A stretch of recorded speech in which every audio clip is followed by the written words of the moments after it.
It is free for all. It is For all we have to pay.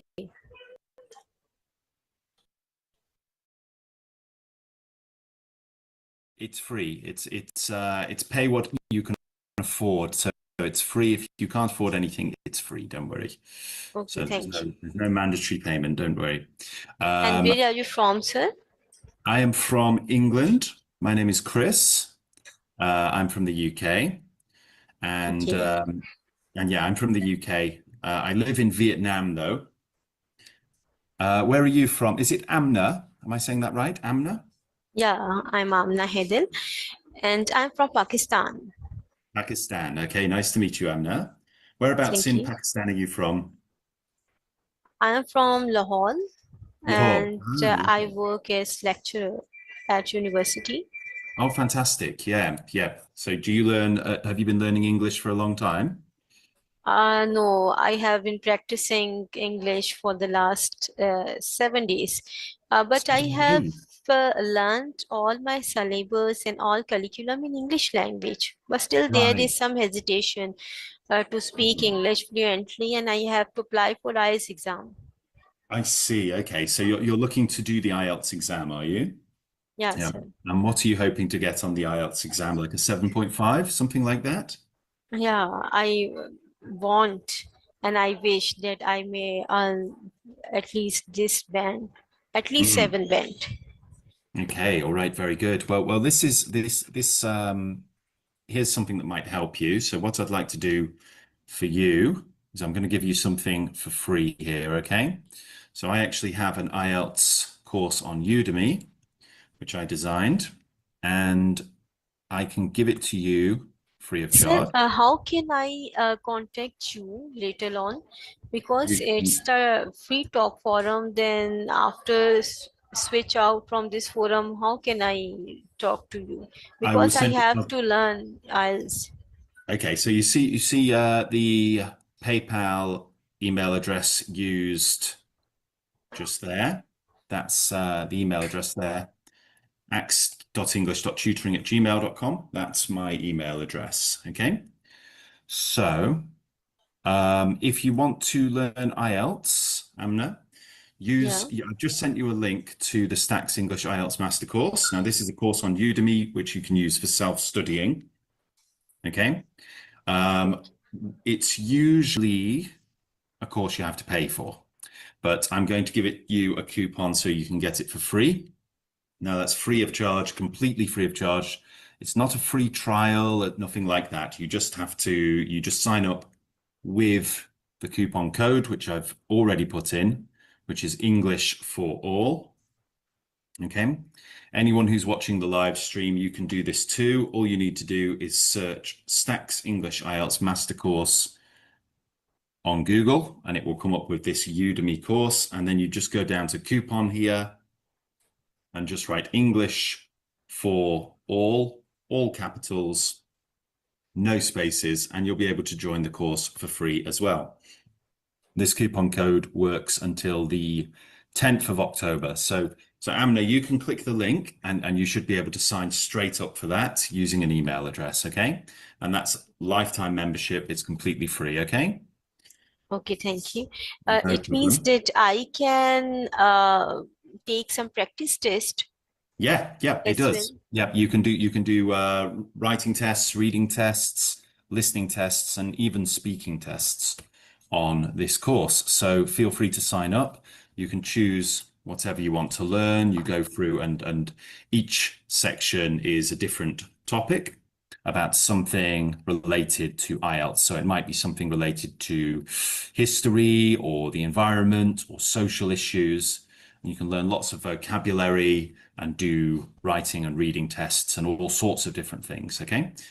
I have So to, sir, I have to note down your email ID. Can you please let me know your email ID? I have I'll not send noted you, down. yeah, I'll send you my email again in just a moment. But with this, you just need your own email, okay? So just click that link and you can sign up. So I think some of the others are joining soon, but we'll just press on until they are. So have you clicked that link, Amna, that I just sent you? for the Stax English IELTS Master Course. Wait a minute, Once please. you've done it, you just This need is the link? Yep, the No, link is in the okay. chat box. Okay, so Stax English. Okay. And it should say Now I free have at the opened top, it. 100% off. Enter coupon. I have to write Yeah. English for all. No, you don't need to write it. It should already be written in there. So if it says free at the top, then it's already done. It is free. Okay. Okay, so click enroll now. If it says free, click enroll now. Okay. Okay. And here I have to insert my email ID. Yep, you'll be asked for an email address, but that's it. Okay. Okay. And role not RTD. All right. So once you're done with that, I will be able to actually send you some of the details of today's lesson. So you'll be able to practice them along with me. Okay, so what it means, your order is complete. You can access your course in the There My you go. Course It's section. done. It means you're in the course now. So you can open up the course now, and I will send you if your order is complete, I'll send you a link in just a moment so that you can follow along with the course as I go through it. Okay. So I'm going to share my screen, which we'll be doing a subject from the Stax English IELTS Master Course, and you will be able to access some of the things that I send you as well. Okay.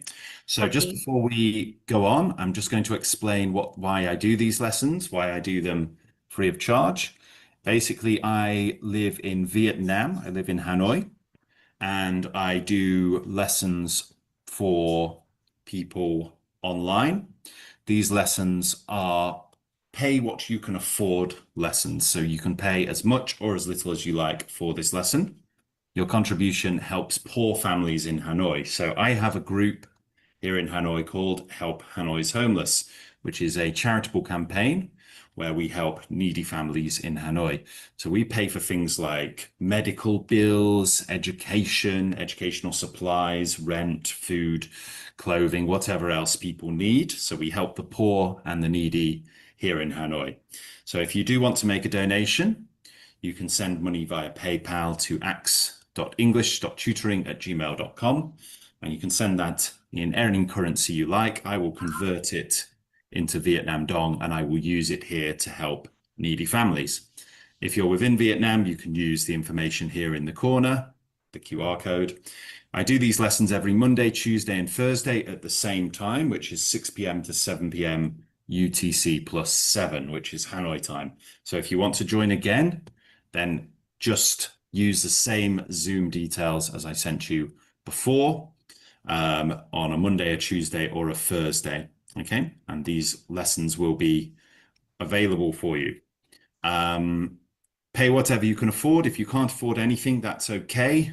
Just encourage some friends to join so that they can chip in a little bit so that we can help some people here in Hanoi. Okay, so now that you're signed up to the IELTS course, what we're going to do is we're going to start with a video.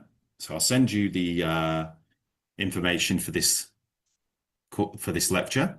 So today's topic is bear rehabilitation. So we actually did this yesterday, but we're going to expand on it today and do more conversational stuff. Okay. So we're going to watch the video first. So if you could just keep your microphones off while I play the video, and I want you to just listen and read the subtitles as well as we go through. Okay? okay, sir. Okay.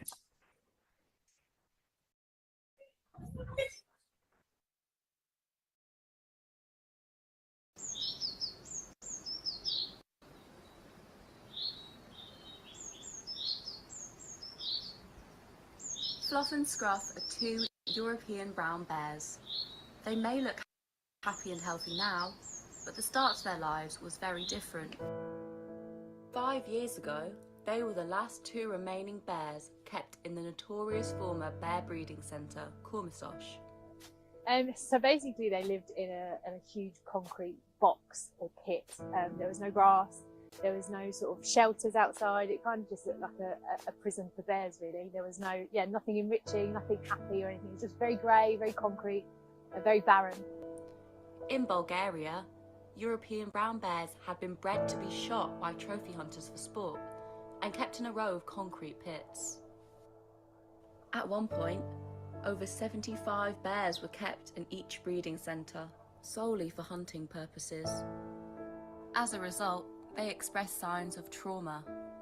Yeah, so when the bears came in, they didn't behave like how healthy or mentally healthy bears would behave. There was a lot of signs of trauma, so they'd be pacing a lot. They had repetitive behaviour, not necessarily good behaviour, so a lot of pacing, a lot of head twisting, and they used to scrape along the floor, which damaged the underside of their paws. So this is all stress related and trauma related. The law changed in 1993, banning captive bears from being hunted. However, the bears kept at these centres were simply left there, as the staff were dismissed and stopped coming in to look after them. It was up to outsiders to save these bears. Locals would come and feed them twice a day, which is what kept them alive. They were emaciated, I'd say. If you're looking at weights, you're probably looking at 185 kilogram, when now you're looking at his top weight would be around 285 kilograms. They had no skills in their upbringing. Mother teaches them all the skills they acquire. So if they're not taught, they would just not find anything to eat until they used their nose and got in themselves into trouble. So they had to be taught to learn how to forage for themselves. Alertis, a bear rescue organisation, contacted the Wildwood Trust and asked if we could give these last two bears a home. We raised the money through fundraisers, and after a 1,500-mile journey through 9 countries, the bears arrived in their new 1.5-acre woodland paradise in Kent. Complete with a plunge pool, waterfall, dens, and up to 50 species of native trees. This couldn't be further from the concrete pits of Cormisosh. A lot of grass areas, which they use when they first come out of hibernation. They'll be eating grass mostly, so we've sown that with woodland species of grass that do well in the shaded areas. There's small shelters out there and large mounds, and the large mounds have been used for making dens in. The scruff particularly likes to dig these huge, vast dens. Head keeper Paul looks after Fluff and Scruff and monitors their daily activities. In Bulgaria, the bears were fed maize meal porridge, so their digestive systems were not used to processing regular food. Every fruit, every vegetable they eat is recorded, as keepers complete the long process of rehabilitating their diet. Now, the bears are fed on a nutritious omnivorous diet, which is expertly balanced to the bears and the seasons. A variety of enrichment is scattered around their enclosure every morning, so they have to do the work to find it, just like wild bears would. Following their rehabilitation and therapy, the bears are now unrecognisable to the frail, malnourished bears they were before.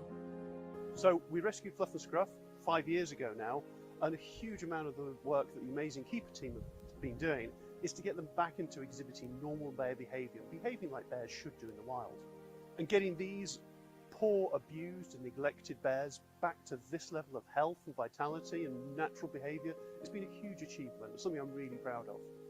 So they've undergone torpor now, they're foraging, just doing bear stuff. They spend the whole day just being bears rather than being in this concrete pit, essentially. So when the bears first arrived, they were really underweight. They were completely out of all the natural rhythms of being a bear.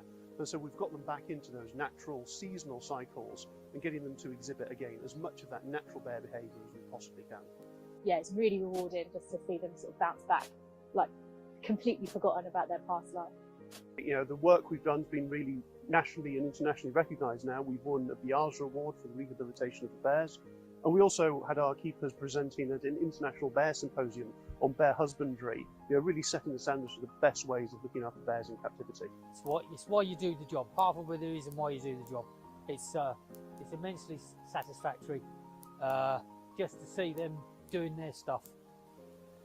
I suppose ideally you would have them released, but that's not possible.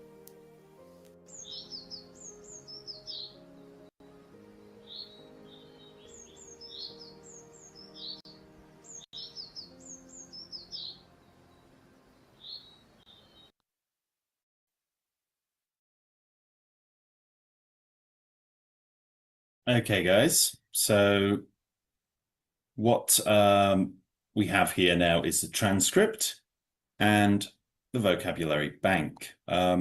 Sorry, who is it who just joined the lesson? I've got someone here as their name is IELTS. Have you just joined? What's your name?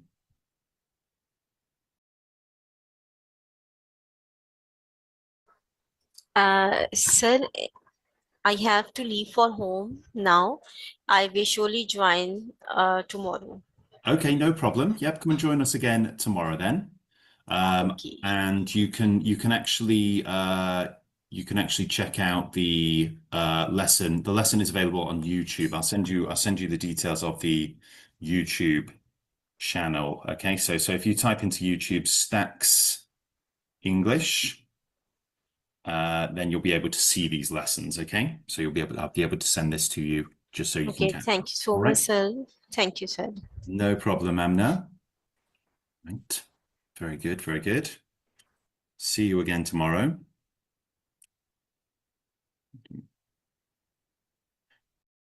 All right, so the person who's just joined there, so you just joined the lesson. What is your name? Are you able to speak? Is your microphone working?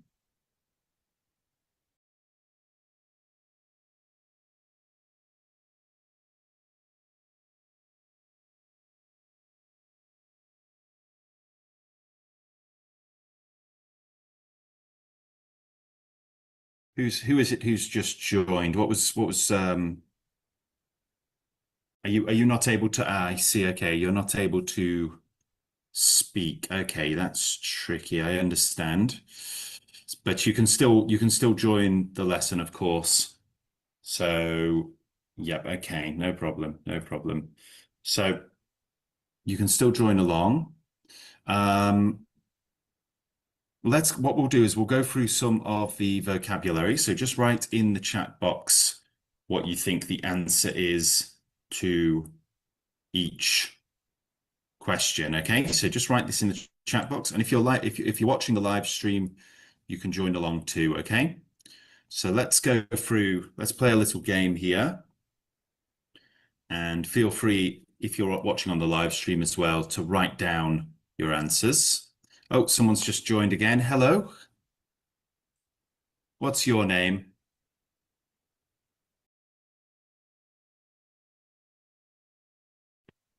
Are you able to speak? Is your microphone working?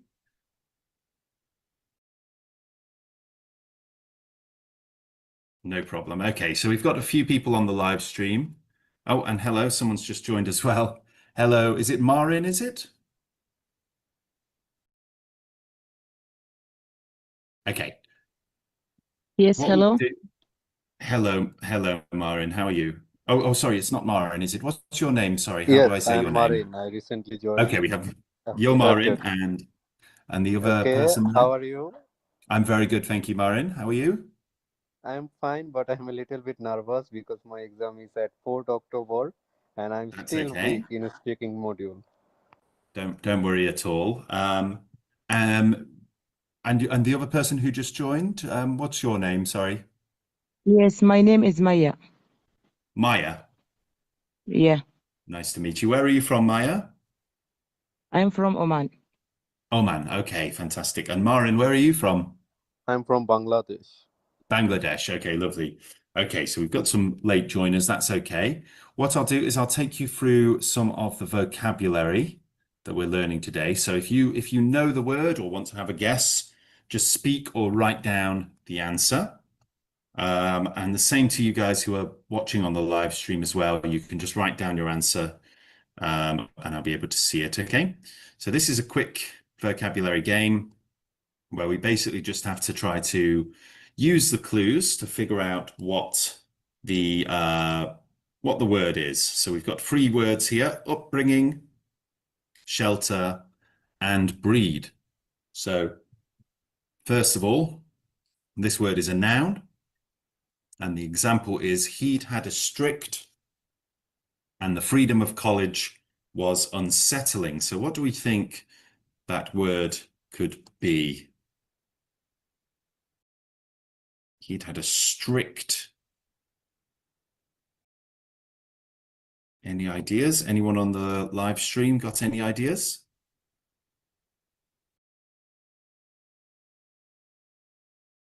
Let's have a little clue, shall we? So let's have some clues. Okay, the definition is the training and rearing of a child or children.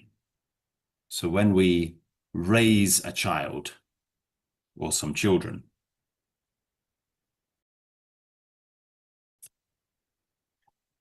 Okay, so someone on the live stream there is saying upbringing, and you're absolutely right. Yep, well done. Your upbringing is the way you were raised. So it says here, he'd had a strict upbringing and the freedom of college was unsettling. Okay. Next, we have a transitive verb, and the definition is to cause or be more interesting, important, or to cause to be more interesting, important, or rewarding. So any idea what that word could be? When we make something more interesting, when we make something more rewarding, what is the word? Is it shelter, enrich, or emaciate?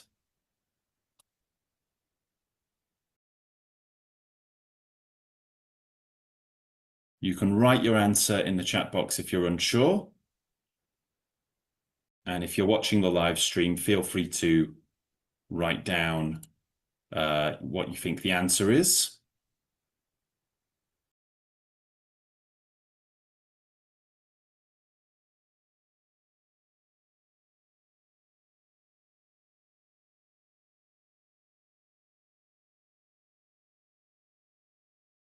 What could it be, do you think?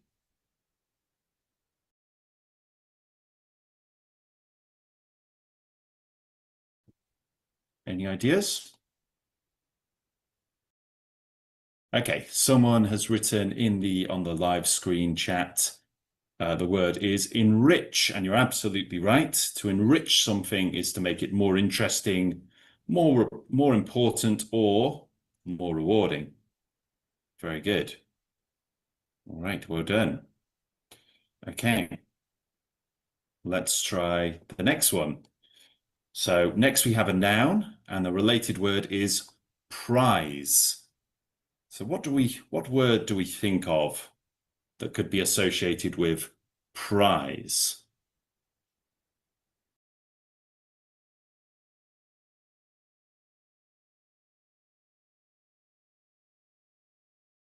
What sort of words could be associated with the word prize?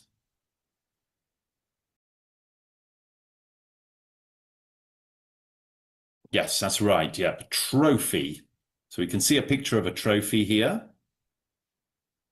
So a prize for the best student. So feel free to jump in, guys, if you think you know the answer, or even if you don't. So a trophy is something serving as a token or memento of victory, excellence, or the like. An award. Right, very good. Next word.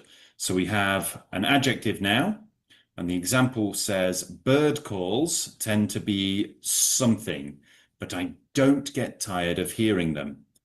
So this means that you hear them again and again, lots of times. Any idea how we describe something that we hear again and again?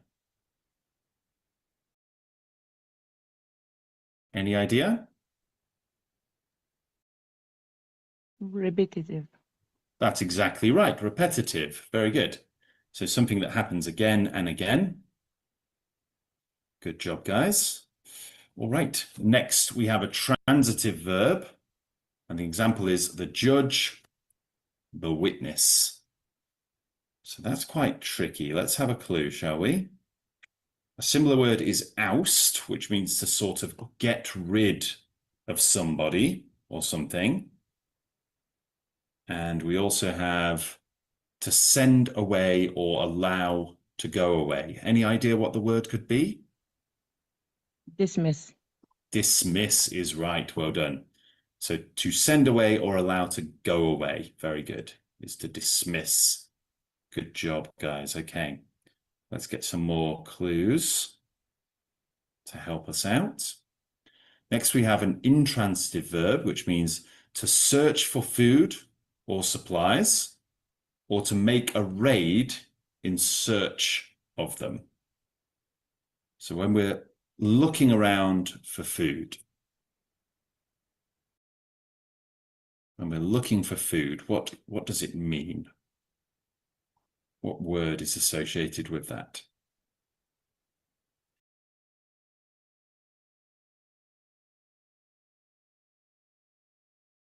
Any idea?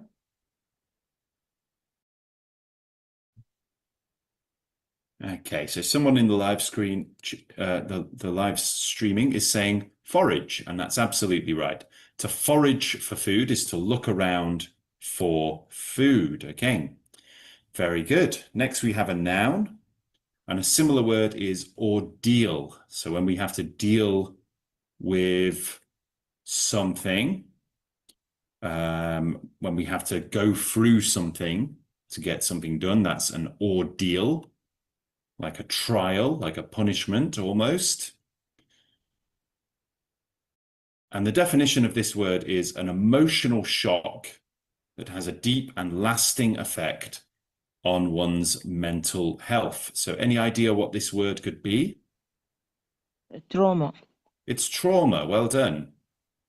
The trauma caused by seeing her parents murdered remained with her all her life. Right, very good.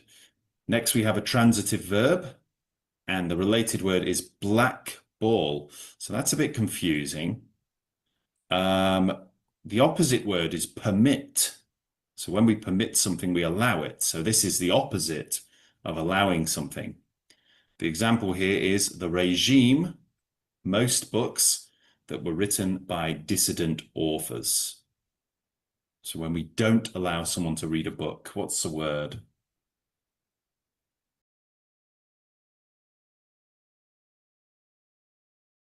Any idea? When we do not allow people to read certain books, the word is ban. Well done. Yep. So to forbid something, to ban something is to ban a book. Is to not allow people to have it, to use it, to read it, to be involved with it. So the regime banned most books that were written by dissident authors. Okay, next we have a transitive verb, and a related word is gall, but I don't think that's very helpful. So let's have some clues. Okay, so a similar word is sand, and the definition is to rub the surface of something with something sharp or abrasive, as for cleaning or removing material. So when we really sort of go against a material to remove something from it. What could that word be? Any idea? Anyone on the live stream? Yep, the word is scrape. To scrape something is to scratch it, to rub the surface with something sharp or abrasive. Next, we have an adjective, and a synonym is colossal. Colossal means very, very, very big. So what do you think the word could be? Any ideas, guys? Huge. It's huge. Well done. Huge. So we can see a picture of a huge hand here. Yep. Very good. Something very, very large. Right, let's try another one. Next, we have a noun, and a synonym is jail. So you usually would go to jail before you go to this place. So what could the word be? What do you think? Let's take some of them away. So this time we have breed or prison. What could the word be? Anybody on the live stream have any ideas? What this word could be?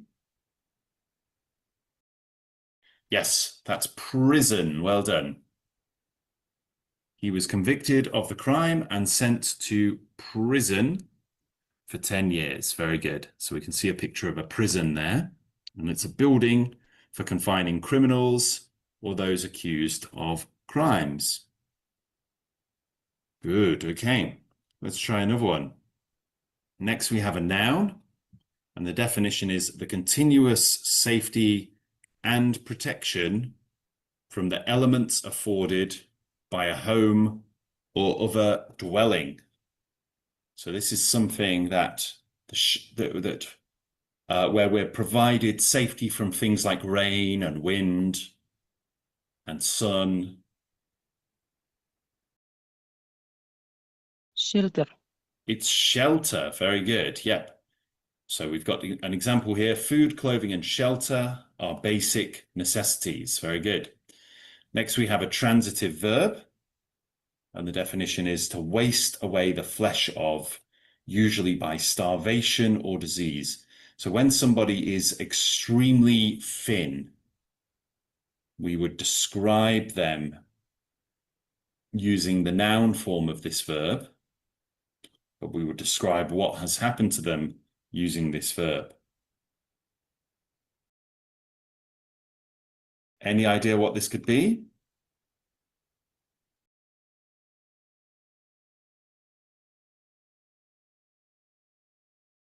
Okay.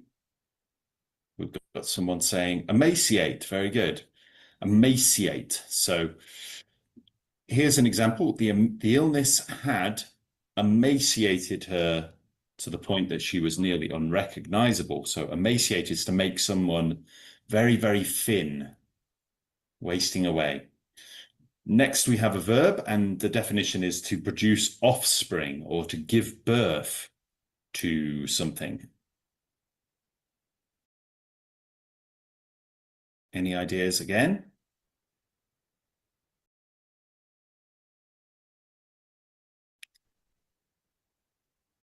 Yep, that's right. It's breed. Well done.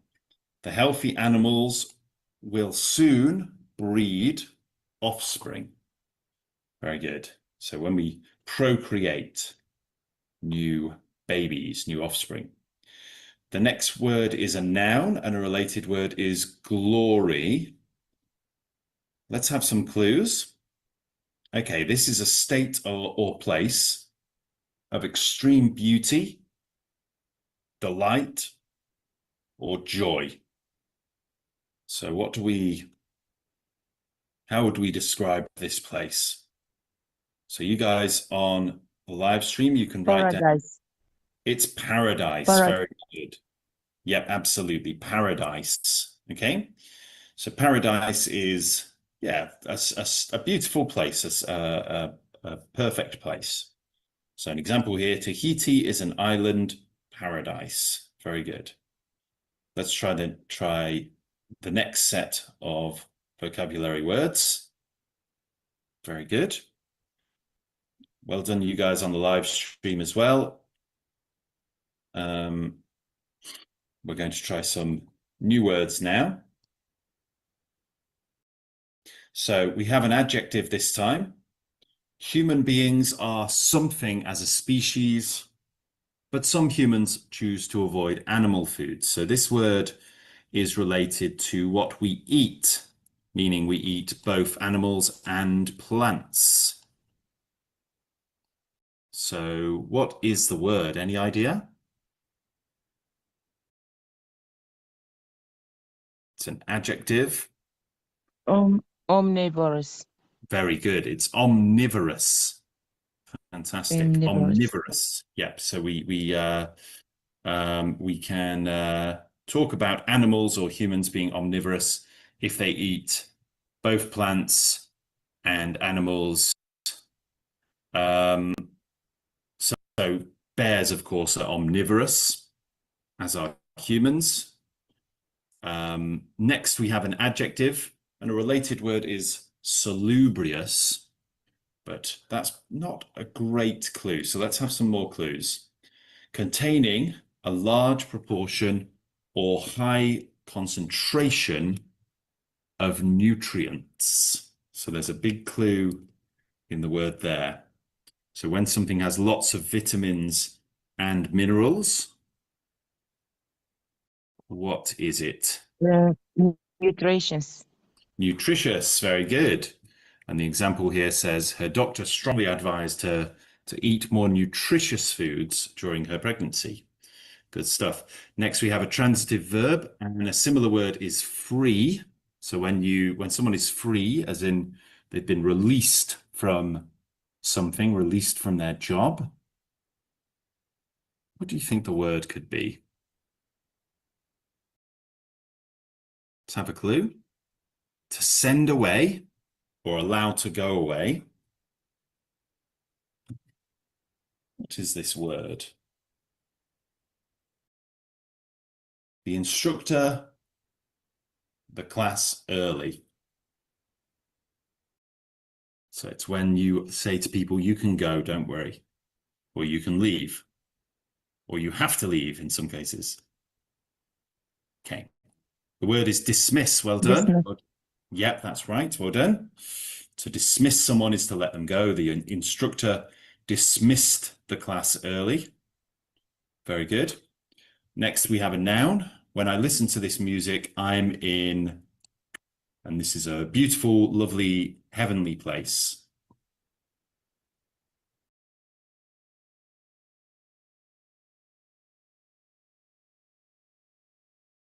What place are we talking about?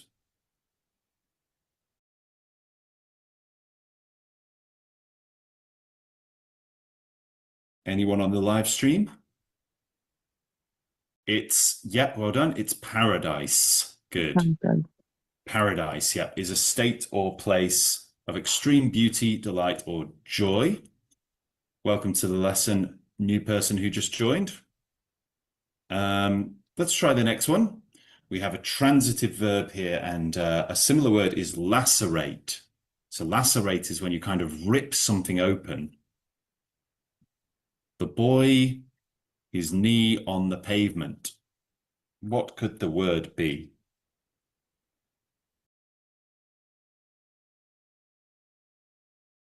Any ideas, you guys? This is a word, it's a verb when one thing moves against another in an abrasive way. Any idea what the word could be? How about you guys who are watching on the live stream? Scrape is the right answer. Well done. So scrape means to injure or damage by sliding or rubbing against something sharp or abrasive. Okay? You scrape something like a scratch. Okay, let's try a few more. Snakes in this region during the cold months. So this is a word, a verb, meaning that to describe something animals do when they sleep for a long period of time, when there's not much food. Any idea, you guys? Sort of sleeping or hiding out in a cave for a long time. This is something that bears do.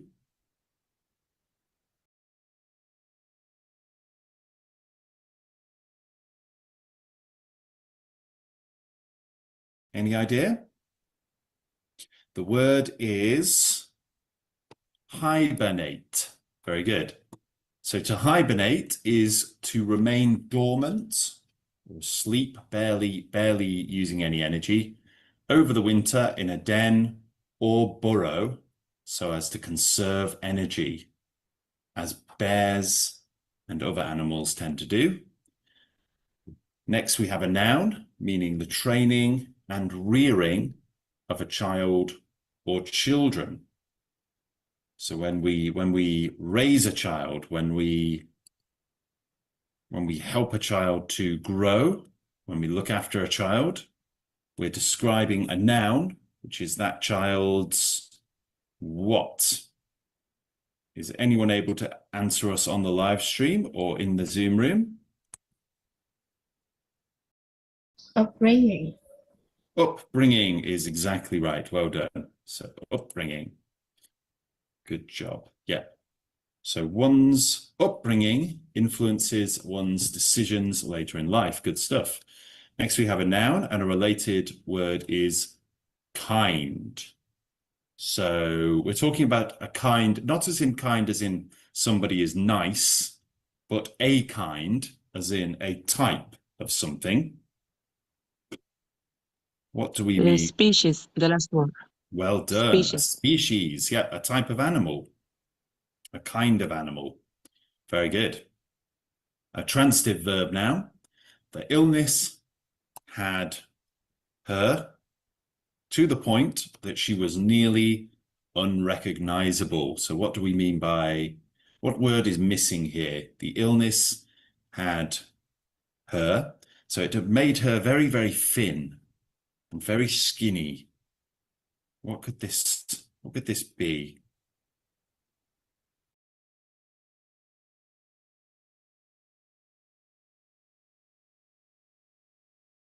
Illness had made her very, very what?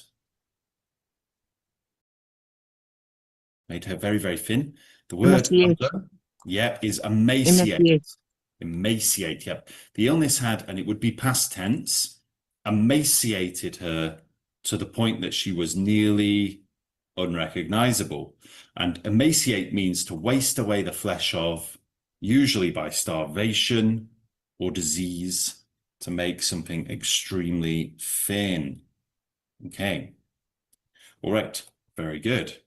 Let's try the next one. Next, we have a noun, and a similar word is spirit.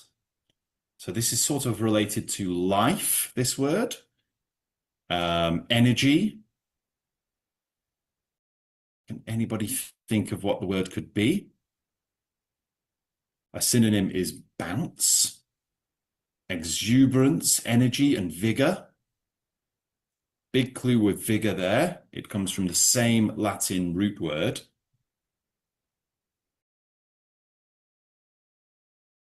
Any guesses for anyone watching on the live stream? Maybe Well it is vitality. Vitality, very good. Yep, good job, guys. Vitality is, now you've got the word vi in there, which is Latin for life. So anything with vi in it usually has something to do with life, like vigor, vitamin, vitality, vital signs. It's a somewhat interesting play, but it lacks vitality, meaning it needs to be a bit more lively and exciting and energetic. All right, great stuff, guys. Okay, last round now. We'll buy one of each. Grass is for cows. So grass is something that cows go around eating. And this is the noun form of what is more commonly used in a verb form, which is the verb form means to go around and gather food. I think is forage. It is forage. Very good. Well done. So it's forage. So forage can be used as a noun, meaning food for grazing animals, horses or cattle, or just any sort of food that can feed grazing animals. Well done. Okay, next we have a transitive verb, and the opposite word is permit. So when we don't permit something, when we don't allow something, what is the word? Something Ban. that it's ban. Well done. To prohibit something, to ban it, to forbid it. The regime banned most books that were written by dissident authors. Well done, guys. Next, we have an adjective, and we have an image here. Strange image of a person wearing a hat and glasses. Let's have some more clues. Okay. He had lost so much weight that he was... Now, this person, you couldn't even... They didn't look anything like how they looked before. So what adjective are we using to describe this person?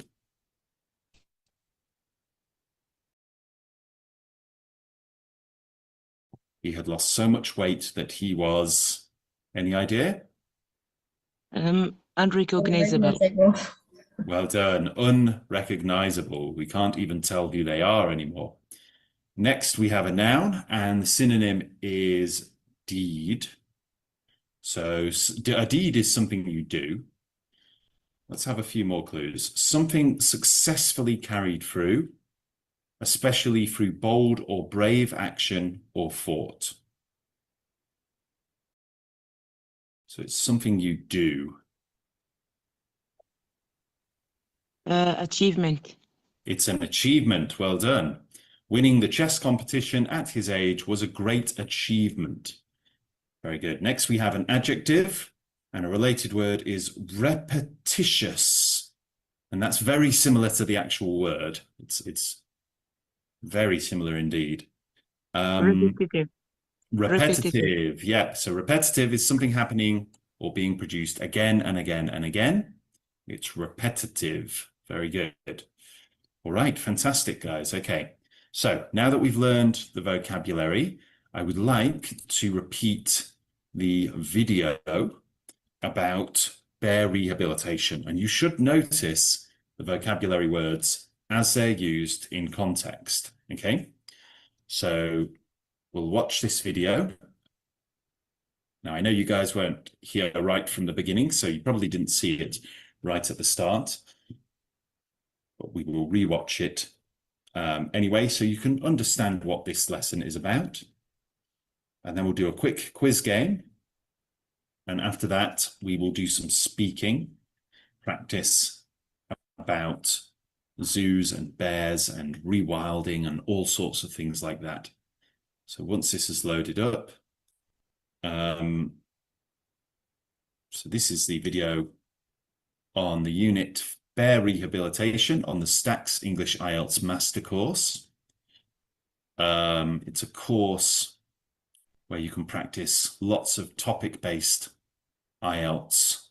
So you can do reading and writing and listening and speaking, all manner of different things. See if this will load in quicker. If you want, now you can join the course free of charge by clicking the link. While that loads, I'll just quickly show you how you can join the course yourself for free. So very, very quickly, you can click this link and you can join up to this course for free for life. Okay, so this is only available to people with this coupon code. The coupon code is English for All. If you click that link in the chat box, the coupon code should automatically be applied and you should be able to click enroll now and join the course for free.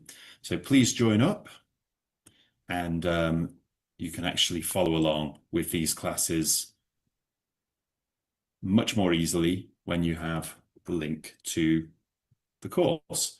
And on top of that, you also have access to the course outside of these lessons, so you can practice any of the modules on your own, in your own time. So just waiting for this to load now. Okay, good. We'll watch the video one more time. Okay, and then we'll do a quiz and we'll do some speaking, okay?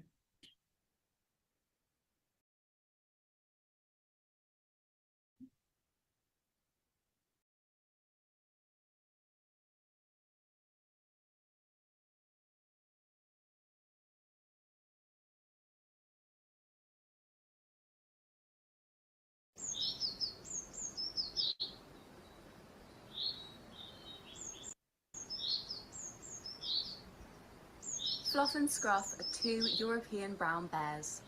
They may look happy and healthy now, but the start to their lives was very different. 5 years ago, they were the last two remaining bears kept in the notorious former bear breeding centre, Cormisosh. So basically they lived in a huge concrete box or pit.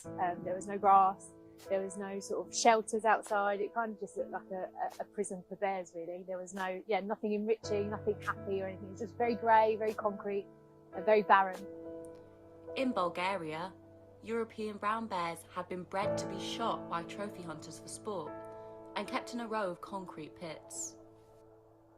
At one point, over 75 bears were kept in each breeding centre, solely for hunting purposes. As a result, they expressed signs of trauma. Yeah, so when the bears came in, they didn't behave like how healthy or mentally healthy bears would behave. There was a lot of signs of trauma, so they'd be pacing a lot. They had repetitive behaviour, not necessarily good behaviour, so a lot of pacing, a lot of head twisting, and they used to scrape along the floor, which damaged the underside of their paws. So this is all stress related and trauma related. The law changed in 1993, banning captive bears from being hunted. However, the bears kept at these centres were simply left there, as the staff were dismissed and stopped coming in to look after them. It was up to outsiders to save these bears. Locals would come and feed them twice a day, which is what kept them alive. They were emaciated, I'd say. If you're looking at weights, you're probably looking at 185 kilogram, when now you're looking at his top weight would be around 285 kilograms. They had no skills in their upbringing. Mother teaches them all the skills they acquire. So if they're not taught, they would just not find anything to eat until they used their nose and got in themselves into trouble. So they had to be taught to learn how to forage for themselves.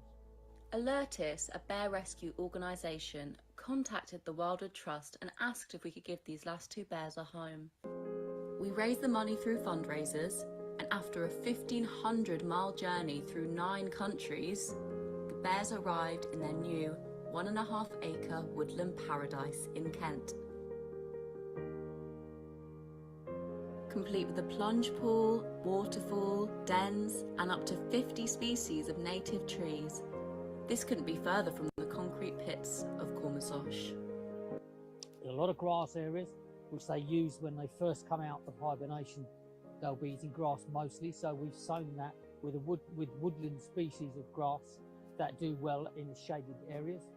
There's small shelters out there and large mounds, and the large mounds have been used for making dens in. The scruff particularly likes to dig these huge, vast dens. Head keeper Paul looks after Fluff and Scruff and monitors their daily activities. In Bulgaria, the bears were fed maize meal porridge, so their digestive systems were not used to processing regular food. Every fruit, every vegetable they eat is recorded, as keepers complete the long process of rehabilitating their diet. Now, the bears are fed on a nutritious omnivorous diet, which is expertly balanced to the bears and the seasons. A variety of enrichment is scattered around their enclosure every morning, so they have to do the work to find it, just like wild bears would. Following their rehabilitation and therapy, the bears are now unrecognisable to the frail, malnourished bears they were before. So we rescued Fluff and Scruff 5 years ago now, and a huge amount of the work that the amazing keeper team have been doing is to get them back into exhibiting normal bear behaviour, behaving like bears should do in the wild. And getting these poor, abused and neglected bears back to this level of health and vitality and natural behaviour has been a huge achievement and something I'm really proud of. So they've undergone torpor now, they're foraging, just doing bear stuff. They spend the whole day just being bears rather than being in this concrete pit, essentially. So when the bears first arrived, they were really underweight. They were completely out of all the natural rhythms of being a bear. And so we've got them back into those natural seasonal cycles and getting them to exhibit again as much of that natural bear behaviour as we possibly can. Yeah, it's really rewarding just to see them sort of bounce back, like completely forgotten about their past life. You know, the work we've done has been really nationally and internationally recognised now. We've won a Biaggia Award for the rehabilitation of the bears. And we also had our keepers presenting at an international bear symposium on bear husbandry, really setting the standards for the best ways of looking after bears in captivity. It's why you do the job. Part of the reason why you do the job. It's immensely satisfactory just to see them doing their stuff. I suppose ideally you would have them released, but that's not possible.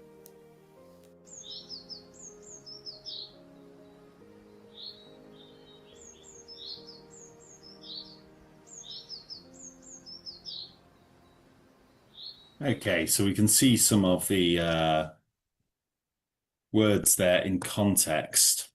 What we're going to do now is a little quiz game about bears. So please just answer whatever you think is the correct answer. You guys who are watching on the live stream as well, you can just write whatever you think the answer is. So, what do black and brown bears do during the winter? Is it collect berries, hibernate, or play in the snow? So what do we think? You can write A, B, or C. Whatever B. It's hibernate. You're absolutely right. Yeah. They hibernate, they sleep, they conserve energy. Okay, next up. What do bears use to dig to find bugs? Do they use claws, ears, or fur?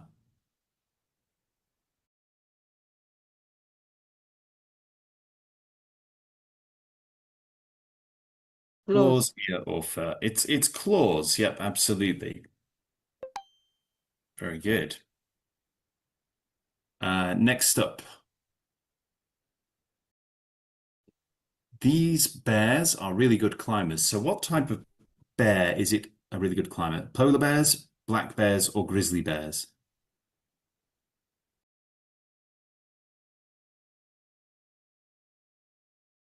Grizzly bears. It's not grizzly bears, actually. Black bears are the good climbers. I believe grizzly bears can climb, but I think black bears are the ones that can really climb very high and very fast.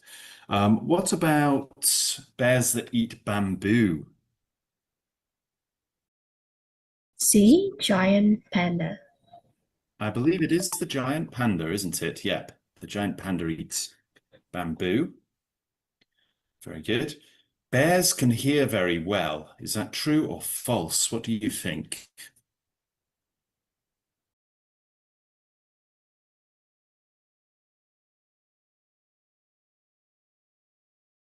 Do you think true or false? I think it's true. It is true, yep. They can hear very well. What about this bear lives in the Arctic? Is it the panda, the polar bear, or the sun bear?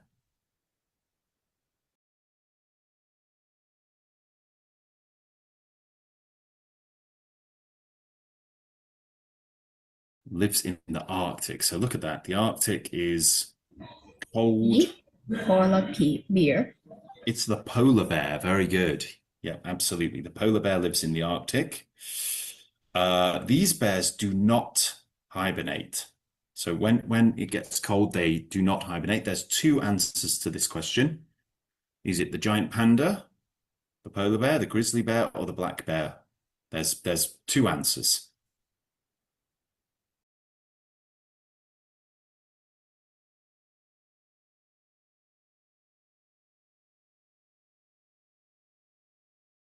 So someone on the live chat is saying pandas. Any other bear that doesn't hibernate? Yeah, maybe giant panda. Giant panda, yep. And any others? There's one more answer as well. I think grizzly bear. Grizzly bear. Yeah. Let's have a look. So the grizzly bear was wrong, but the giant panda was right. It's the polar bear and the giant panda that do not hibernate. Yep, very good. Bears use their fur to blend into their surroundings. This is called what? What's it called when bears blend in so they can't be seen as easily? Is it hibernation, habitat, or camouflage? B, habitat. Think habitat? It's not habitat. It's actually called camouflage. So when an animal looks like its surroundings, so this polar bear is white and the snow is white, it's called camouflage. Next up, these bears live in China. Giant panda, grizzly bears, or sloth bears?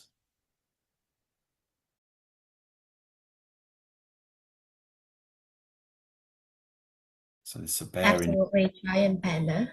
It is the giant panda, isn't it? Well done. Very, very good.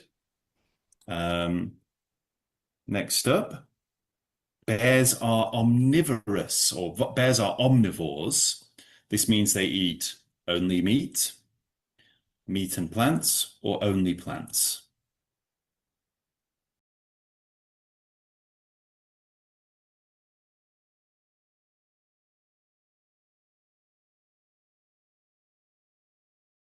So remember when we learned the word omnivorous? So an omnivorous animal, like a human or a bear, eats... Anyone on the live chat? Anyone on the live stream want to answer? Plants. It's Only meat meat. and plants. So, yep. Only meat is carnivore. Only plants is herbivore. But omnivore eats both. Omni is a word meaning everything. This helps to keep the bear warm. Is it teeth, paws, or fur?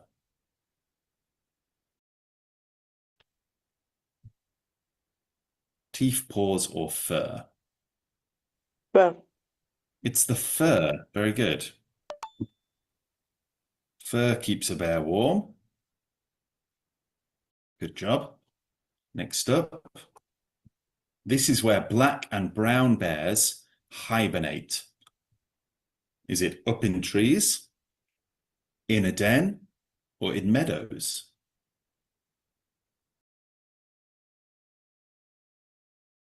I think B, den. It is, yeah. It was mentioned in the video that the bears dig dens, don't they? So they dig little holes like that. Bears like to eat honey, true or false?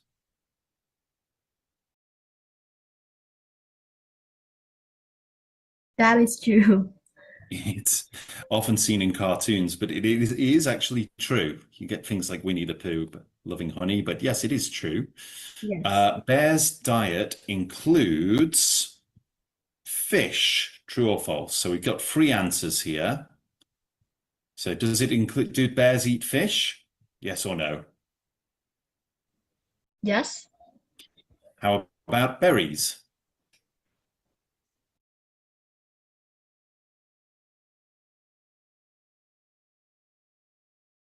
Do they eat berries?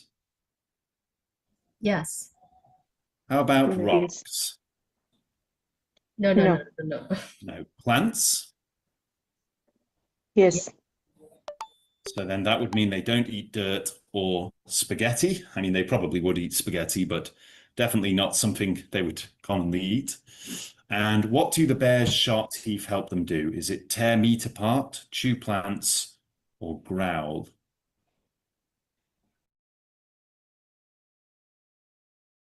A, tear apart meat. Tear apart meat is right. Well done. All right, good job, guys. Well done. Great work. Got 15 out of 18 there, so good job.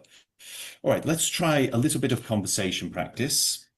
So let's talk about some of these questions. So are zoos a good thing for animals?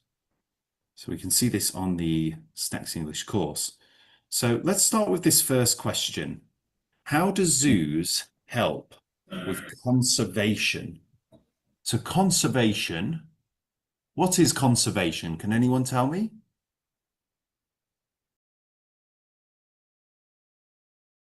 when we conserve an animal?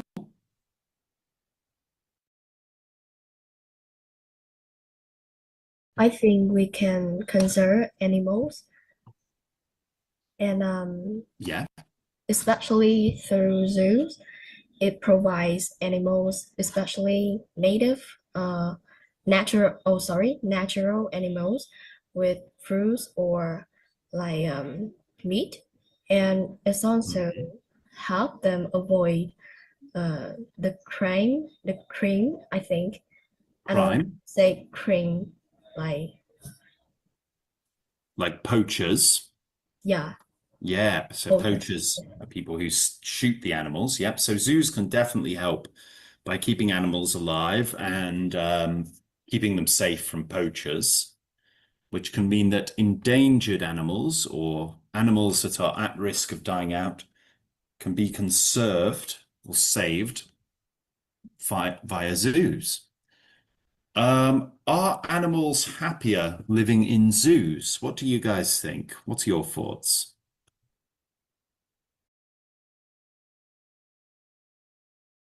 I think no, Why do you think no? because they cannot feel free as they are live in the wild or the forests.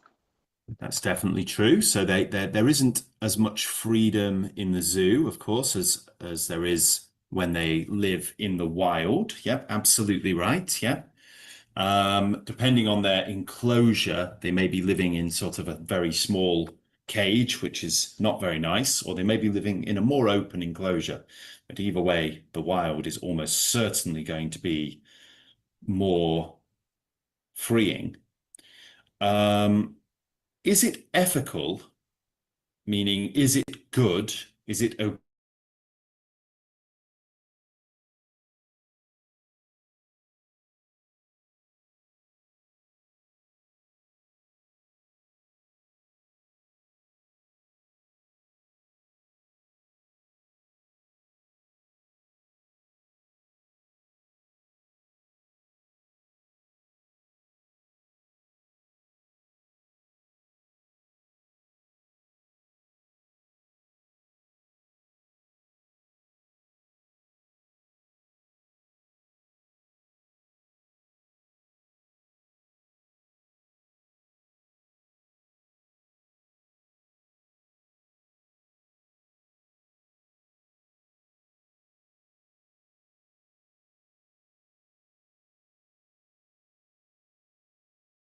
Market for you and tell you what you did well, what you can improve.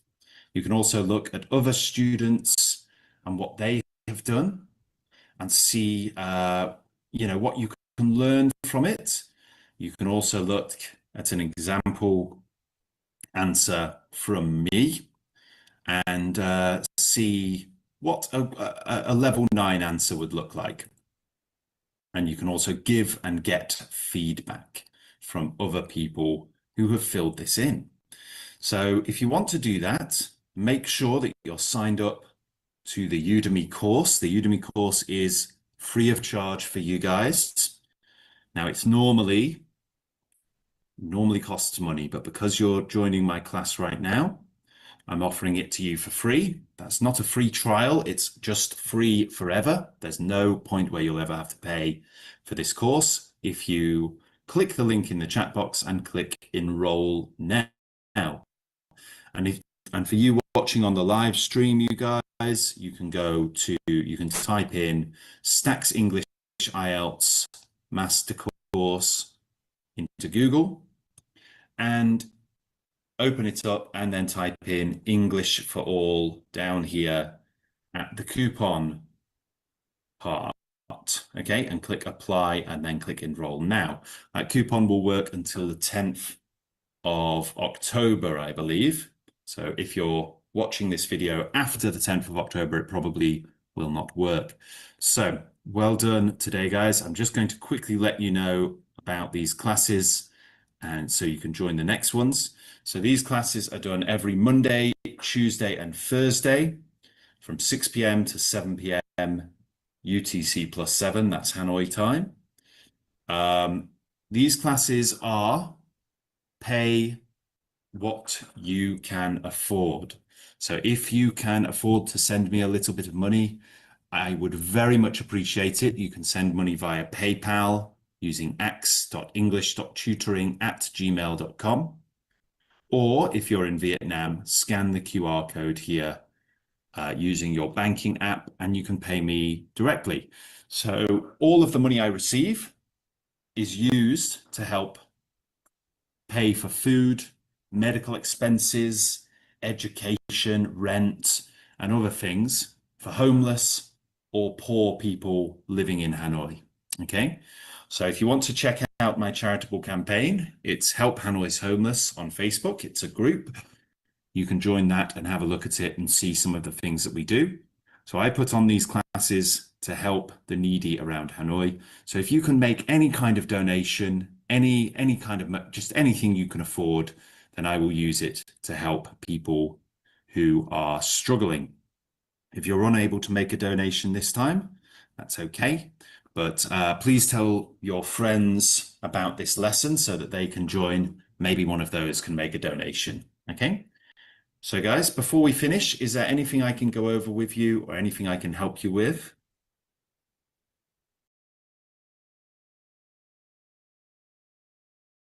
Thank you for your lessons today. And I'm No so problem. glad No problem to at all. hear your support. No problem at all. Please feel free to join again in the future. So we have this, our next lesson will be on Thursday, same time, 6 p.m. Hanoi time. So feel free to join again. And thank you for joining the lesson today. Yep. And let other people know. Let other people who want to learn English know about these lessons, okay? Okay. One final time, I'm going to leave you with the link in the chat box for the Stax English IELTS course on Udemy. If you click that link, you can sign up completely free. And when you come to these lessons in the future, you can follow along as I'm teaching it. So, and you can also learn in your own time. So please sign up to that. All right, guys, I'm going to finish there. So bye-bye for now, and I'll see you again on Thursday, okay? Okay, goodbye. All right, goodbye, guys. Take Thank you care. so much. Bye-bye for now. Have a lovely evening. Thank you. Thank you, guys. Bye-bye for now.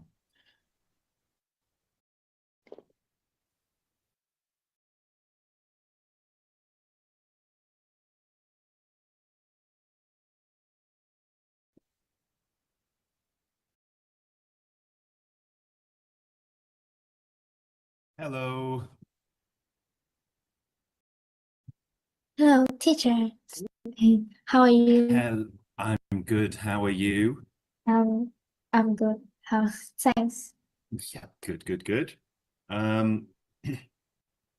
So yeah, well, I'm just getting a few things ready for the lesson today. And we're going to go through some vocabulary, okay? So what I want to start off with is I'll start us off with a little bit of reading, okay? Okay. Yep, so let me just get that ready for you. And we're just going to, what the lesson today is about bear rehabilitation. Hold on a second. That. All right. Okay. So I'm going to sorry, we're just getting a bit of an echo there. Right. Let's go through some of the video first of all, I think. Let's watch the video. Okay, Bounty? So just bear with me one moment. Watch the video together.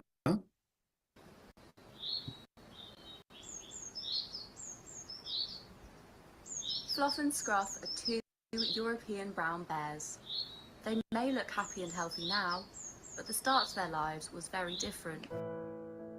5 years ago, they were the last two remaining bears kept in the notorious former bear breeding centre, Cormisosh. So basically they lived in a huge concrete box or pit. There was no grass, there was no sort of shelters outside. It kind of just looked like a prison for bears, really. There was nothing enriching, nothing happy or anything. It was just very grey, very concrete, very barren. In Bulgaria, European brown bears had been bred to be shot by trophy hunters for sport and kept in a row of concrete pits. At one point, over 75 bears were kept in each breeding centre, solely for hunting purposes. As a result, they expressed signs of trauma. Yeah, so when the bears came in, they didn't behave like how healthy or mentally healthy bears would behave. There was a lot of signs of trauma, so they'd be pacing a lot. They had repetitive behaviour, not necessarily good behaviour, so a lot of pacing, a lot of head twisting, and they used to scrape along the floor, which damaged the underside of their paws. So this is all stress related and trauma related. The law changed in 1993, banning captive bears from being hunted. However, the bears kept at these centres were simply left there, as the staff were dismissed and stopped coming in to look after them. It was up to outsiders to save these bears. Locals would come and feed them twice a day, which is what kept them alive. They were emaciated, I'd say. If you're looking at weights, you're probably looking at 185 kilogram, when now you're looking at his top weight would be around 285 kilograms. They had no skills in their upbringing. Mother teaches them all the skills they acquire. So if they're not taught, they would just not find anything to eat until they used their nose and got themselves into trouble. So they had to be taught to learn how to forage for themselves. Alertis, a bear rescue organisation, contacted the Wildwood Trust and asked if we could give these last two bears a home. We raised the money through fundraisers, and after a 1,500-mile journey through 9 countries, the bears arrived in their new 1.5-acre woodland paradise in Kent. Complete with a plunge pool, waterfall, dens, and up to 50 species of native trees. This couldn't be further from the concrete pits of Kormasosh. A lot of grass areas, which they use when they first come out of hibernation. They'll be eating grass mostly, so we've sown that with woodland species of grass that do well in the shaded areas. There's small shelters out there and large mounds, and the large mounds have been used for making dens in. The scruff particularly likes to dig these huge, vast dens. Head keeper Paul looks after Fluff and Scruff and monitors their daily activities. In Bulgaria, the bears were fed maize meal porridge, so their digestive systems were not used to processing regular food. Every fruit, every vegetable they eat is recorded, as keepers complete the long process of rehabilitating their diet. Now, the bears are fed on a nutritious omnivorous diet, which is expertly balanced to the bears and the seasons. A variety of enrichment is scattered around their enclosure every morning, so they have to do the work to find it, just like wild bears would. Following their rehabilitation and therapy, the bears are now unrecognisable to the frail, malnourished bears they were before. So we rescued Fluff and Scruff 5 years ago now, and a huge amount of the work that the amazing keeper team have been doing is to get them back into exhibiting normal bear behaviour, behaving like bears should do in the wild. And getting these poor, abused and neglected bears back to this level of health and vitality and natural behaviour has been a huge achievement. It's something I'm really proud of. So they've undergone torpor now, they're foraging, just doing bear stuff. They spend the whole day just being bears rather than being in this concrete pit, essentially. So when the bears first arrived, they were really underweight. They were completely out of all the natural rhythms of being a bear. And so we've got them back into those natural seasonal cycles and getting them to exhibit again as much of that natural bear behaviour as we possibly can. Yeah, it's really rewarding just to see them sort of bounce back, like completely forgotten about their past life. You know, the work we've done has been really nationally and internationally recognised now. We've won a Biaggia Award for the rehabilitation of the bears. And we also had our keepers presenting at an international bear symposium on bear husbandry, really setting the standards for the best ways of looking after bears in captivity. It's why you do the job. Part of the reason why you do the job. it's immensely satisfactory just to see them doing their stuff. I suppose ideally you would have them released, but that's not possible.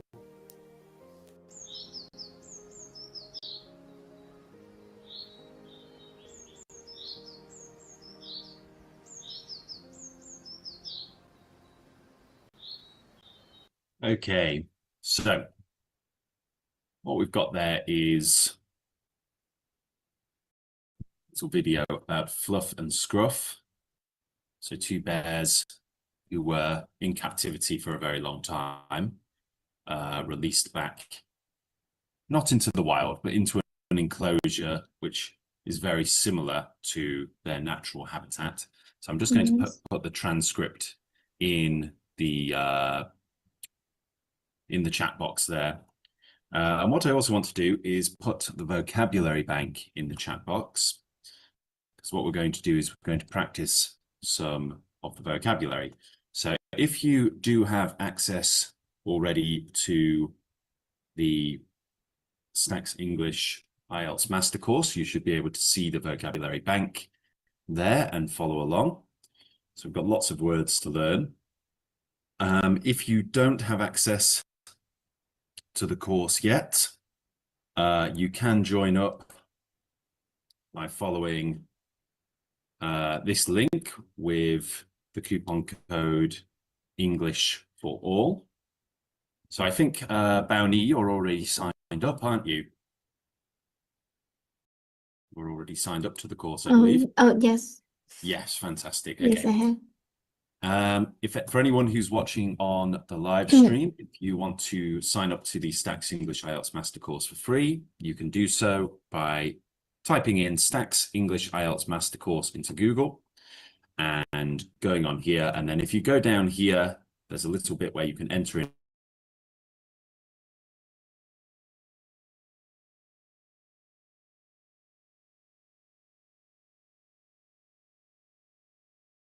and you can join up to the Udemy course free of charge. So there's no charge. It doesn't run out either. It's a lifetime membership. And that course that coupon code will work until I think the 10th of October. So I think you need to sign up relatively quickly to get that done. Now, what we're going to do is we're going to go through some of the vocabulary. So we've got the vocabulary bank. Now I've actually opened this up in a Word document just for simplicity's sake. So I want to just match up some of the terms here. Okay, so we've got lots of different words here.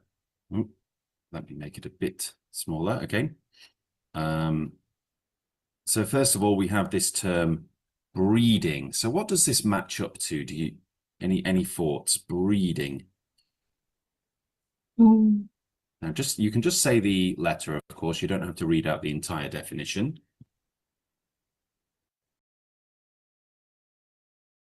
Excuse me, I'm reading. Yeah, that's okay. No rush at all.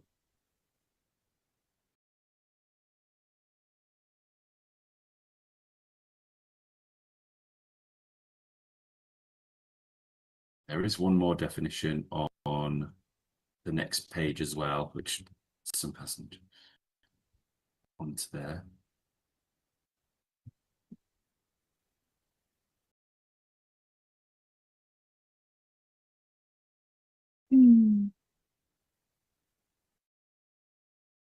Zoom it out just a little bit more.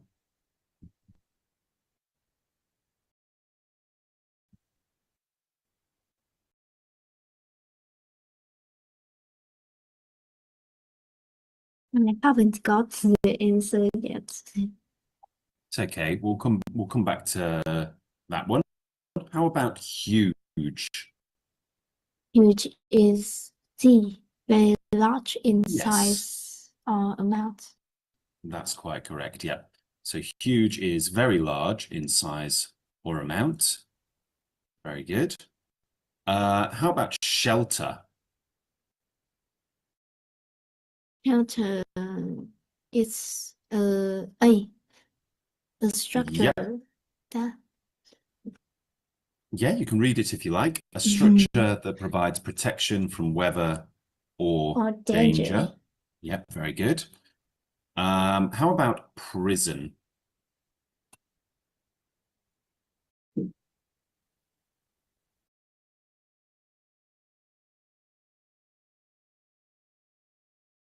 Mm,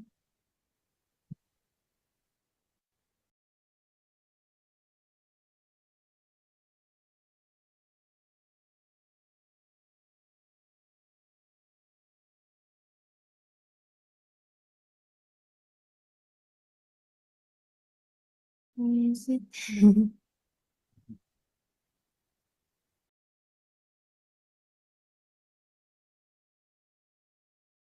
Hmm.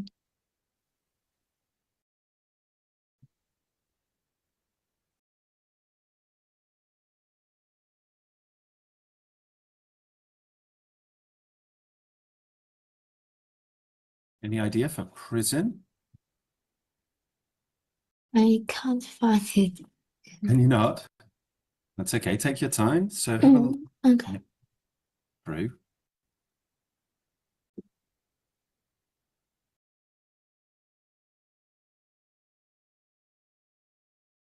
So when do we go to prison? Do you know the word generally, what a prison is? Um,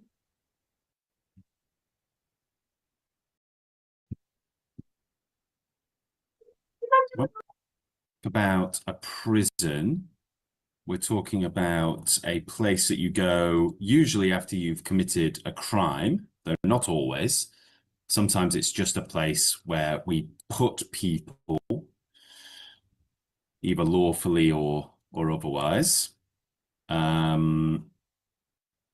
So when we talk about a prison, I realize it's the college. Is it the it it so it's prison is, let's have a look at it. So prison is a correctional facility for confinement of offenders. So it's basically a place where people are put if they've broken the law. So it's actually just D right there. Yeah. So it's not now let's be clear, a prison is not always where criminals go. Not everyone in prison is a criminal. You know, you have prisoners of war and things like that. They're not criminals who've been captured. Yeah. What about enrich? To enrich something.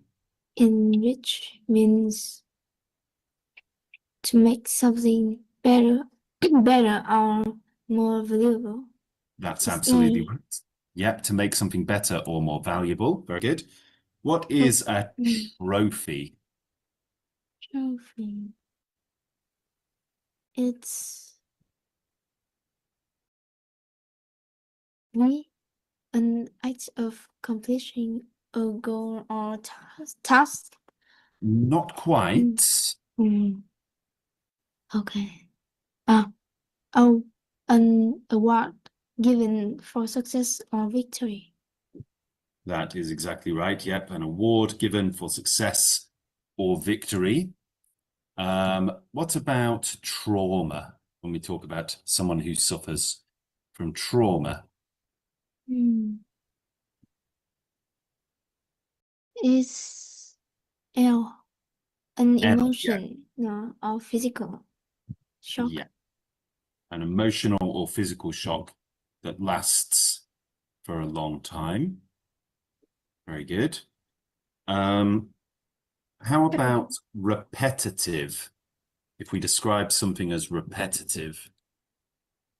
It's edge, repeating the same action. That's exactly right. Yep. And a scrape. What is a scrape?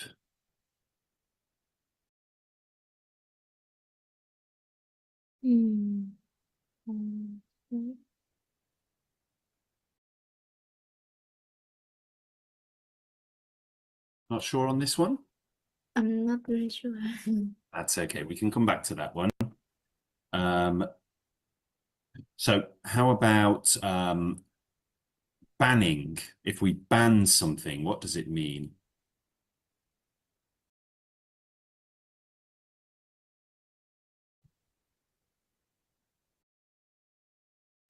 It's K, an official prohibition against something.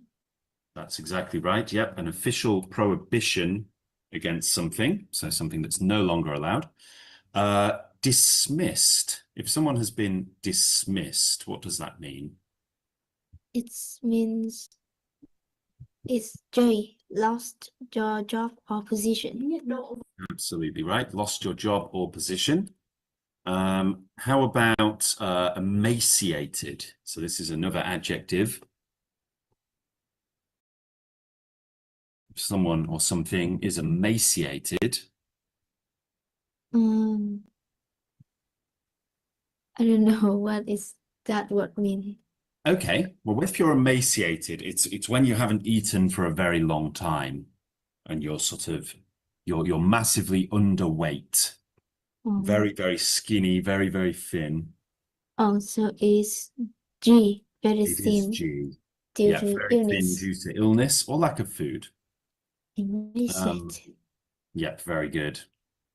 Upbringing, your upbringing.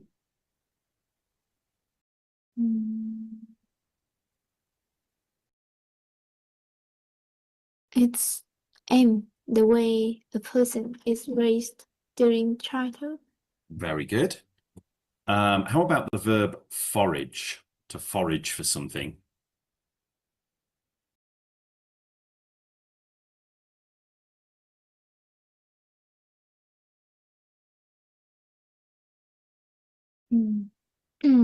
It's N, to search for food or for provisions. Yeah, to search for food or provisions is to forage. Yep, good.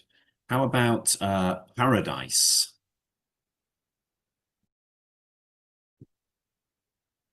Paradise is a place of perfect happiness and peace. Very good. A place of perfect happiness and peace is paradise. Very good. What about hibernation?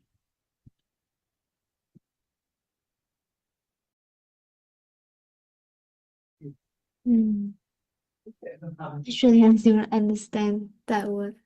Okay, so hibernation is when it's something that some animals do. It's when they sleep for a very, very long time, weeks or months at a time, usually in the winter. Any idea what that could be?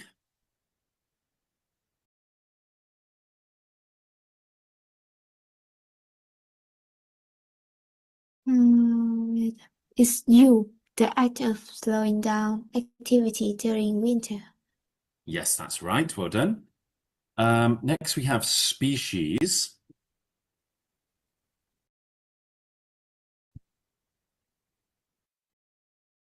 It is a species.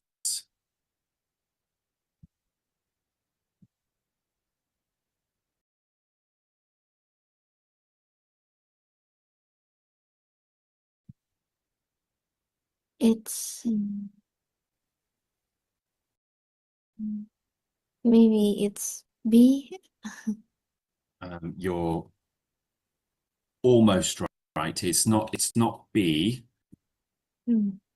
It's when we talk about a species, it's like a type of plant or animal or living thing. And quite specifically, they are plants, animals, or living things that can breed and have viable offspring with another of their species. So, for example, a dog and another dog can produce another dog, a baby dog, that can go on to meet other dogs and make even more dogs. Therefore, they are the same species. A dog can also do this with a wolf, which means that wolves and dogs are the same species, even if they're a different subspecies. A dog and a horse, that doesn't work. A donkey and a horse, they can breed and produce a baby, but they're not the same species because a donkey and a horse produce an animal that cannot itself breed again. They're not the same species. So, yeah, so that's basically the definition of the species. What do we mean by nutritious?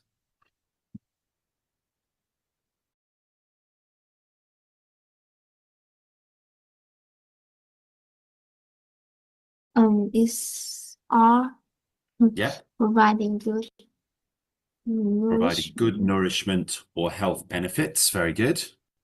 Yep, great stuff. Omnivorous. Mm.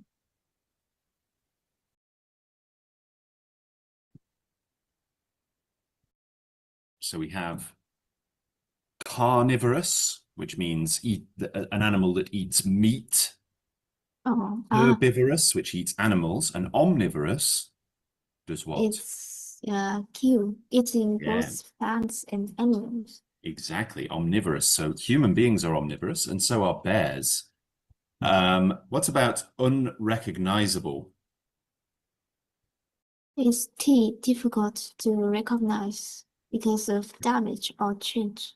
Exactly, yeah. So when they were talking about how much weight the bears have put on, they're now unrecognizable from how they were before.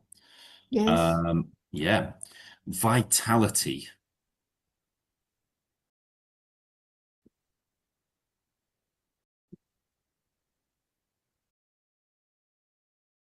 Let's see.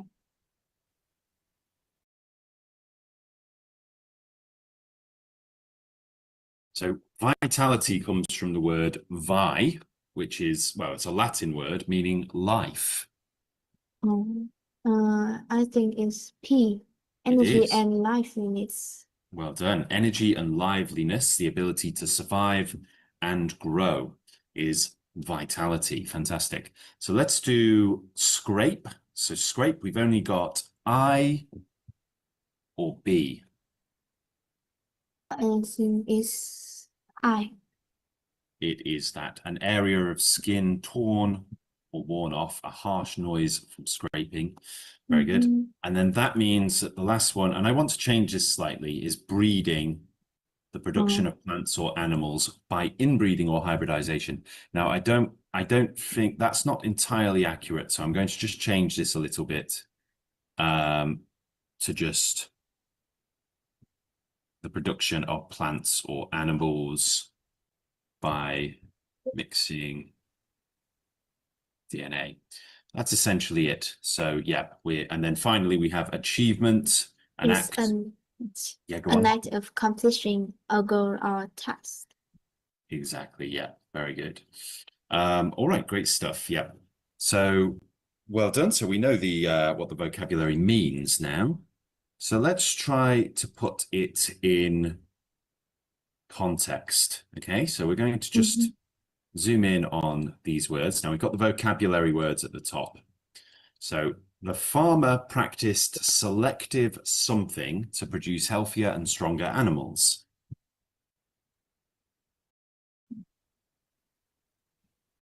What did the farmer practice?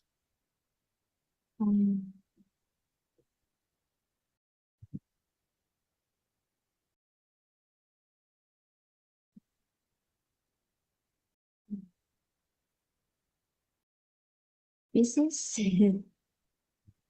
It's something we do with animals. So let's say we take a cow that produces lots and lots of milk and another cow that produces lots and lots of milk, and we use them to produce a third cow, hoping that that one will produce even more milk. Is that species or It breeding? wouldn't be species, it would be breeding. Yeah, very good. So breeding, let's take that out of there, pop that in there. Selective breeding is when we choose which animals get to produce offspring, babies. And when we're farming, we choose the ones that have traits or characteristics that we as humans want. So we want cows that produce a lot of milk, or cows that produce a lot of meat, sheep that produces a lot of wool, and different things as well. We also breed dogs to have specific traits, maybe a certain look, or maybe ones that can smell very well, or maybe ones that can swim. Lots of different types of dogs. We have dogs for hunting, dogs for guarding our homes, dogs that look very, very cute, big dogs, little dogs, everything in between. And we have selectively bred them to look this way. Yes. Yeah. The mountain was so something that it could be seen from miles away.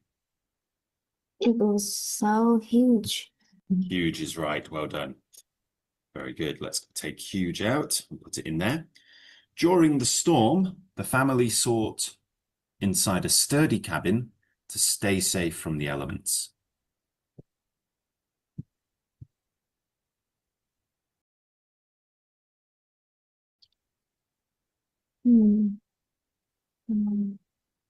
So this is when we want to stay somewhere that is protected.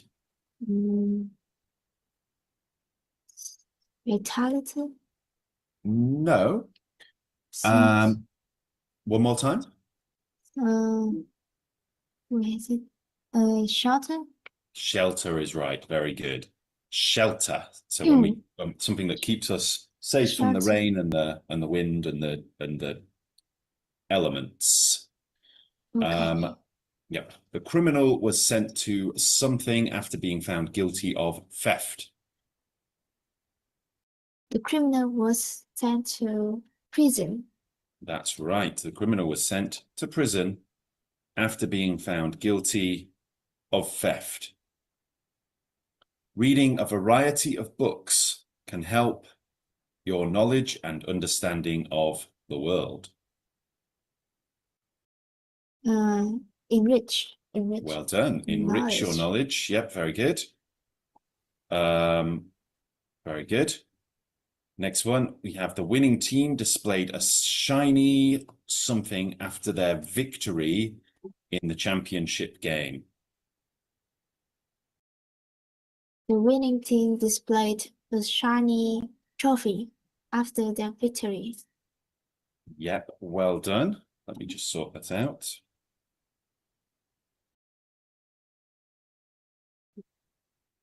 Okay. Oh, sorry. Frozen up a second. Yes, that's right. A trophy after their victory in the championship games. Very good. After the car accident, she experienced emotional, that took months to heal. After the car accident, she experienced emotional trauma. Yep. Trauma. Trauma. Yep, she experienced. Yeah, we can say that. Let's try pronouncing it. Trauma. Rather than not trauma, but trauma. Trauma. Yep. Trauma is very good. Yep, well done. Emotional trauma. Let's just put that in there. 1 second.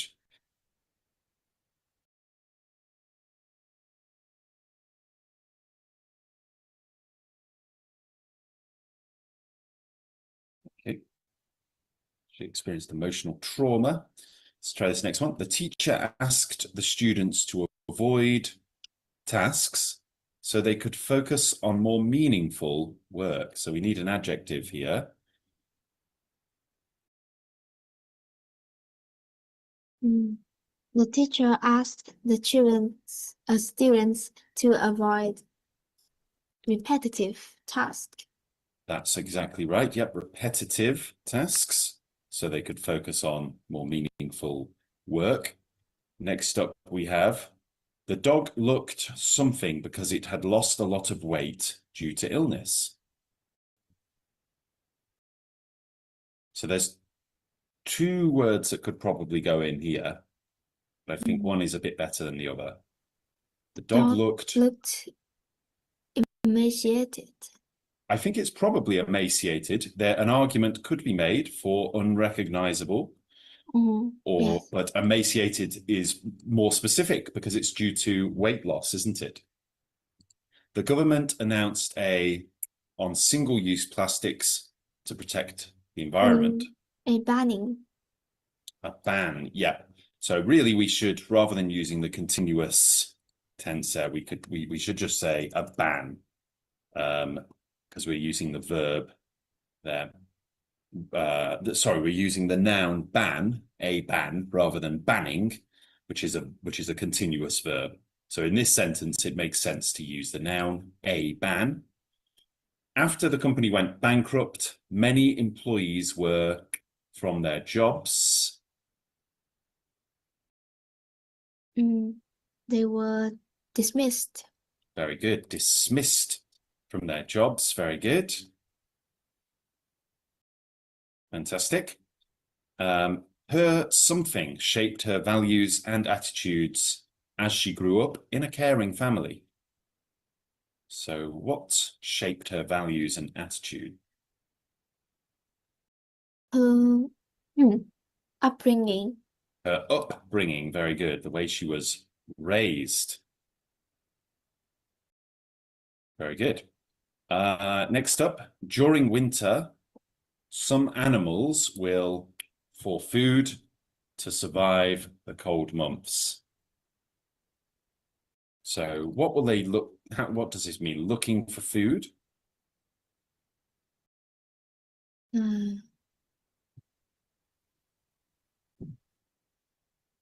Forage.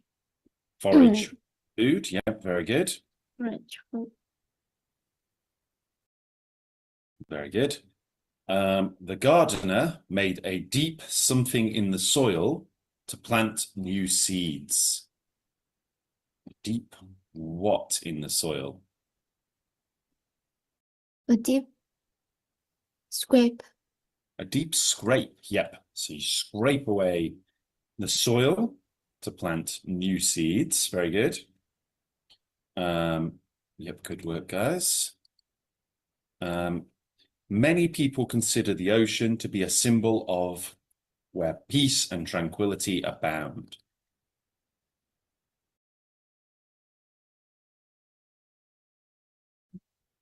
So many people consider the ocean to be a place of something where peace and tranquility abound.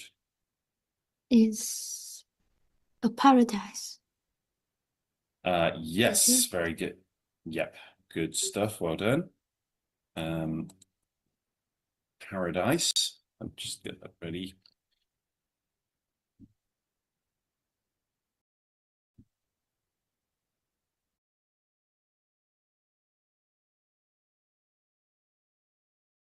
Right, okay. Paradise, yep, very good. Symbol of paradise. Fruits and vegetables are sources of essential vitamins and minerals. So fruits and vegetables are sources of essential vitamins and minerals. Is nutritious. Nutritious. Nutritious. Nutritious is right. Yeah, Nutritious. very good. Nutritious. Very good. Okay.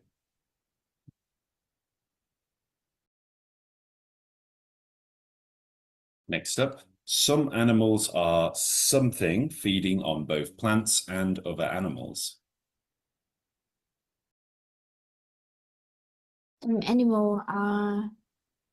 Some animals are omnivorous. Omnivorous. Yep, very good. Omnivorous. Feeding on other plants and animals. Good. His something was evident in his energetic and enthusiastic approach to life. So let's have a look at that.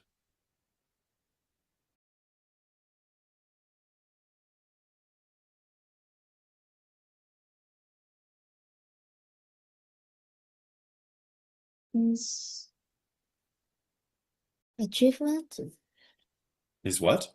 His achievement is not achievement. So he's talking about somebody who's very active and energetic. We're talking about full of life.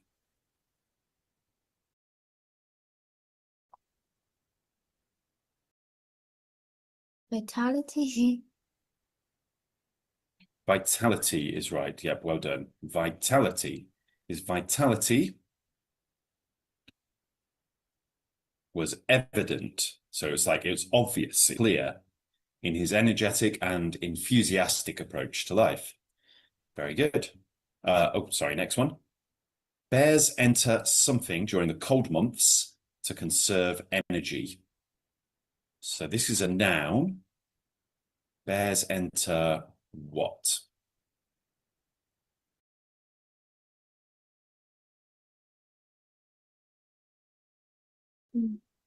So it's when they sleep for a very long time. Hibernation. Hibernation is right.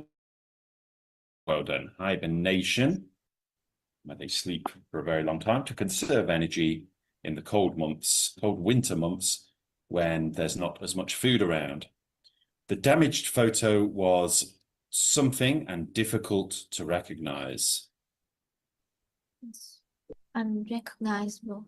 Yeah, that, by the way, whilst that grammatically makes sense, it's a terrible sentence because the damaged photo was unrecognizable and difficult to recognize. I mean, it's just saying the same thing twice. So you could just take away that and say the damaged photo was unrecognizable. Yes. Winning the gold medal was a major something for the athlete. Achievement. Achievement, very good. And then the something of a tiger is different from that of a lion. So that would be species, yep. So lions and tigers can actually breed, and they can produce a tigon or a liger. But tigons and ligers cannot themselves breed, so it means that they are different species, even if they can have a baby. Okay. So what I want to do now is just to rewatch the video and read through the transcript. Okay, so we'll watch the video and the subtitles will take us through the transcript, and then we'll practice the quiz, the reading quiz. Okay. Okay. So let's watch the video first.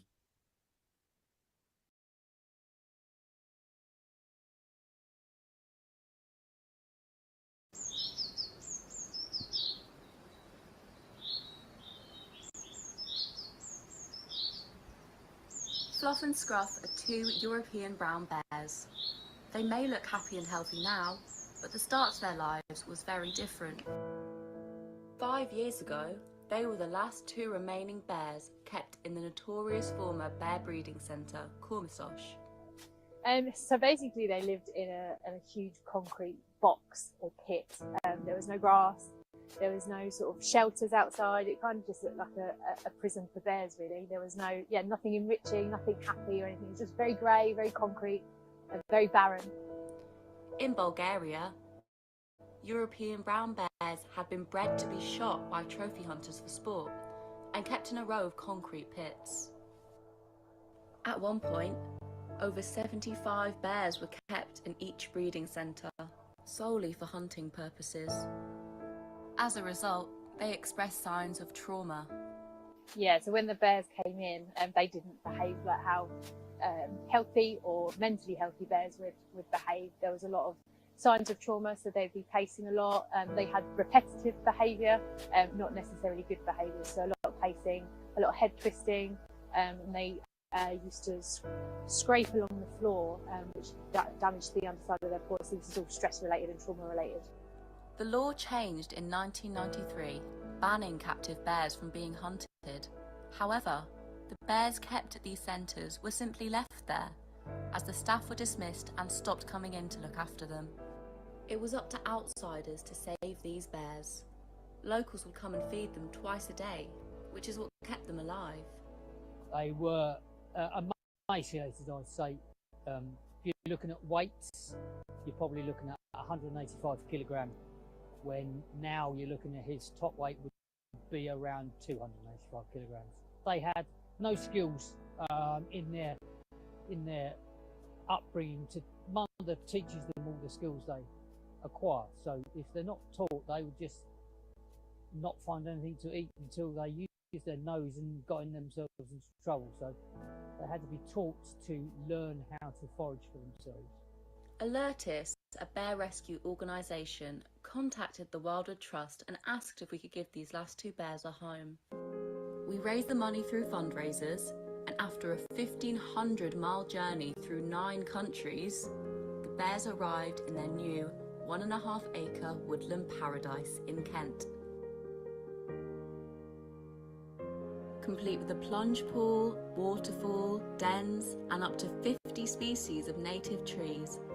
This couldn't be further from the concrete pits of Cormasosh. A lot of grass areas, which they use when they first come out of hibernation. They'll be eating grass mostly, so we've sown that with woodland species of grass that do well in the shaded areas.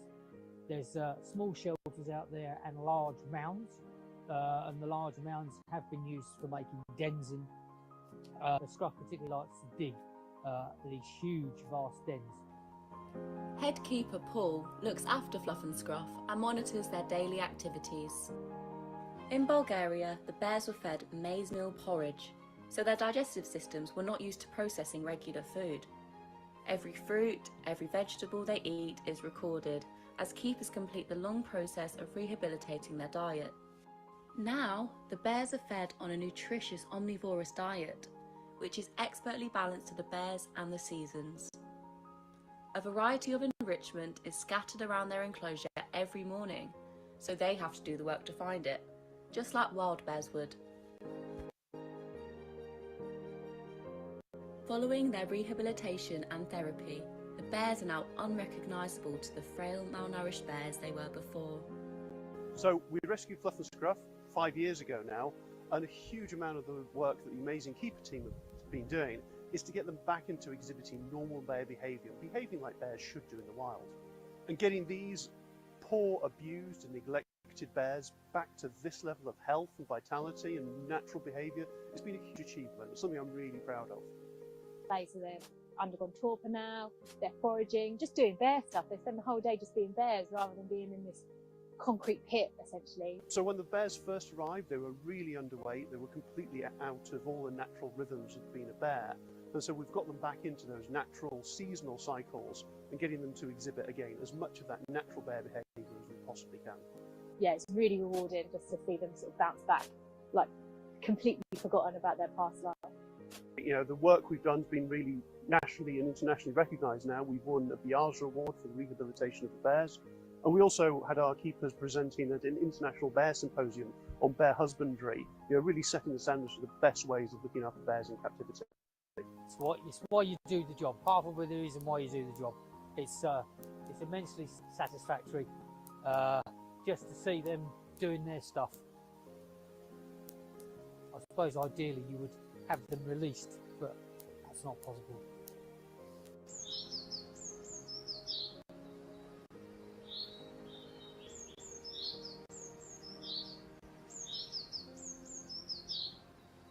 Okay, so little refresher on the video there. Hope we can use that to understand the vocabulary a little bit in context a little bit more. So Yes. Yep, so what I want to do is what I like to do here is just duplicate the tab so that we have the transcript ready, and we can also do the reading quiz. Okay, just makes it easier to flick between the two when you're on the Stax English Master Course. So just wait for that to load, and you can read through if you like.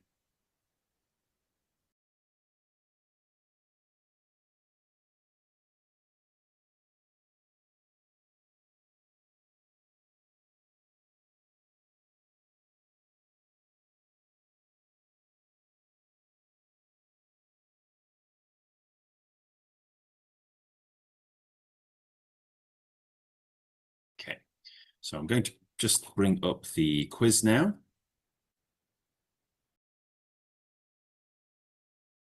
Retry this. So it's only 7 questions, so relatively easy.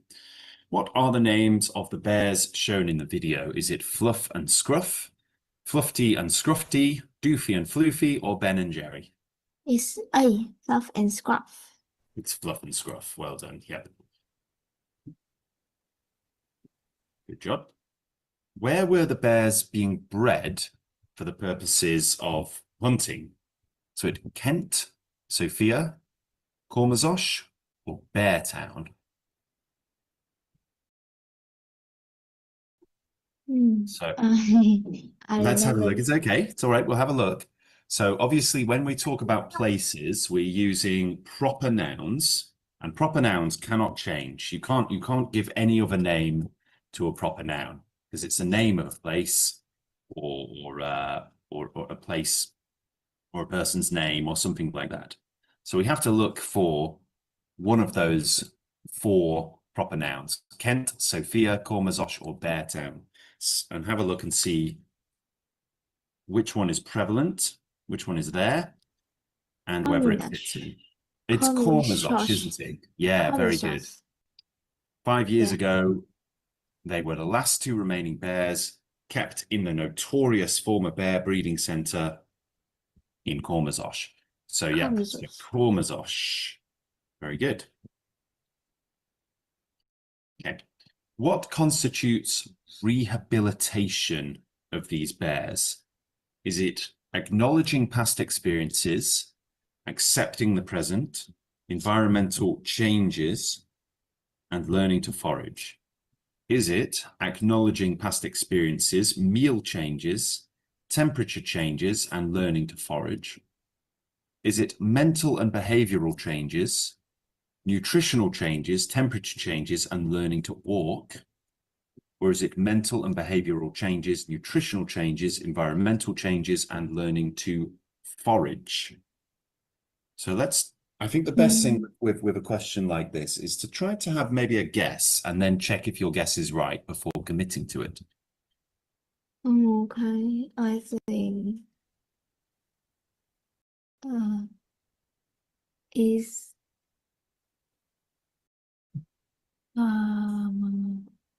D, the last one. Okay, so let's have a look. Mental and behavioral changes, nutritional changes, environmental changes, and learning to forage. So let's find out if that's correct. So what do we mean when we talk about rehabilitation?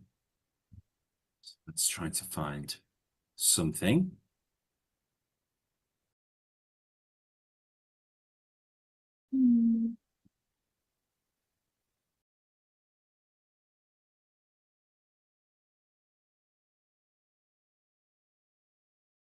So what we can do when we're looking for this is looking for words like the ones, the same as or similar to the ones that we've talked about, that we just read about, or finding a word related to the question, like rehabilitation. So we can see rehabilitation popping up here. Oh, yes. Yeah.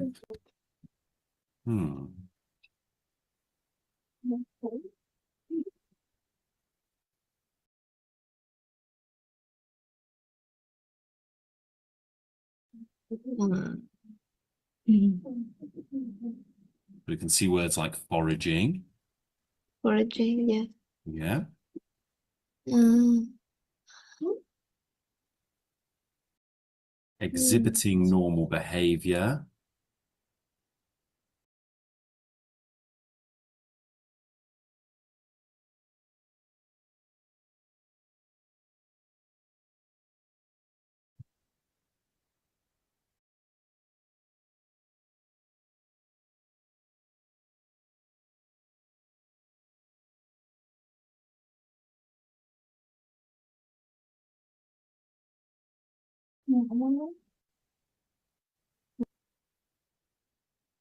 Okay, we've got some information here.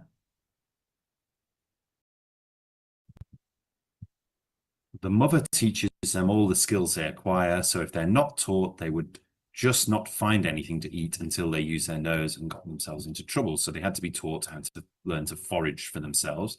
So it looks like foraging is definitely a big part of it, isn't it? Yes. Yep.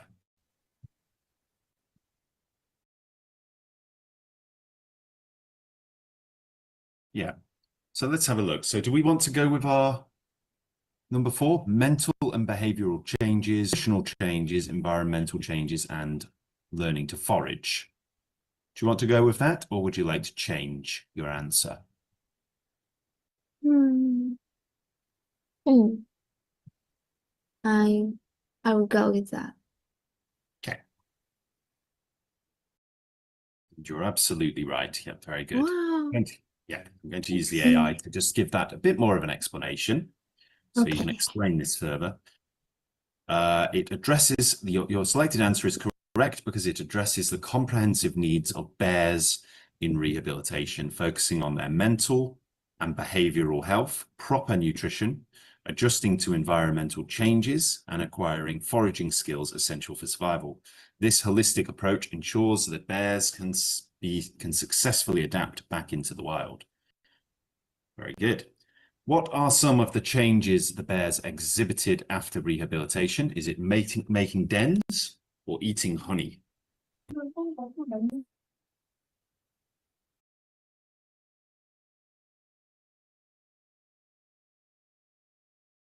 What are some of the changes that they exhibited? So how did the bears change? What did they do after they've been taken away from the concrete pits and given space to roam around? Excuse me, what is making dance mean? Okay, so making dens means building kind of like a little hole for you to hide in, like a little cave. So we can see here, it says just down here, when that person was quoted, it says a lot of grass areas, which they use when they first come out of hibernation. They'll be eating grass mostly. So we've sown that with a woodland species of grass that do well in the shaded areas. There's small shelters out there and large mounds. And the large mounds have been used for making dens in them. Scruff particularly likes to dig these huge, vast dens. So a mound is like a big pile of something, a big pile of mud, a big pile of stones or something like that. In this case, we're talking about a big mound of soil with grass over it. And Scruff the bear digs into that, makes a little comfortable little nest, kind of like a nest for a bear. So that's what making dens is. And Okay, so clearly that's the one, yeah. Yeah. And also honey, I mean, bears do eat honey, but honey is not mentioned here at all. So it's never mentioned. There's no other word for honey than honey. So again, it's a noun that nouns don't tend to change their names very often. So we are not looking at anything to do with honey. What are some of the other changes the bears exhibited after rehabilitation? Speaking English, playing, of course. That one's a very obvious answer because bears can't speak English, not outside of the world of fiction. And what are some of the other changes the bears exhibited after rehabilitation? Foraging. Foraging, yep. So foraging, looking for things. There's no mention of them fighting. What are some of the changes the bears exhibited after rehabilitation? Normal bear behavior or twisting their head? Normal bear behavior. Exactly right, yeah, because it does mention about twisting heads, but it says it very early on, and it says that it was a symptom of them being basically extremely unhealthy. And you can see this, yep. And you can see it right there, can't you? So when the bears came in and they didn't behave like how mentally healthy bears would behave, there were a lot of signs of trauma. They'd be pacing a lot and they had repetitive behavior and not necessarily good behavior. So a lot of pacing, a lot of head twisting, and they used to scrape along the floor, which damaged the underside of their claws. So this is kind of the way that they would behave if they're under stress. All right, very good, very good, very good. All right, so fantastic work on that. Yep, well done, well done. What we're going to do in the next lesson, which will be tomorrow at the same time, is we're going to practice some conversation, okay? Now, this is actually about zoos. So what I would recommend is have a little look at the written conversation practice module. Now, you can open this up and it's a conversation AI. And you can actually talk to it and have a conversation about some of these questions, some of these things, and see if you can learn some things about the overall question, which is, are zoos a good thing for animals? So you can ask it questions, converse with it, learn a little bit, practice some written conversation, maybe learn, have a think about what your answer to each of these questions might be. So we've got some questions like, how do zoos help with conservation? Are animals happier living in zoos?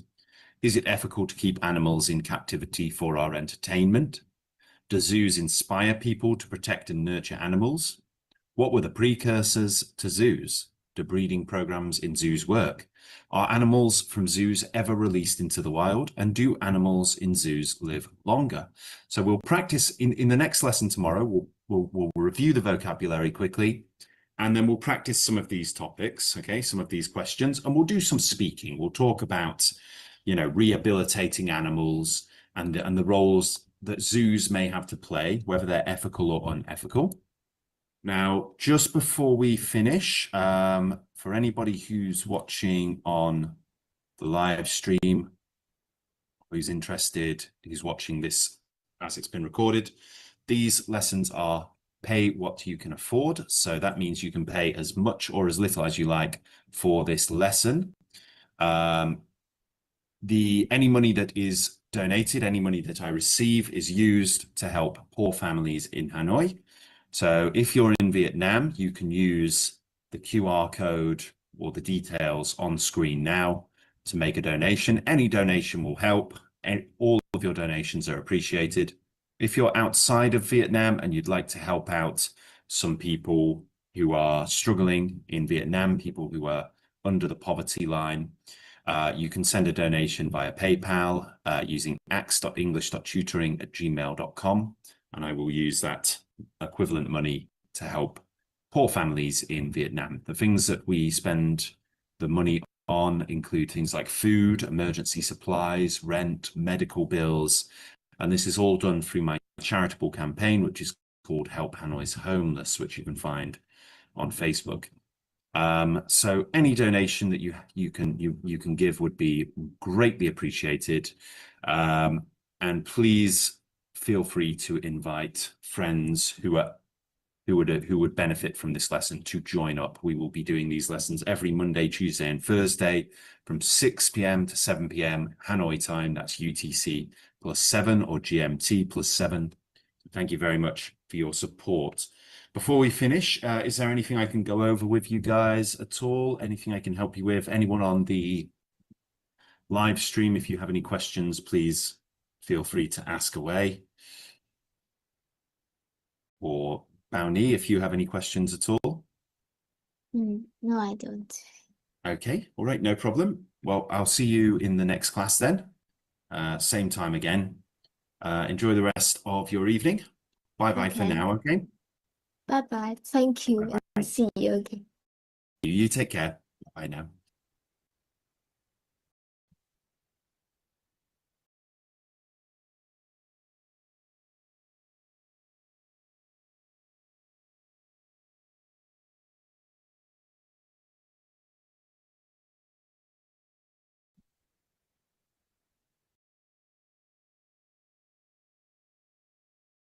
Hi, teacher.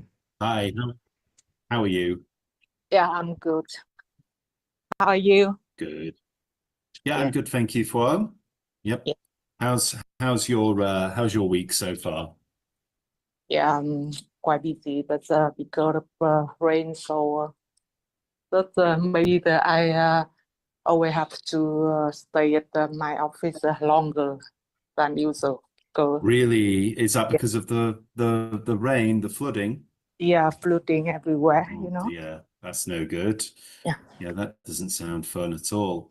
Yeah, how where how bad is it in what part of the city are you working in?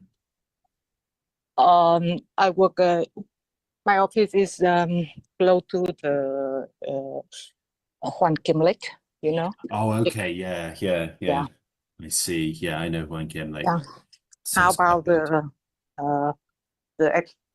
I saw is you have many activities to support for the Yeah, we're yeah. trying to. I mean, I've been offering. I've had a few people, as well as myself, offering to shelter people who are affected by the flooding. So I'm offering that and trying to find ways that we can help people who've lost their homes and things like that. So yeah, so we're trying to. Well, it's part of the reason I'm doing these classes is to try to help people who are in those situations. Yeah. Yeah, so hopefully we can get some help to the people in need. It seems like a lot of it's in the countryside, though, isn't it? A lot of the worst damage is out in the rural areas, isn't it? Yeah. Yeah. No, good. Yeah. Mm. I think Sorry, it's go on. yeah, I think it's very nice when you can organize many people to join your uh, helpful activities to support. Yeah. Yeah. We'll try and get some help out to people as soon as we reasonably can and try to abreast of activities that are going on to help people too. Yeah. So just before we begin the lesson, so we've got some people watching on the live stream, and obviously you're joining on Zoom. So if you're watching on the live stream, these lessons are pay what you can afford, so you can pay as much or as little as you like for this lesson, and your contribution helps poor families in Hanoi. If you are outside of Vietnam, you can pay via PayPal using the email address ax.english.tutoring@gmail.com. And if you're in Vietnam, you can scan the QR code to pay directly. And all funds will be used to support the needy families in Hanoi with things like food, rent, and medical bills, and education, and various other things through my charitable campaign, which is called Help Hanoi's Homeless. So we'll have these lessons every Monday, Tuesday, and Thursday from 6 p.m. to 7 p.m. UTC +7, which is Vietnam time. Okay, we've just had some more people joining. Hello, new person. Is it Phuong as well? Is it? Hello, Phuong. teacher. Hello. Is your name Phuong? Yes. My name Okay. is Bảo Phương. Bao Phuong. Okay, I'm going to call one of you Bao Phuong and the other one Phuong. Okay, just so that we don't get confused. How are you, Bao Phuong? I'm 16 years old. So you're 16. How are you? How are you feeling? I feel shy, a little shy. A bit shy. Okay, that's okay. So don't worry, Bao Phuong. We're just going to we'll take things very slowly. And if you're a bit shy about speaking, that's okay. You can just write things in the chat box if you want to, okay? Thank you. No problem. So today's lesson, guys, we're going to learn about gorillas. Okay, so before we begin, I'm just going to share the course, my course with you guys, so you can sign up. This is a course on Udemy. It's the Stax English IELTS Master Course. I'm offering it to you guys free of charge. Okay, so if you want to follow along with this lesson, you can click this link in the chat box. So that's udemy.com/course/Stax English IELTS / coupon code equals English for all.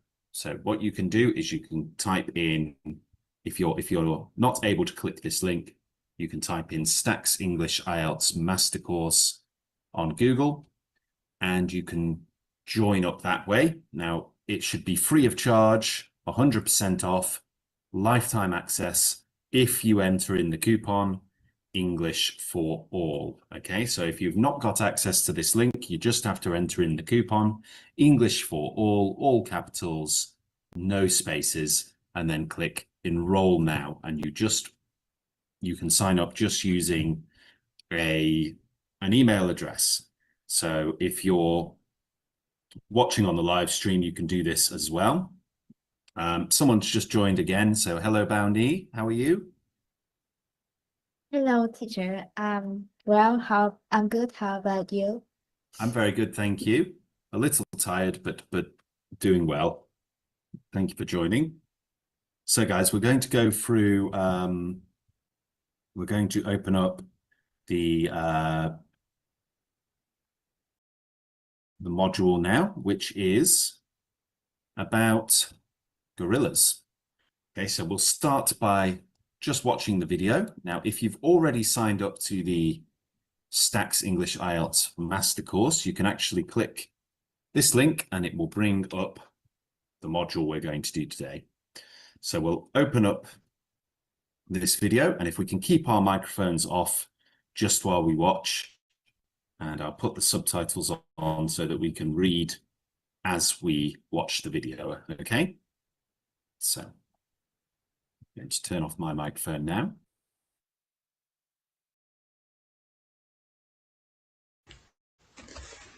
Gorillas are one of 3 groups of African apes. They are divided into 2 species, the western gorilla and the eastern gorilla. Gorillas may be aggressive when attacked or provoked, but they are naturally gentle. They are generally herbivores, which means that they eat plants, but they also eat insects. A gorilla's lifespan in the wild is between 35 and 40 years, although zoo gorillas may live for 50 years or more because they have more food and healthcare. Gorillas are large apes. They can be strong like chimpanzees and orangutans. An adult male gorilla can weigh up to 225 kilograms and stand 1.8 meters in height. Gorillas live in family groups called troops. They have a broad chest, wide shoulders, short legs, and long arms. They have black skin and hair. Adult male gorillas' hair becomes silver or grey on their backs as they become older. Because of that, older males are called silverbacks. Gorillas live in the rainforests in Central Africa. They mostly live on the ground, but they can also climb. When on the ground, they walk on their feet and finger knuckles. Troops of gorillas wander slowly through the forests of Central Africa. For about half of their day, they search for leaves, vines, and bamboo shoots to eat. Sometimes they also eat ants or termites. For the rest of the day, they lay in the sun and play with their children. If another gorilla threatens them, the troop's leader, the silverback, protects them by rearing up and beating his chest.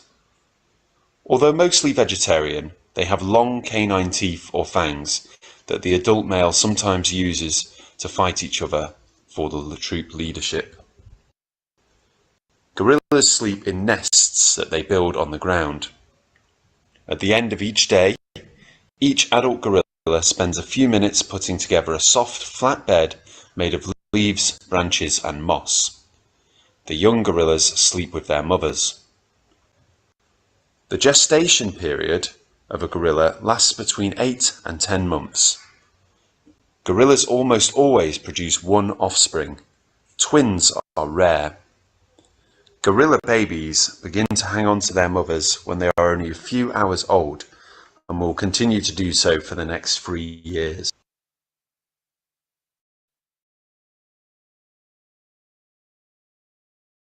Okay, so what we have next is the transcript, which of course we can read through. So if you've already signed up to the Stax English IELTS Master Course, you can read the transcript by clicking the link in the chat box or just clicking the next section along from the video. So let me just pop that in there for you. Okay, so we'll use that a bit later. What we want to do now is we want to practice some vocabulary games, okay, so that we can review the vocabulary from the previous lesson. If you were not here in the previous lesson, that's okay. You can just watch along and learn the vocabulary, okay? So, first of all, we'll start with this game called Guess What? And we just have to try to figure out what the word is. Is it insect, gentle, or broad? So we have an adjective, so that gives us a clue right away. An antonym is narrow, so the opposite word is narrow. So if you want to say the word or write the word down in the chat box, and if you're watching on the live stream, you can type in the word that you believe it is as well. Any ideas what this word could be? I think it's broad. You are absolutely right. It is broad. Very good. So let me just get that there. Yep. So broad, a synonym of broad is wide, which is another vocabulary word that we have today. And the example there is the road stretched out across the broad valley. Very good. Next, we have a noun, and this is a long pointed tooth, such as the canine tooth of carnivorous animals, or the hollow grooved tooth by which a venomous snake injects its poison. So we're talking about something sharp, big sharp teeth. It's fang. It is a fang. Well done. Very good. The snake sunk its fang or fangs into its prey. Next, we have a noun, and the definition is, in biology, the most fundamental classification of living things. So we're talking about types of animals, different types of animals that can breed together and produce babies.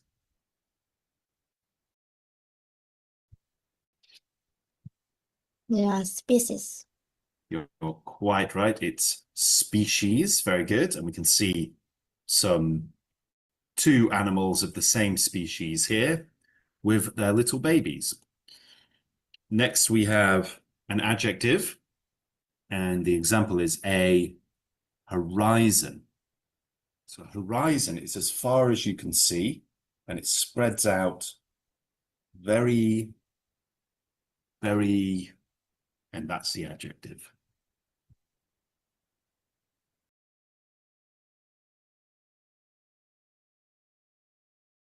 If anyone on the live stream wants to have a guess as well. A synonym is vast. It's wide. You are quite right. It is wide, meaning extending over a considerable or large area from side to side. Very good. Next, we have an intransitive verb. Now, this word isn't well known. So let's have another couple of words in there. So we've got ramble or walk. Look at the word. Wander. It is wander. Well done. To wander, to move about with no purpose, aim, or plan, or at no definitive pace. To roam. Very good. Well done, guys. Let's have some clues to help us out. Next, we have an adjective characterized by hostility in action. So hostility is when we are not very nice to people, forceful. So what could this word be? Aggressive. It's aggressive. Well done. Aggressive. So we've got some other terms here like militant. And an example, the small nation could not defend against its aggressive neighbor. Very good. We're doing well so far. Next, we have another noun, and we've got an image here of some trees, some leaves, vine plants. It's a rainforest. Yes, and we may also call it the jungle. So the rainforest is a dense forest of evergreens and heavy undergrowth in a tropical area that receives abundant rainfall throughout the year. So rainforest, very good.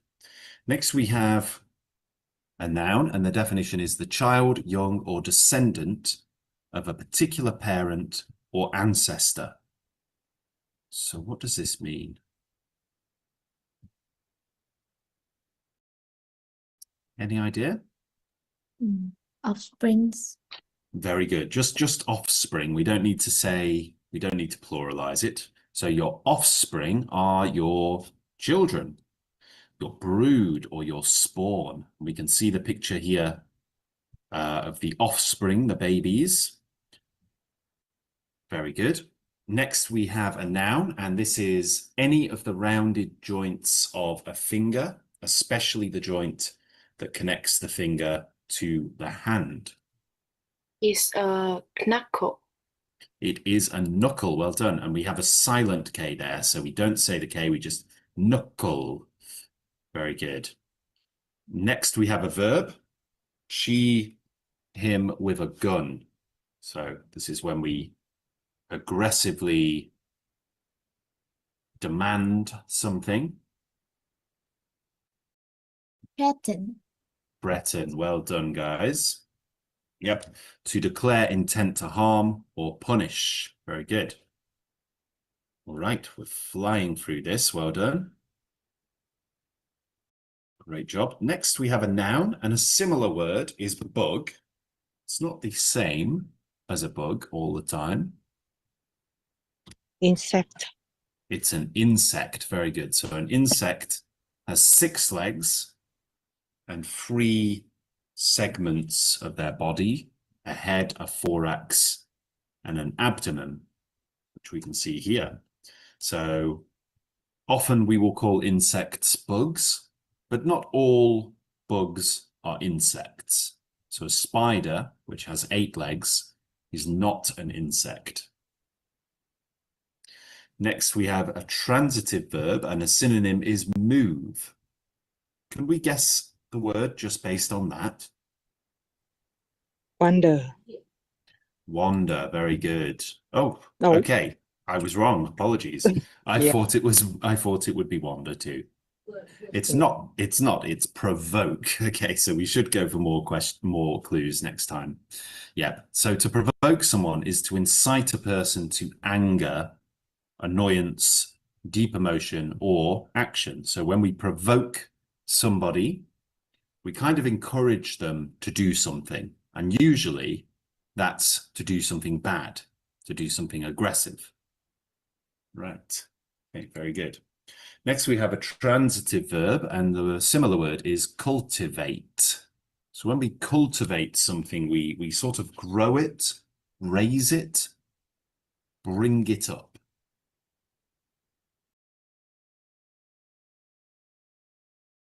So a tricky one. Let's take 2 away.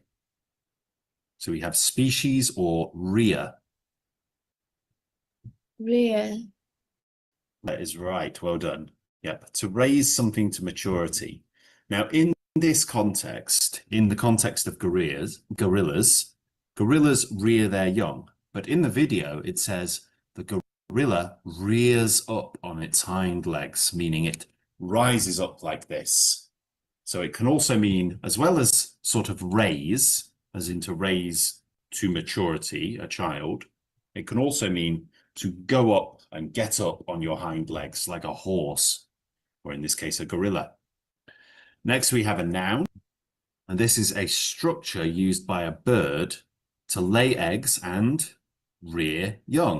We can see the word right there.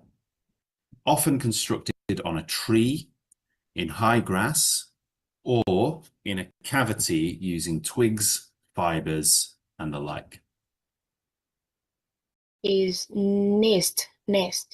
It is a nest. Well done. A nest. And we can see the nest there. Now, it's not always birds that make nests. Gorillas make nests. Wolves make nests. Lots of animals make nests. Now we have an adjective, and a synonym is benevolent. So when something is benevolent, it's generally harmless, friendly, not trying Gentle. to. It's gentle, very good. And you may notice that the opposite word, well, it says stern there, but another antonym of benevolent is malevolent.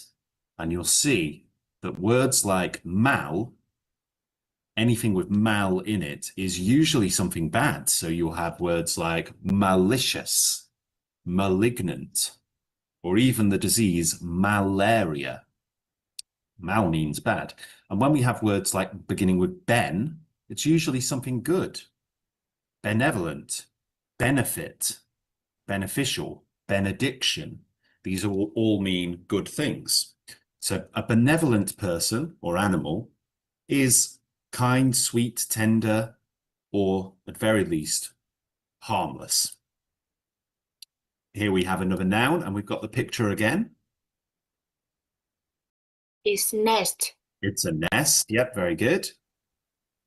Well done. Next, we have a transitive verb, and a related word is toss. So let's have some clues, because that's not entirely clear, is it? So let's have a few clues. To raise to maturity. Rear. Is to rear or to raise up. In the case of the video there, to rear up, as in stand up. And next we have an adjective, and the opposite word is ferocious. That's the opposite.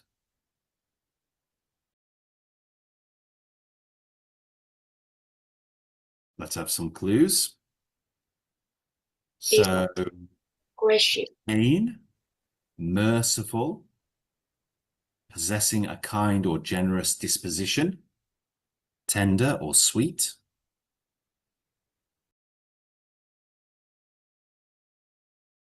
Any idea Gentle. anyone's got it there?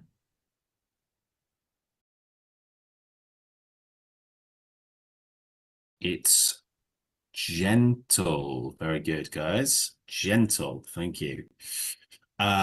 Transitive verb again. By these demonstrations, they hoped to politicians into taking action. So this is a verb where we're trying to get people to take action.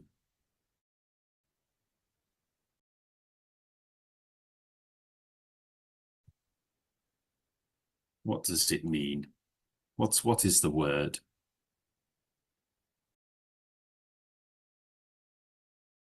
I think it's provoke. It's to provoke. Any ideas, guys? To incite someone to action? I think it's to provoke. Sorry, say that one more time, Bowney. Provoke. Provoke is right. Well done. Provoke, to encourage someone to do something, usually something bad. Okay. Well done, guys. That was great. What we're going to do now is we're going to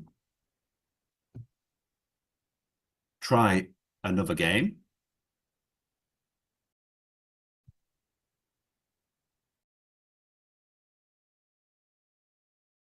Just wait for it to load.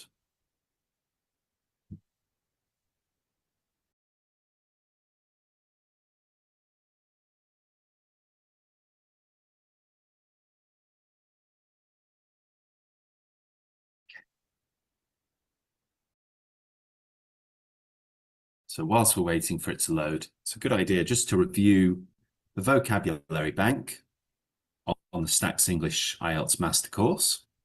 And you can have a look through that and see if there are any terms that you're unfamiliar with.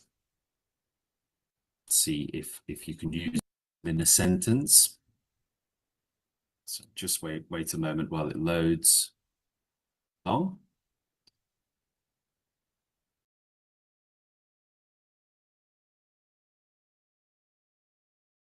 Okay, and we're back in. Okay. All right, you guys.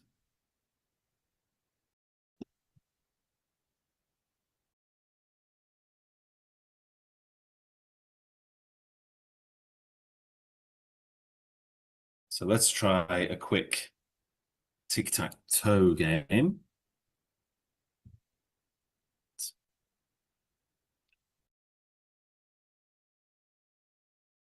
Okay, so this should be nice and easy, I think. We're going to start by choosing a square. So we will have some letters across the top in bold. Let's make them a bit larger. Okay, A, B, and C. And then down the side, we'll have 1, 2, and 3. So can somebody choose a square for me? A1, B1, C1, A2, B2, C2. It's just a simple game of tic-tac-toe. B2, please. B2, okay. Right, let's do it quickly. So a dense forest of evergreens and heavy undergrowth in a tropical area that receives abundant rainfall throughout the year. It's a rainforest. Very good. Rainforest. Okay, could you choose another one?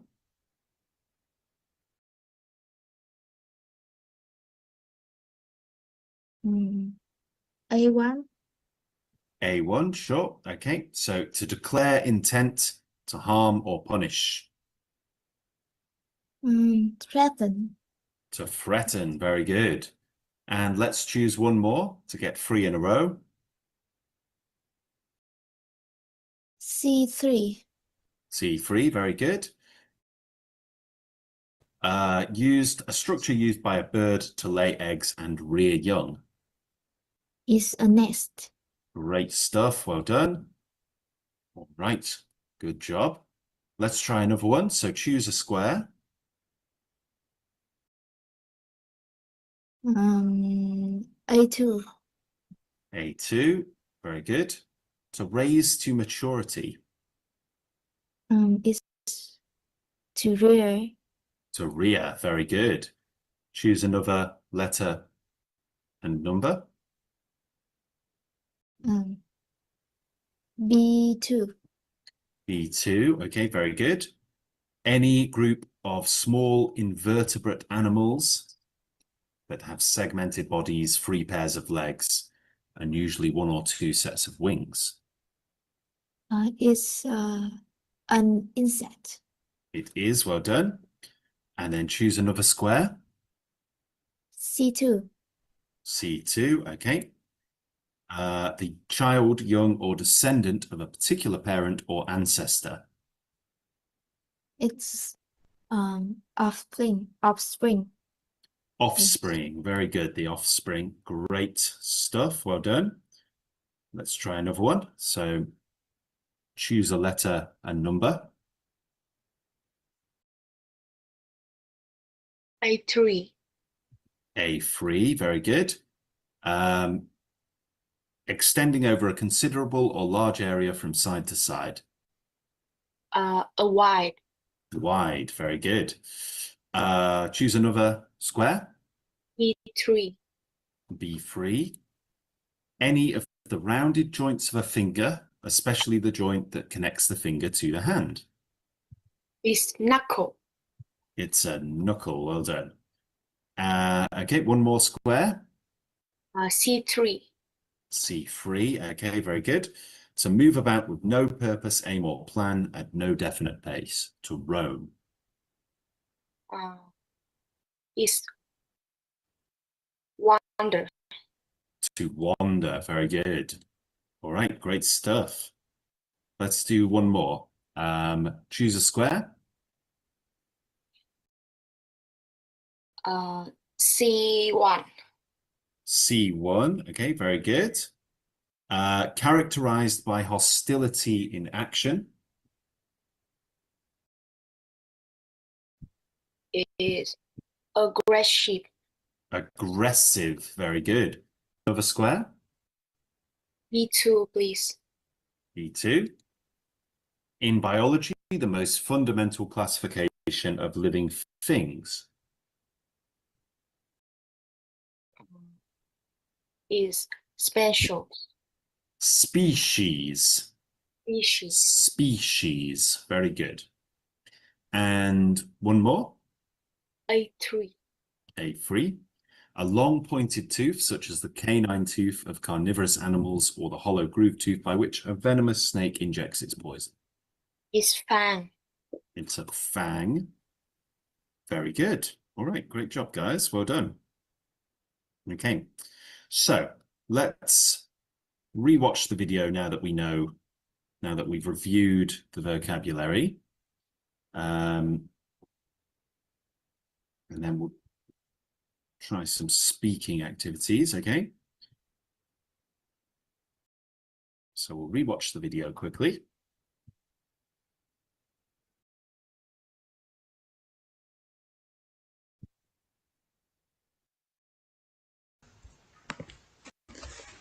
Gorillas are one of 3 groups of African apes. They are divided into 2 species, the western gorilla and the eastern gorilla. Gorillas may be aggressive when attacked or provoked, but they are naturally gentle. They are generally herbivores, which means that they eat plants, but they also eat insects. A gorilla's lifespan in the wild is between 35 and 40 years, although zoo gorillas may live for 50 years or more because they have more food and healthcare. Gorillas are large apes. They can be strong like chimpanzees and orangutans. An adult male gorilla can weigh up to 225 kilograms and stand 1.8 meters in height. Gorillas live in family groups called troops. They have a broad chest, wide shoulders, short legs, and long arms. They have black skin and hair. Adult male gorillas' hair becomes silver or grey on their backs as they become older. Because of that, older males are called silverbacks. Gorillas live in the rainforests in Central Africa. They mostly live on the ground, but they can also climb. When on the ground, they walk on their feet and finger knuckles. Troops of gorillas wander slowly through the forests of Central Africa. For about half of their day, they search for leaves, vines, and bamboo shoots to eat. Sometimes they also eat ants or termites. For the rest of the day, they lay in the sun and play with their children.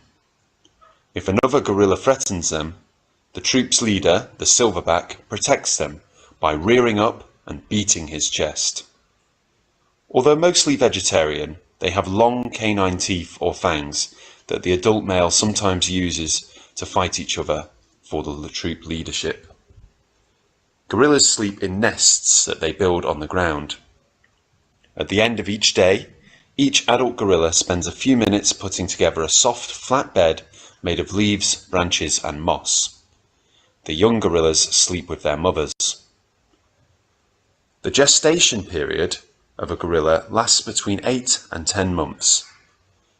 Gorillas almost always produce one offspring. Twins are rare. Gorilla babies begin to hang on to their mothers when they are only a few hours old and will continue to do so for the next 3 years.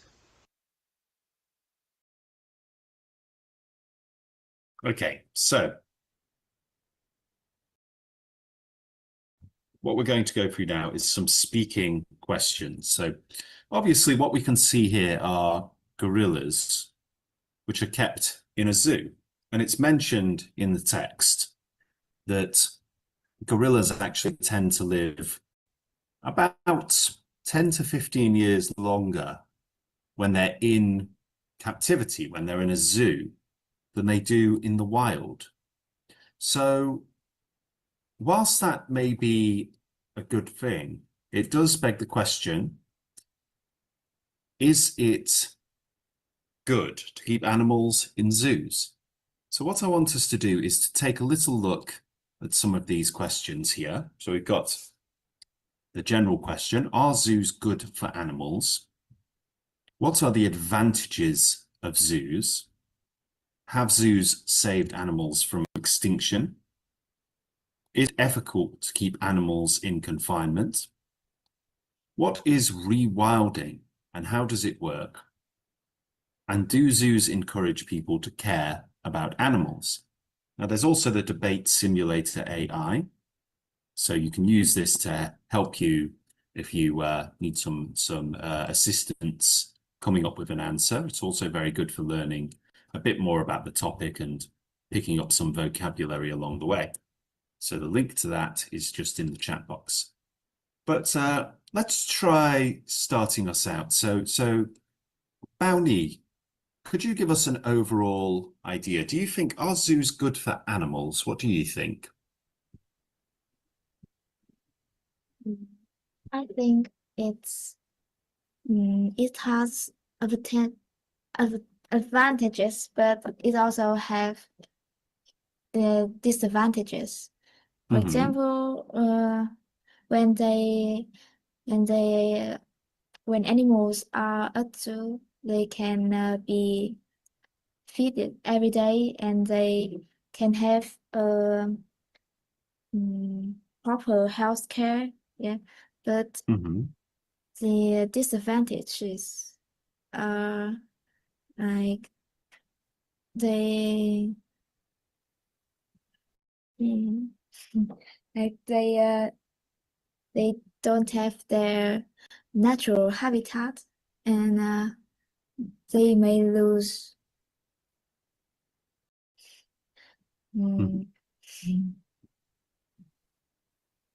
So there are some advantages and disadvantages. So just to give you some correction there on some of your grammar there. So when animals are at the zoo or in a zoo, they can be fed every day, or they are fed every day. Yes. But they are not in their natural habitat. Yep, that's definitely true. Bao Fuang, do you want to have a go at this question? Yes. Yep. So are zoos good for animals? What do you think? The first, I think do zoos help protect endangered species and support breeding programs. Yeah. Moreover, some zoos breed animal for entertainment. When animals live in zoos, they can forget how to hunt or survive in the wild. Okay. Yeah. Okay. So just bear with me one moment. Okay. So just to tidy that up a little bit. So zoos help to protect animals, help to protect endangered species through breeding programs. That's true. However, so rather than saying moreover, which would add to the point you made before, you're offering now an antithesis to that point, an opposite point. So, however, some zoos breed animals for entertainment purposes. So those are some very good points you've made there, Bao Fuang.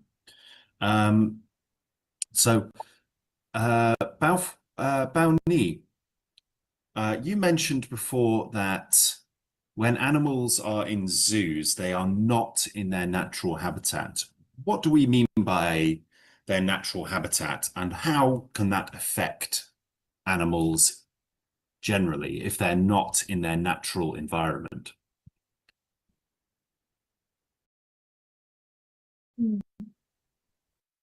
I think when they are trapped in small spaces, they can't behave naturally, and they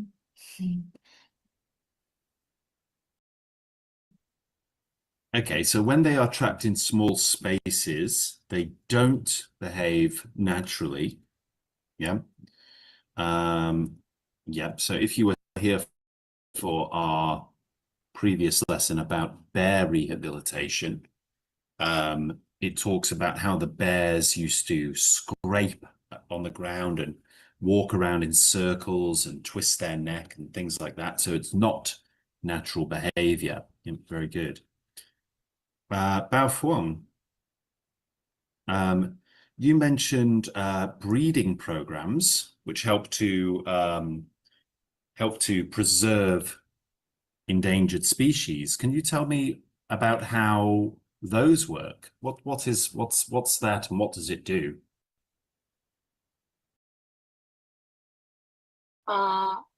I think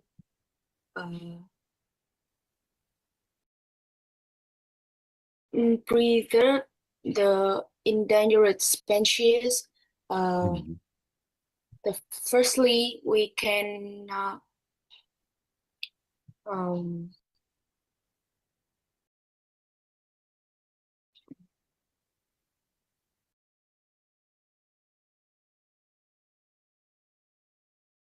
can I have to think about it? Yeah, absolutely. Yeah, yep. Bao Ni, how about you? How do breeding programs help to keep endangered species from extinction?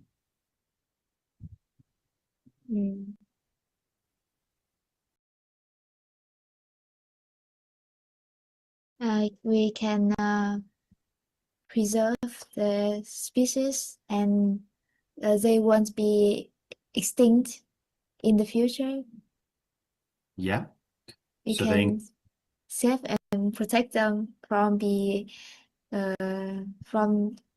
extinction.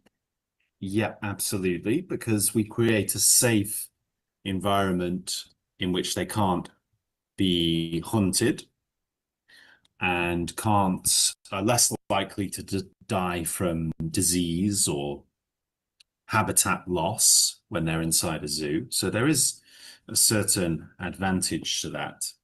Bao Ni, do you think, let's have a think about this question. Is it ethical to keep animals in confinement? What do you think? Excuse me, I don't really understand the word ethical. Okay, yeah, well, allow me to explain. So when we talk about something being ethical, we talk about it being good or correct or right to do.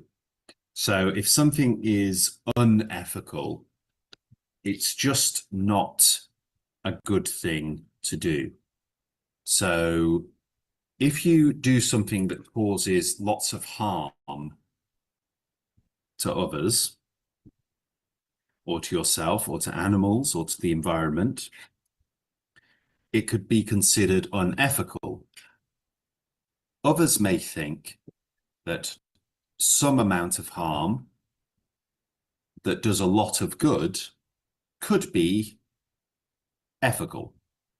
Okay, so if you were to harm one person to save 1,000 people, there's an argument that then it is actually ethical.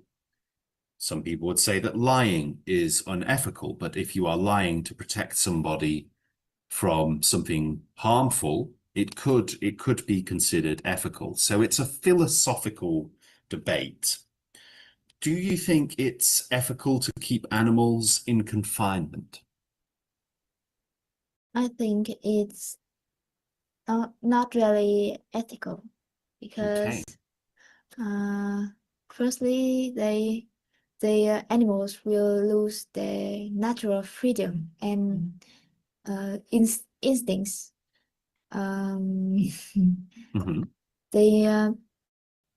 They may face like mental and physical health problem. Mental and physical trauma, yeah. Yes. Absolutely, yeah. So I'm just going to put that word in there. So trauma is mental or physical damage that lasts a long time. So yes, it's true. Keeping animals in confinement may lead to mental or physical trauma. Are there any situations where it could be ethical, where it could be okay? Or is it always unethical to keep animals in confinement?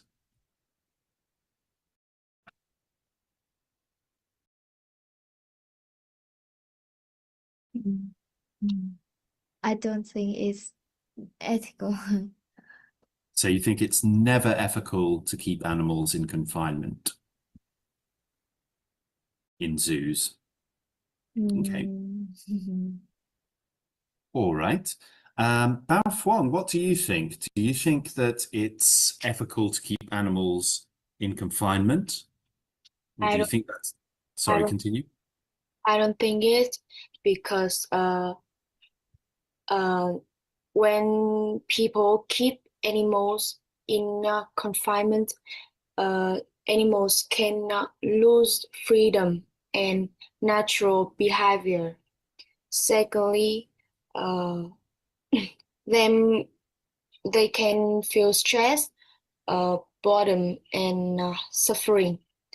In the a few places, some zoos and parks keep animals mainly for entertainment and profit. Understood. So when animals are being kept in confinement for the purposes of entertainment and profit, it's almost certainly unethical. And not just for the reasons that you mentioned, such as animals sort of losing their natural instincts, not being presumably being unhappy, stressed, or traumatized.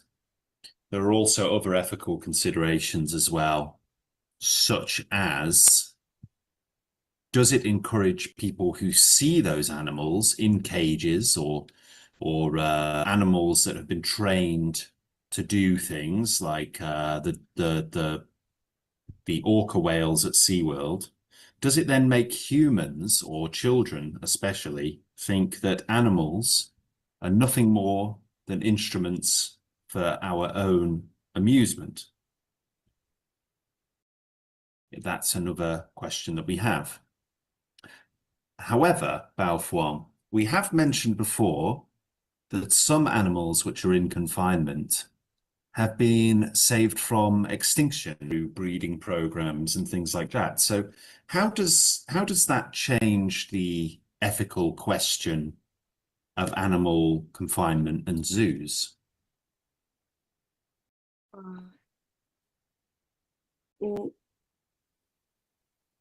You asked me this question. Have those Yeah.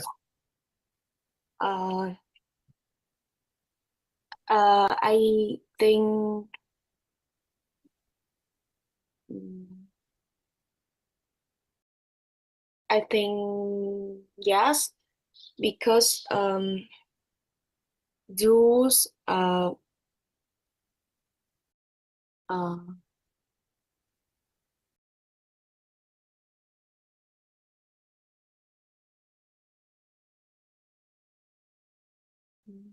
Let me put that to Bao Ni. So Bao Ni, is there any situation where it could be ethical to keep animals in confinement in zoos? Yes, in some situations, they are kept in zoos to be protected from extinction. Yeah, so that's another thing to consider, isn't it? If we're protecting the animal from extinction, then it could possibly be ethical to keep the animal in confinement.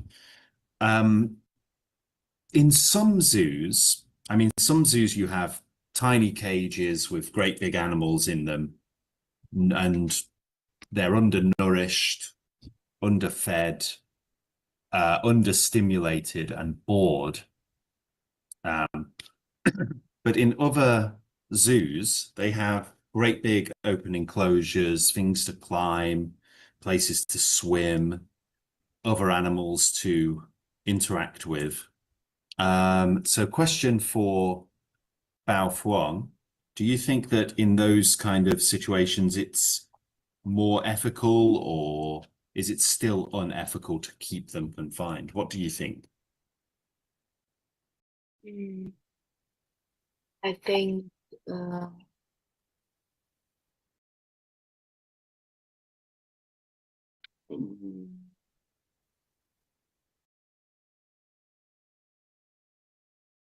I think we don't have to be more ethical to keep animals, because when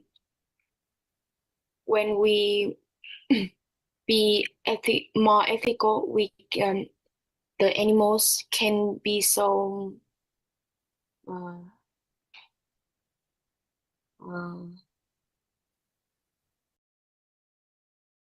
like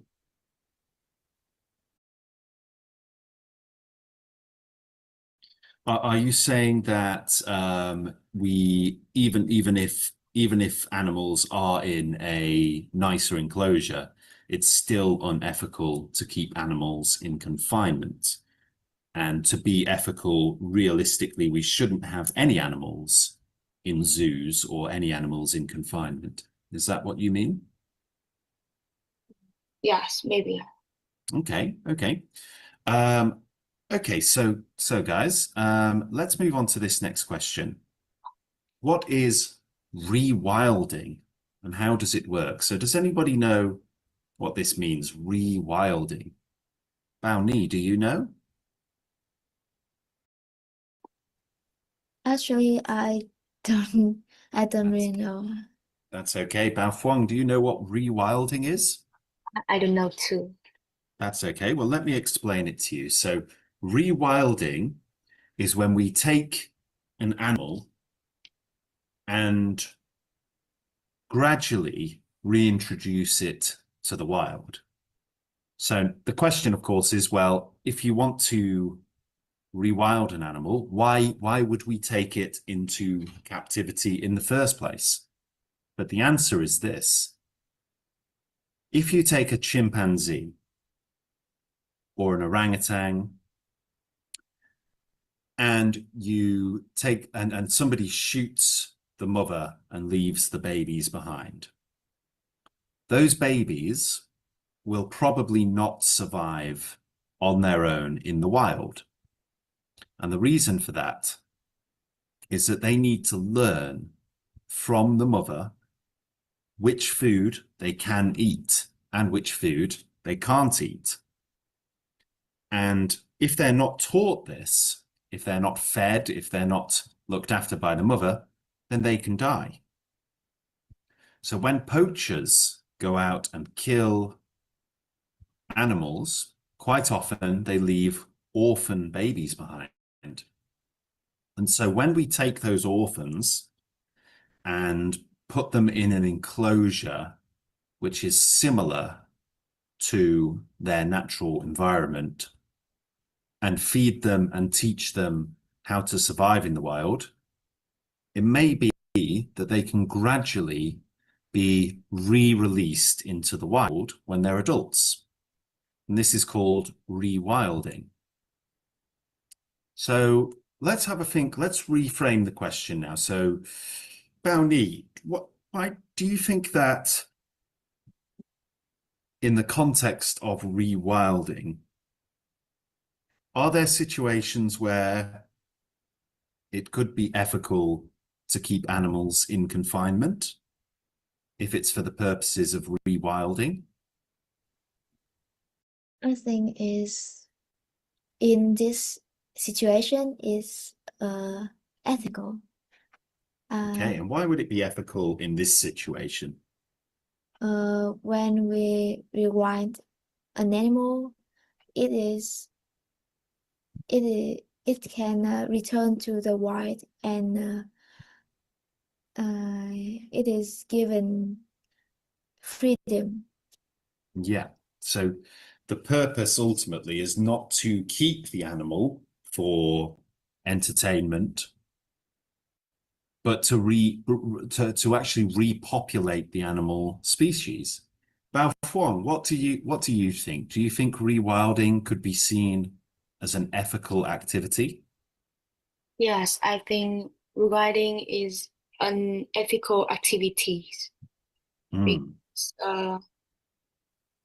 in my opinion, rewilding is rewilding works like restoring habitats for animals, and it connect different wild areas so animals can move freely and adapt to climate change. Okay. Yeah. So it can actually help to restore previously damaged areas that have been damaged ecologically. Yeah, very good. Let's move on to the last question. So, Bao Fuan, do zoos encourage people to care about animals? And let me add another caveat to that. Some people argue that seeing animals in zoos makes people think of them as nothing more than objects for our entertainment. Other people say that when children see animals in zoos, it's often the first thing that encourages them to go on to become a biologist or a conservationist or to do something related to helping animals. What do you think?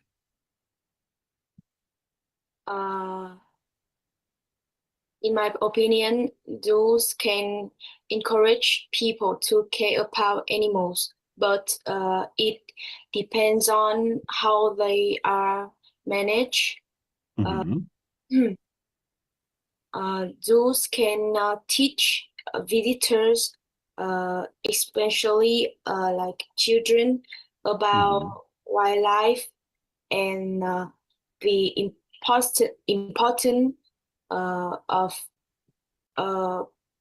protecting animals. So it can be an important part of protecting animals or encouraging people to protect animals. Yes. Yep. Okay. Thank you, Bao Fong. Bao Ni, what do you think? What are your thoughts? I think visiting a zoo allows people, especially children, to learn more about animals, and this helps raise awareness and encourages people to care more about nature. But however, I think animals should live in wildlife parks or forests. So they should live out there in the wild, in their natural habitats as much as possible. Yeah, absolutely. Okay, guys. Well done today. You answered those questions very well. You gave some excellent insights into the ethics of zoos and whether they're good for animals and many of the more nuanced, complicated questions. So for everyone watching on the live stream as well, thank you for watching and joining today. We're going to finish very soon, so I'll just quickly let people know. So if you've enjoyed the lesson today, this is a lesson to raise money for my charitable campaign called Help Hanoi's Homeless. Any donations made will be used to support food, rent, and medical bills for needy families in Hanoi. So if you want to make a donation, you can do so using PayPal and you can use the email address ax.english.tutoring@gmail.com. If you're in Vietnam, you can scan the QR code here using your banking app, or you can use the bank account details below. So if you can make any donation at all, it would be greatly appreciated. Thank you guys for joining today. Before we finish, is there anything else I can go over with you? Anything I can help you with at all?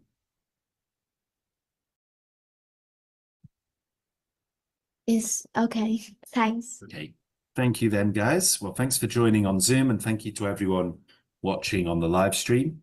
We'll be back again on Thursday, so please join the class on Thursday, and I'll see you then, okay? Bye-bye for now, okay? Okay. Goodbye. Take care, Thank you. guys. Thank you. Bye-bye for now. Bye-bye.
Yeah, hello, Mr. X English. How are you doing?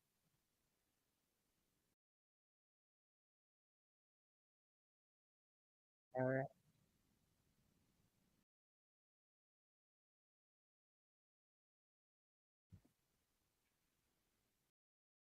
all right. By the way, I'm not for. All right, I'm not for learning English because I've been working as an examiner in Dallas examination for more than 4 years. Alongside, I'm a lecturer in economics at a public university here in southern part of India, and that's why I don't need that class. However, I appreciate your classes on this platform. All right. By the way, I'm not for. All right, I'm not for learning English because I've been working as an examiner in Dallas examination for more than 4 years. Alongside, I'm a lecturer in economics at a public university here in southern part of India, and that's why I don't need that class. However, I appreciate your classes on this platform. All right. By the way, I'm not for. All right, I'm not for learning English because I've been working as an examiner in Dallas examination for more than 4 years. Alongside, I'm a lecturer in economics at a public university here in southern part of India, and that's why I don't need that class. However, I appreciate your classes on this platform.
Okay, I will join. How many times should I wait?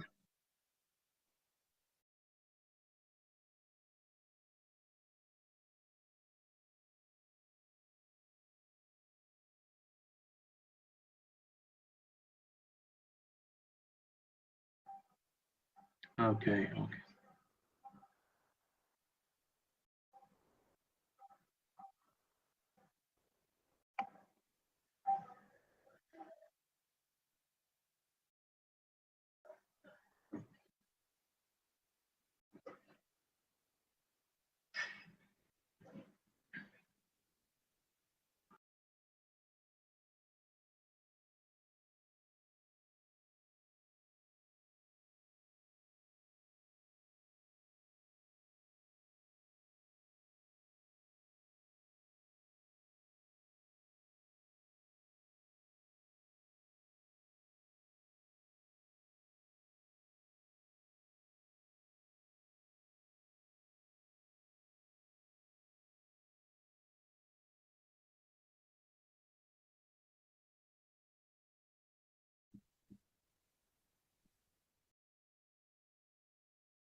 There are just two members.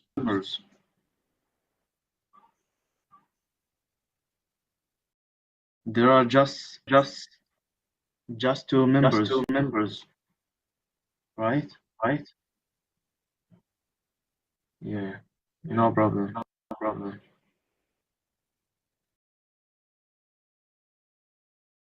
So, are you native speaker? Sure.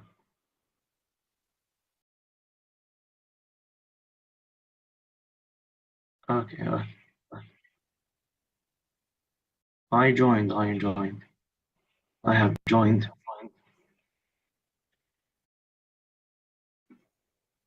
So, are you native speaker?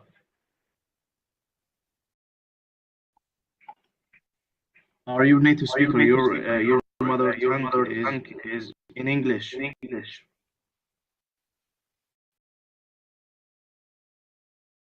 Nice to meet you.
Welcome to the lesson, guys. Hello, Hui. How are you? I'm fine, thank you. What about you? I'm good, thank you. And it's Ahmed, is it? Hello, Ahmed. Hello, hello. Hi, how are you? I'm fine, thank you. Good. Where are you from, Ahmed? I am from Jordan. Jordan. Oh, wow. Okay, fantastic. What time is it over there in Jordan? I'm in Jordan since I was born. Yes, yeah. I mean, what time is it over there? It's like how many hours? What hour is it? Yeah, it's 2 p.m. 2 p.m. Right. Okay. Yeah. So we're 4 hours ahead of you over here in Vietnam. Hello, Zhang. How are you?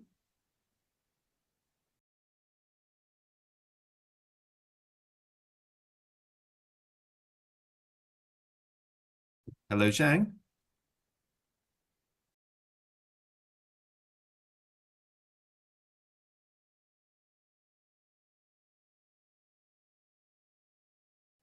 Okay, guys. So welcome to the lesson. So I can see some new faces and some that have attended before.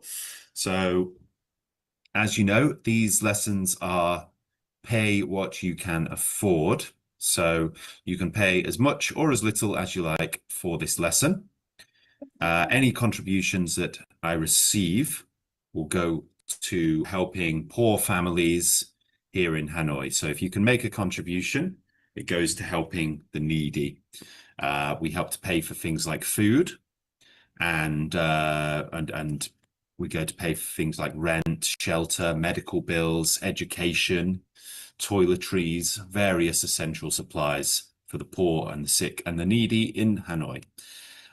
We've recently had some flooding due to a storm. Sorry, I just go to the toilet.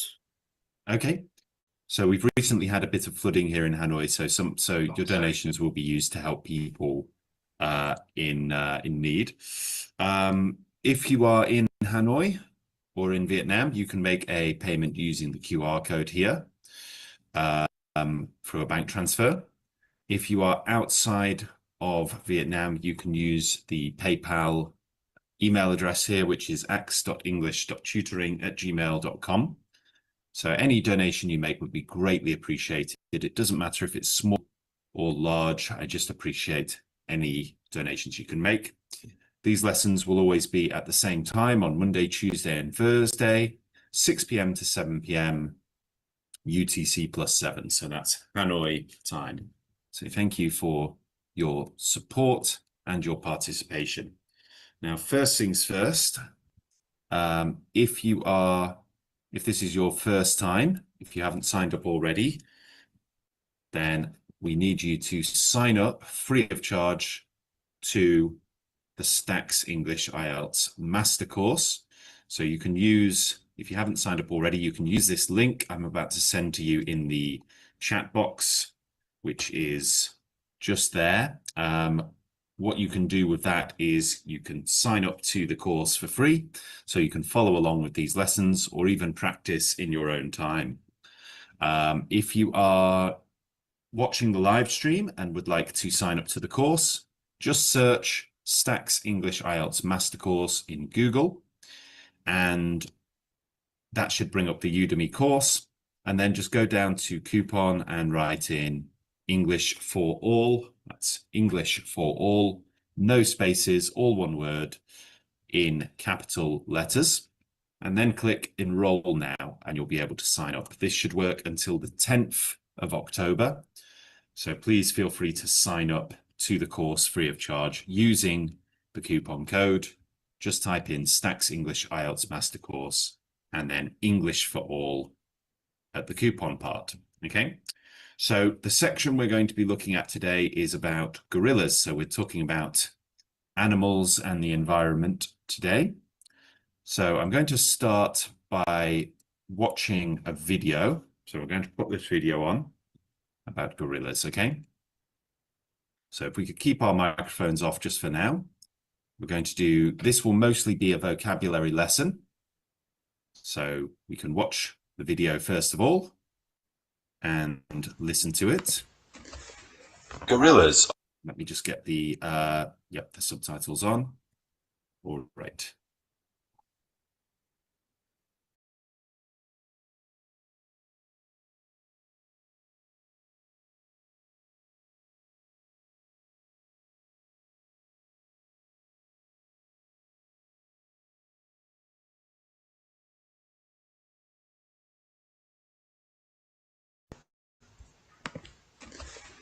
Gorillas are one of 3 groups of African apes. They are divided into 2 species, There's no the I western voice. gorilla and the eastern gorilla. Gorillas may be aggressive when attacked or provoked, but they are naturally gentle. They are generally herbivores, which means that they eat plants, but they also eat insects.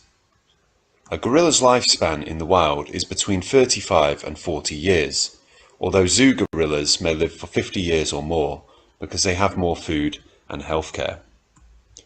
Gorillas are large apes. They can be strong like chimpanzees and orangutans. An adult male gorilla can weigh up to 225 kilograms and stand 1.8 meters in height. Gorillas live in family groups called troops. They have a broad chest, wide shoulders, short legs, and long arms. They have black skin and hair. Adult male gorillas' hair becomes silver or grey on their backs as they become older. Because of that, older males are called silverbacks. I can't hear anything. Gorillas live in the rainforests in Central Africa. They mostly live on the ground, but they can also climb. When on the ground, they walk on their feet and finger knuckles. Troops of gorillas wander slowly through the forests of Central Africa. For about half of their day, they search for leaves, vines, and bamboo shoots to eat. Sometimes they also eat ants or termites. For the rest of the day, they lay in the sun and play with their children. If another gorilla threatens them, the troop's leader, the silverback, protects them by rearing up and beating his chest. Although mostly vegetarian, they have long canine teeth or fangs that the adult male sometimes uses to fight each other for the troop leadership. Gorillas sleep in nests that they build on the ground. At the end of each day, each adult gorilla spends a few minutes putting together a soft, flat bed made of leaves, branches, and moss. The young gorillas sleep with their mothers. The gestation period of a gorilla lasts between 8 and 10 months. Gorillas almost always produce one offspring. Twins are rare. Gorilla babies begin to hang on to their mothers when they are only a few hours old and will continue to do so for the next 3 years. Okay, guys, so what we're looking at today is gorillas. So first of all, what we want to do is we've got the transcript here. So if you haven't already signed up for the Stax English course, I would recommend doing so now. You can do so free of charge by just simply clicking on the link that I sent you and registering with an email address, okay? So the link is in the chat box. You can go to Stax English IELTS Master Course on Google and then type in English for All during coupon and then click Enroll Now and you'll be able to enroll for free. That coupon works until the 10th. Now, if you're already signed up, as I know some of you are, then you'll be able to access the course and follow along this lesson with me. So first things first, I'm going to put the transcript in the chat box so you can open that up and we will use that later on for the reading task.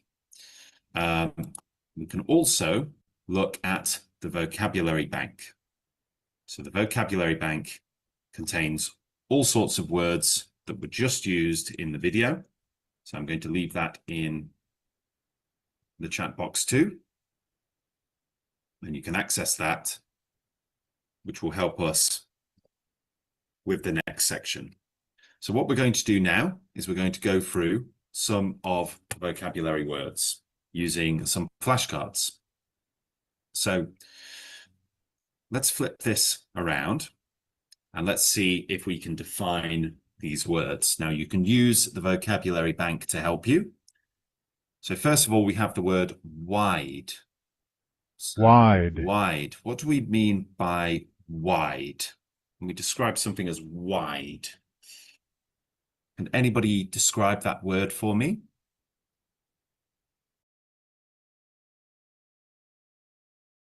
I think the Yeah. synonym is big. It is like big, isn't it? Yeah. It's large, like Yeah. When we describe Yeah. something as being wide, we're talking about something being the width of something, the breadth of something, the girth of something. So from one side to the other. Now, when we talk about something being wide, we're usually talking about the horizontal plane. Okay. So you would say that it is wider here than here. Okay. The example there is a wide horizon. So that's wide. Let's try this next one. So we have this word wander. Wander. What does it mean to wander? It's a verb. Can anyone define wander for me? It's like walking with nothing in the head. Very good. Yeah.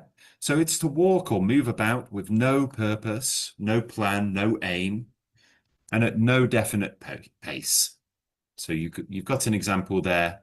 We wander in the park, engrossed in conversation. So you just wander around. You walk around, not trying to get anywhere, just purely to enjoy a leisurely walk. Next, we have another verb, which is threaten. Threaten. What does it mean to threaten? When we threaten somebody, or when something threatens us, or someone threatens us.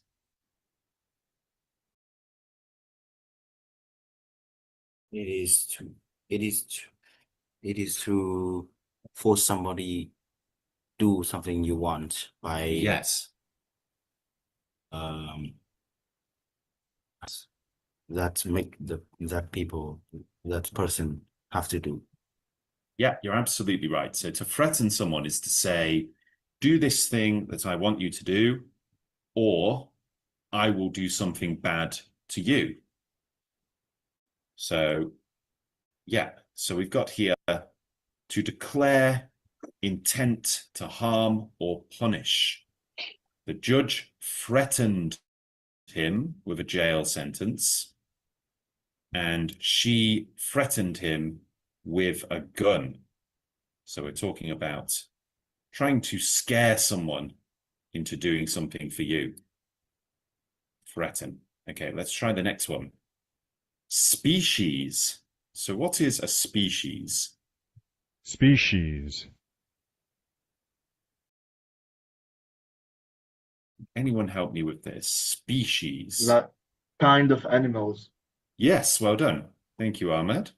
A kind of animal, a different type of animal. Now, quite specifically, different species can breed and have babies with another animal of the same species.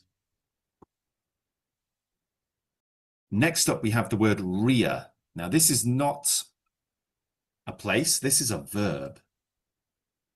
To rear a child or to rear an animal. What does it mean? Feed something. To do what, sorry, Hui? It means to feed or... Yeah, kind of. To feed and to look after and to to raise.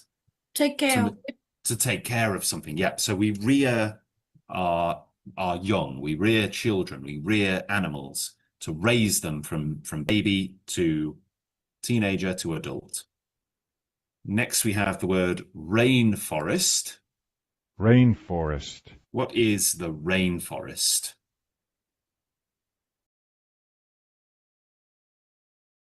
It's a forest Yeah, that has a lot of rainy weather, very good. Yeah, so we and may also call it, yeah, it has a lot of animals, yes, big indeed. animals.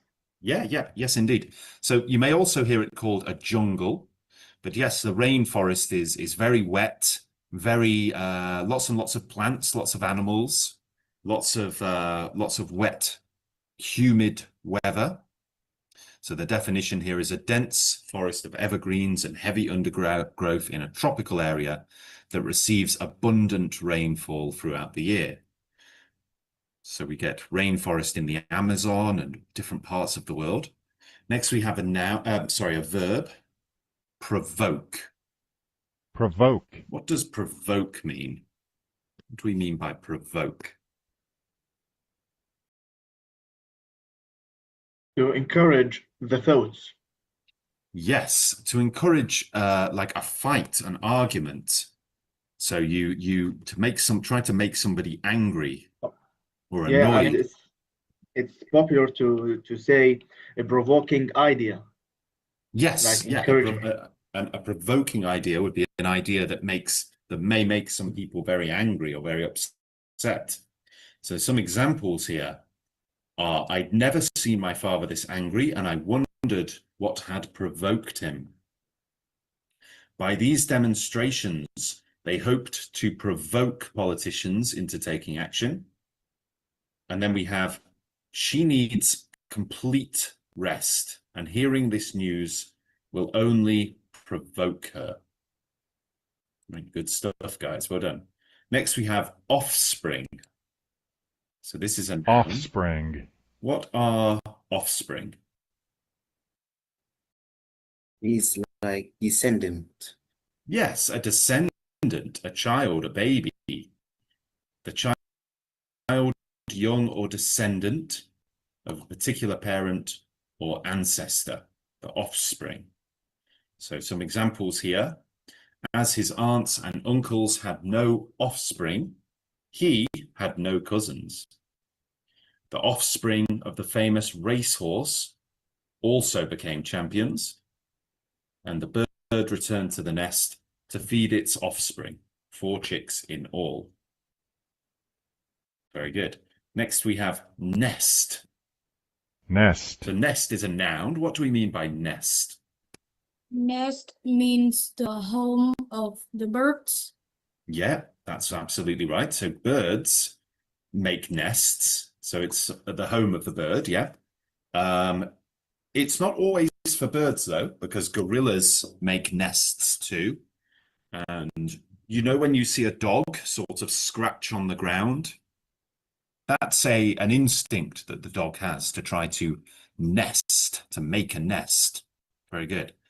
So quite often nests are little pits that are dug in the ground, or they may be made from twigs or leaves.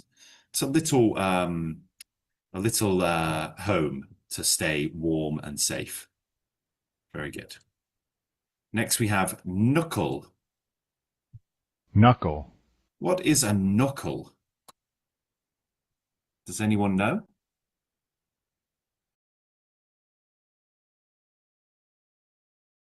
I don't know. A knuckle is a part of the finger. So this part here, if you can see on my camera, is the knuckle. Okay, so you have knuckles. It's any of the rounded joints of a finger, especially the joint that connects the finger to the hand. So we have knuckles here and knuckles here, knuckles there. So we have knuckles all over our hand. And the reason that's used is because it talks about gorillas walking on their knuckles like that. Next, we have insect. So what is an insect? Insect.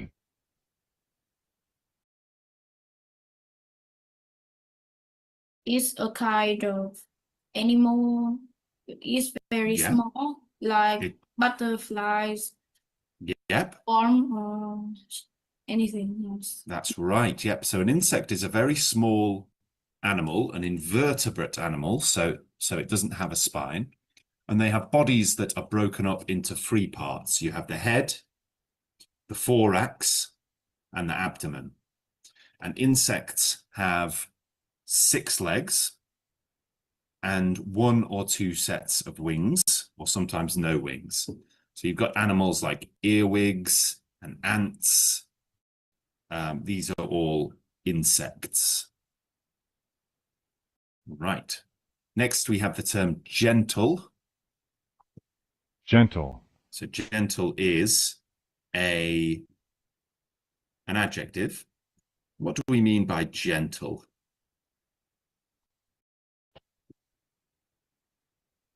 Respectful man, gentleman. A gentleman is the compound noun of gentleman. So somebody who is respectful and kind and friendly and not aggressive is gentle, aren't they? So possessing a kind or generous disposition, somebody who is tender, sweet, friendly. So my mother was a gentle woman who cared for those in need. And next we have the word fang. Fang. What is a fang? Any idea?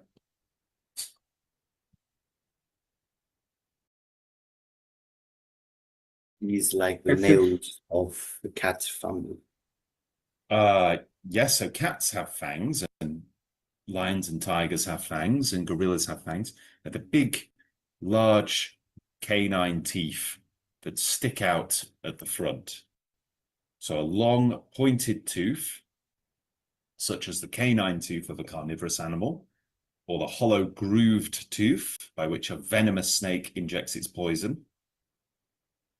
So gorillas, even though they are not carnivorous, meaning they don't eat much meat, they have very large fangs. So the wolf bared its fangs, the snake sunk its fangs into its prey. So when we have fangs, we're talking about these big, sharp teeth.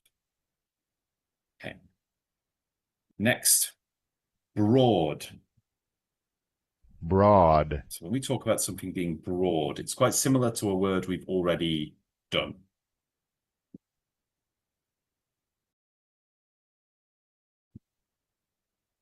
What do we mean by outside the country? Means what, sorry? Outside of something, like outside the country. That's abroad. Abroad means outside of the country, yeah. But this is a slightly different word. So this is a different word. Sounds quite similar. But broad means very long on the horizontal level. So you might describe someone as having broad shoulders or a broad chest. Okay, so it means like wide or large or spacious. Some examples here are: it was a broad avenue with 6 lanes of traffic. The road stretched out across the broad valley, and the agency was looking for a male model with a broad chest. Okay. And then finally, we have aggressive. Aggressive. What does it mean when we say aggressive?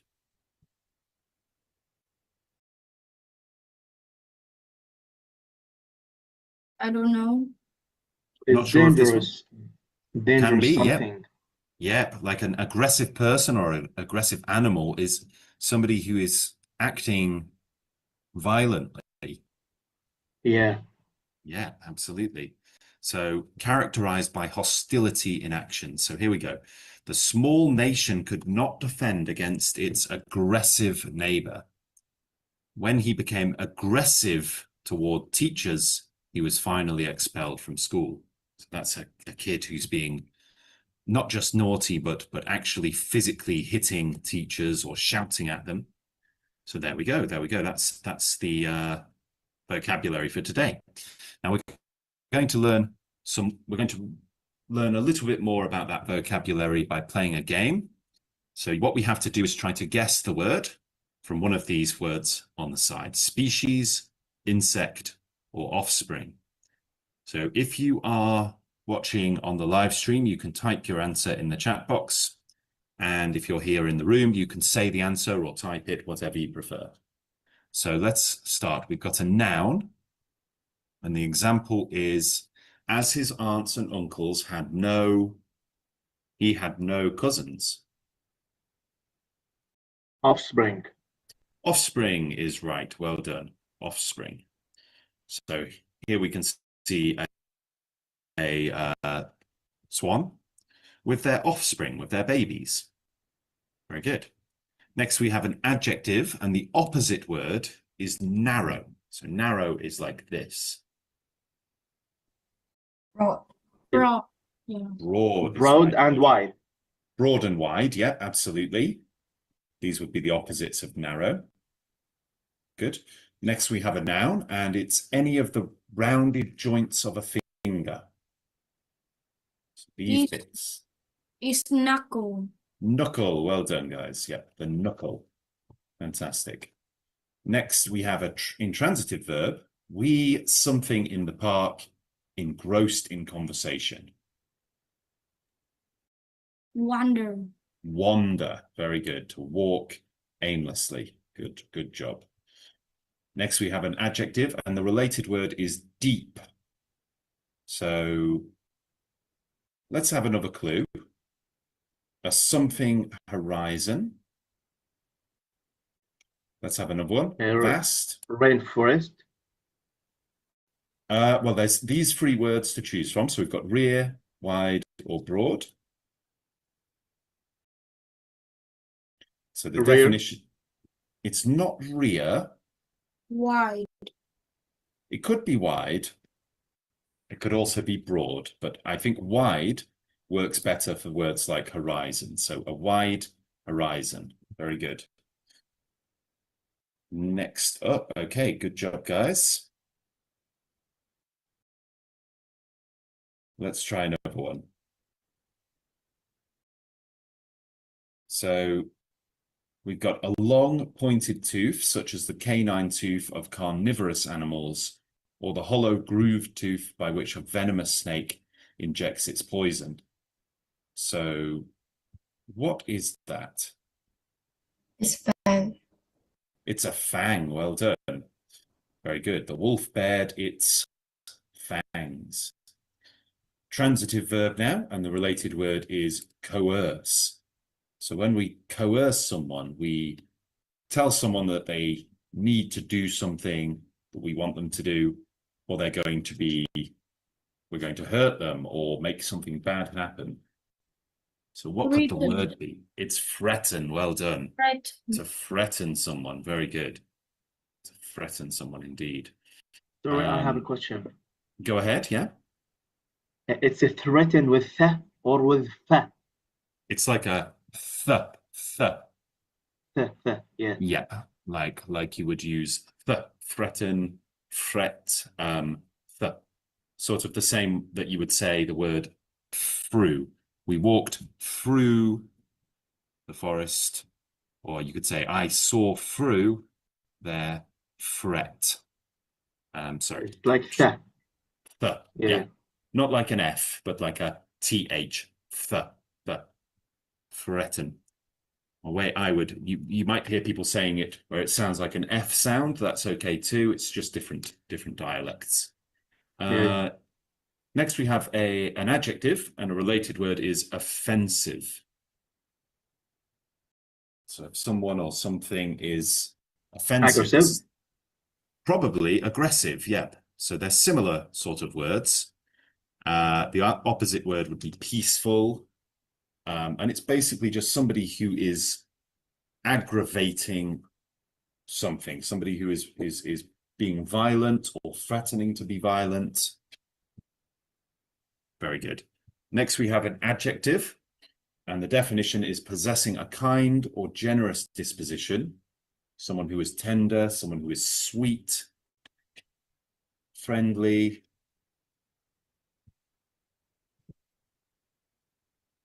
It's gentle. You are absolutely right. It's gentle, someone who's gentle. Very good. Next, we have a transitive verb. Let's have some clues. So the definition here is to raise to maturity. So from a child to an adult. It's rear. It is rear, yep, which means raise. Rear. Develop, yep, very good. Okay, let's try the next level. Bless me. I have a question, sorry. Go ahead. God bless you first. Thank you. What's your question, Ahmed? And my question is the word foster. It's Foster. near to foster. Yeah, it's near to rear. Yes, it You is. can Yeah. use it instead of. You certainly could. It's a very similar word. When we talk about fostering something, it's we're creating an atmosphere in which something can grow. So you might foster an atmosphere of creativity. Or if you're at work, you might try to foster an atmosphere of transparency or productivity or kindness. But when you foster a child or an animal, it usually means to look after them in the short term. So people who foster children are people who look after children, you know, for a temporary period. Or people who, if you foster a dog or a cat, you look after the cat or the dog temporarily, not forever, usually. So yes, it is a very similar word, foster. Next word is a noun, and a similar word is bug. It's not the same word, but it's very similar. So when we talk about bugs, we may also be talking about Insect. insects. Very good. So not all bugs are insects, but all insects are bugs. So What's the meaning of insects, so bug? for example, a spider might be called a bug, but a spider is not an insect. It has 8 legs, so it's not an insect. Next, we have a noun. This is a structure used by a bird to lay eggs and rear young, often constructed on a tree, in high grass, or in a cavity using twigs, fibers, and the like. So what is this we're talking about? What is it?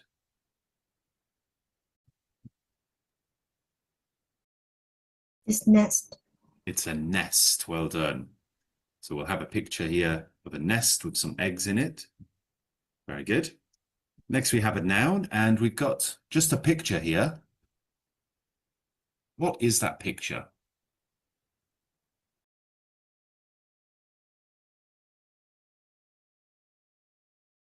Looks like a jungle. Rainforest. It's a rainforest. Very good. Next, we have a transitive verb, and we have an antonym here, propitiate, but I don't think that's very helpful. So let's try some clues. A synonym would be to excite, but not usually in a positive way. Sorry, go on then. Provoke. Provoke is right. Well done. To provoke somebody is to incite a person to anger, annoyance, deep emotion, or action.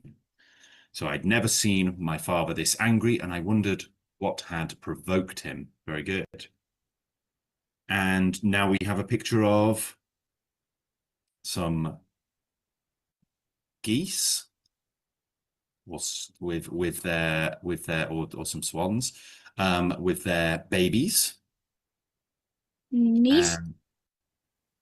Sorry? Nest. It could be a nest, couldn't it? But I don't think that's the one for nest.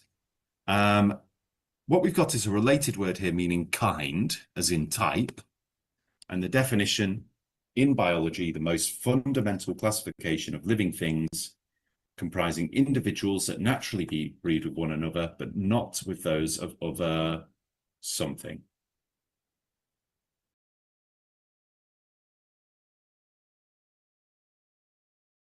How about broad? One more time. Broad. It's not broad. It's if we're talking about species. Yep, that's correct. Yep, species is what we mean. So we're talking about a species. I got it. Thank you. Yep, very good. So species is, yeah, a group, a type of animal. Absolutely. All right, well done, guys. Doing really well so far. Okay, now let's try one last vocabulary game where we're going to put the words in the correct sentences. Now, remember, these are not all one at a time. So once one's been used, it can be used again and again. So we've got 10, we've got 1, 2, 3, 4, 5, 7 words here and 10 options. So we're going to use some of these more than once. So first of all, I'd never seen my father this angry, and I wondered what had him. Aggressive. No, because yes, you could say I'd never seen my father this aggressive, but this is what we need now is a verb, a past tense verb. Provoked. Provoked is right. Well done. Number 2, the road stretched out across the valley.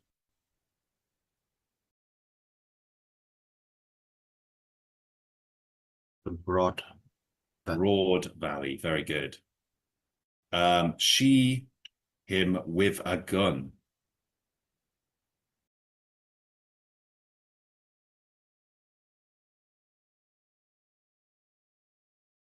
So when you hold a gun to someone and say, give me all your money.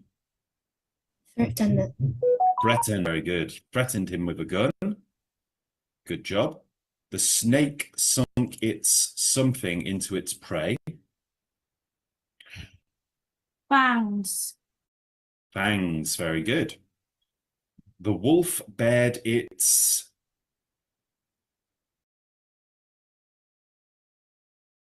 So the wolf shows its teeth.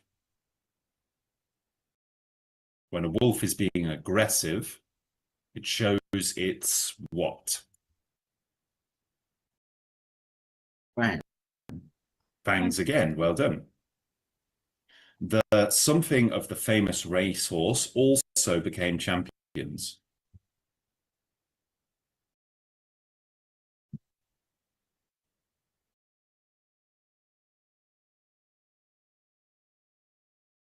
So this is like the children, the babies.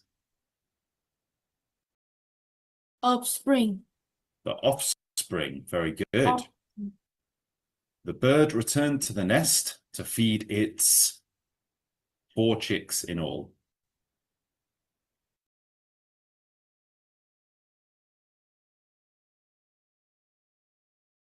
I think it's offspring again. It is offspring again, very good.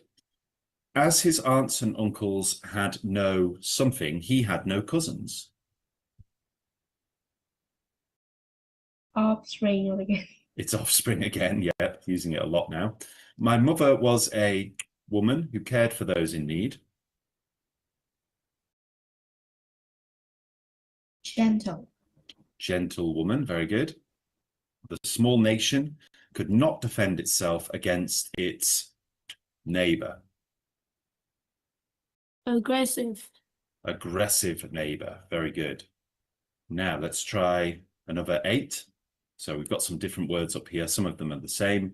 The agency was looking for a male model with a chest.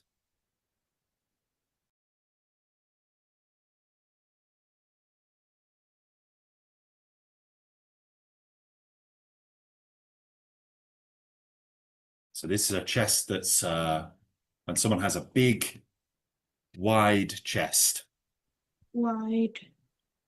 It would be wide, but I think when we describe chests, we usually say broad, yep, rather than wide. When we describe body parts, we normally talk about them being broad shoulders, broad chest.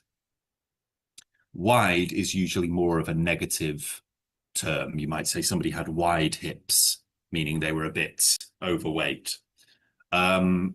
She needs complete rest, and hearing this news will only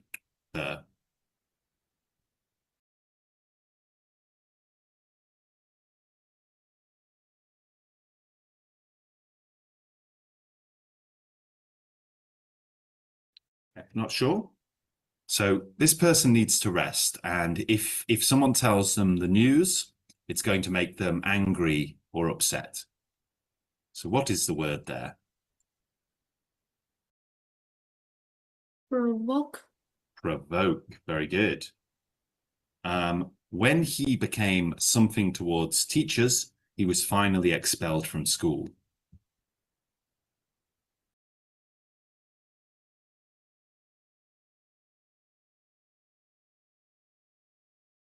So this kid has been hitting, punching teachers. Go on, Lam. We became aggressive. Aggressive. Yep, he became aggressive towards teachers.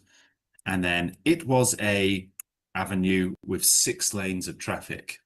There's 2 that could fit here.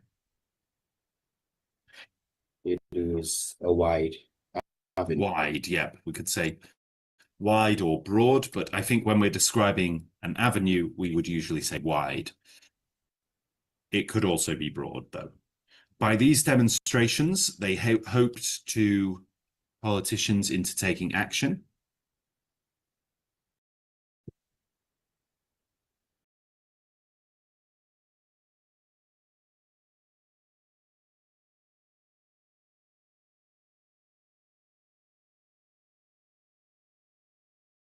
What do you think? So we want to get the politicians riled up and angry. Not sure. Not sure? Aggressive. Not progressive, but provoke. So to provoke is to make somebody react, to make them angry or upset. And they want to provoke the politicians so that they change, they take some action. Okay. Next one, a something horizon. A wide horizon. It could be wide, yep. Could also be broad. I think we'll put wide in there for now. The judge him with a jail sentence.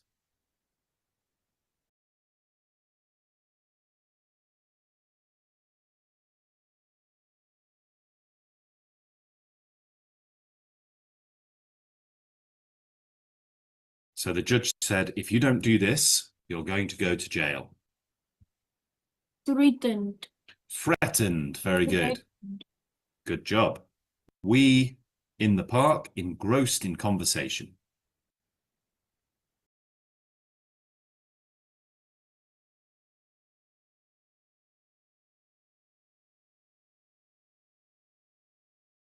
We walked around the park at a leisurely pace. We wandered. Wandered, very good. We wandered in the park, engrossed in conversation. That's great, guys. Now we might, wide and broad might have been mixed up a little bit, I bet.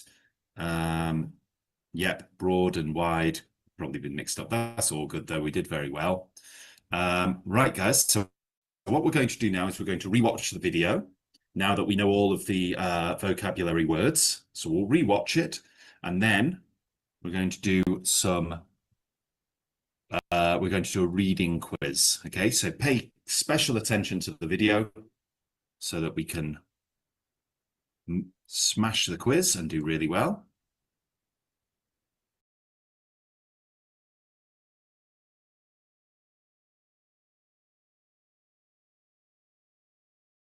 Just wait for it to load. And again, guys, if you want to sign up to the Udemy course free of charge, I have a link for you in the chat box, which you can use. So please feel free to sign up to the Udemy course, and you can actually follow along with this lesson in your own time and complete the activities and even do some of the extra activities or extra vocabulary games and things to learn more about this subject and many other subjects as well.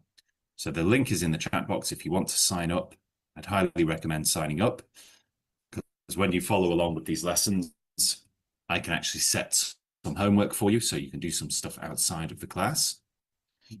Let me just get this loaded up. The link is there in the chat box, so feel free to sign up while we're waiting.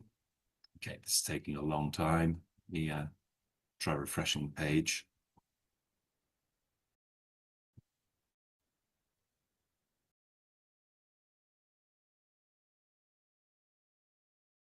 If you're watching on the live stream, you can sign up to this course for free by typing in Stax English IELTS Master Course on Udemy and entering the coupon code English for all one word, all capitals, and then you can sign up to this course for free. This coupon code is available until the 10th of October when it will run out. So sign up before then. It's taking a little bit of time to load, isn't it?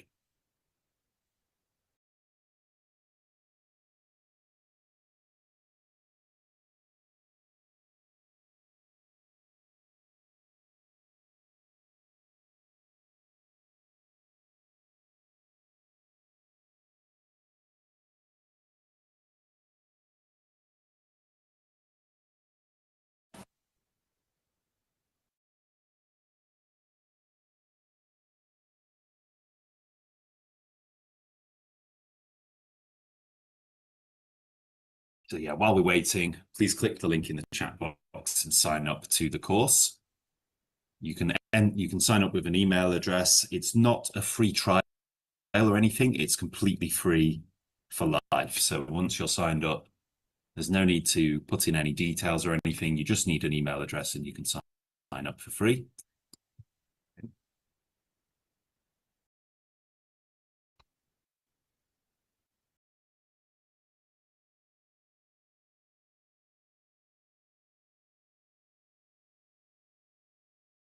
Just going to try and sort this out because it's obviously having some issues with memory here. So just bear with me one moment. Close a few things down just to speed it up.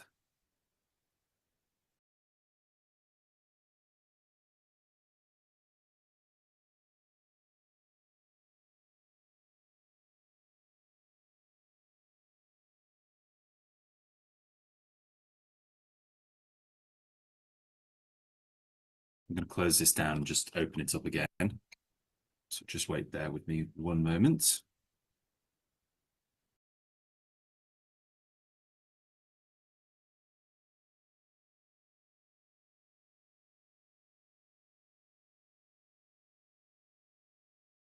Guys.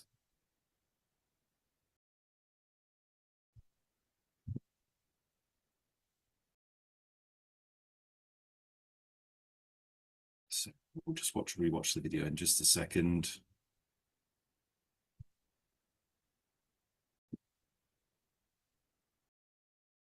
Let me just get that ready. Hold on.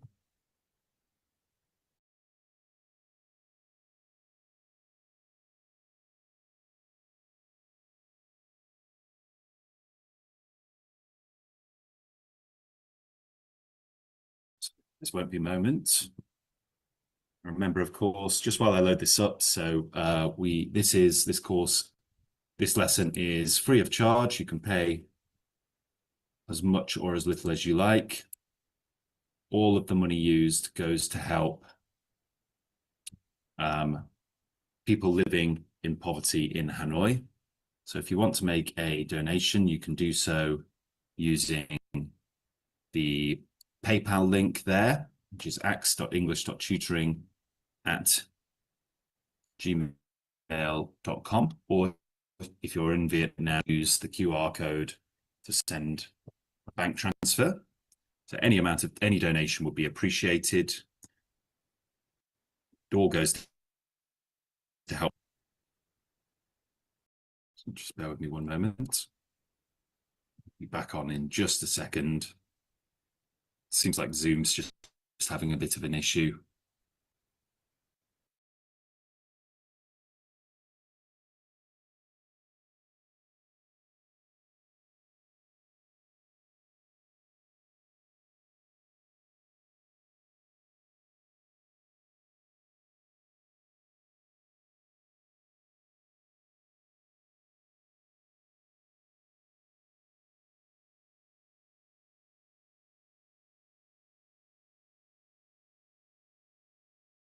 Too long now.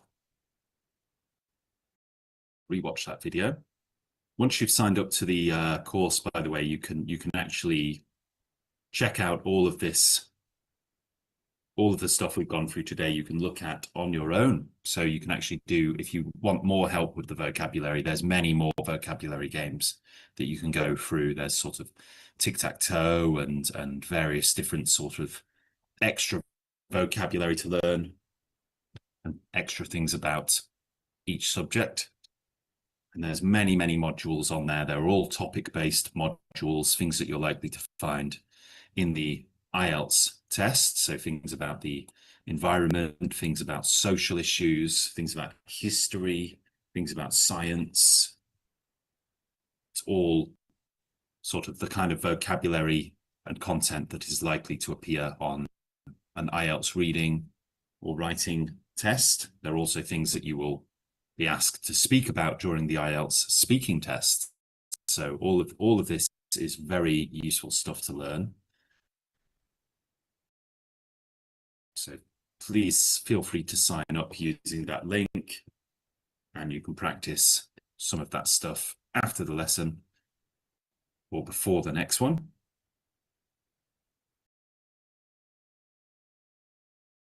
So shouldn't be too long now.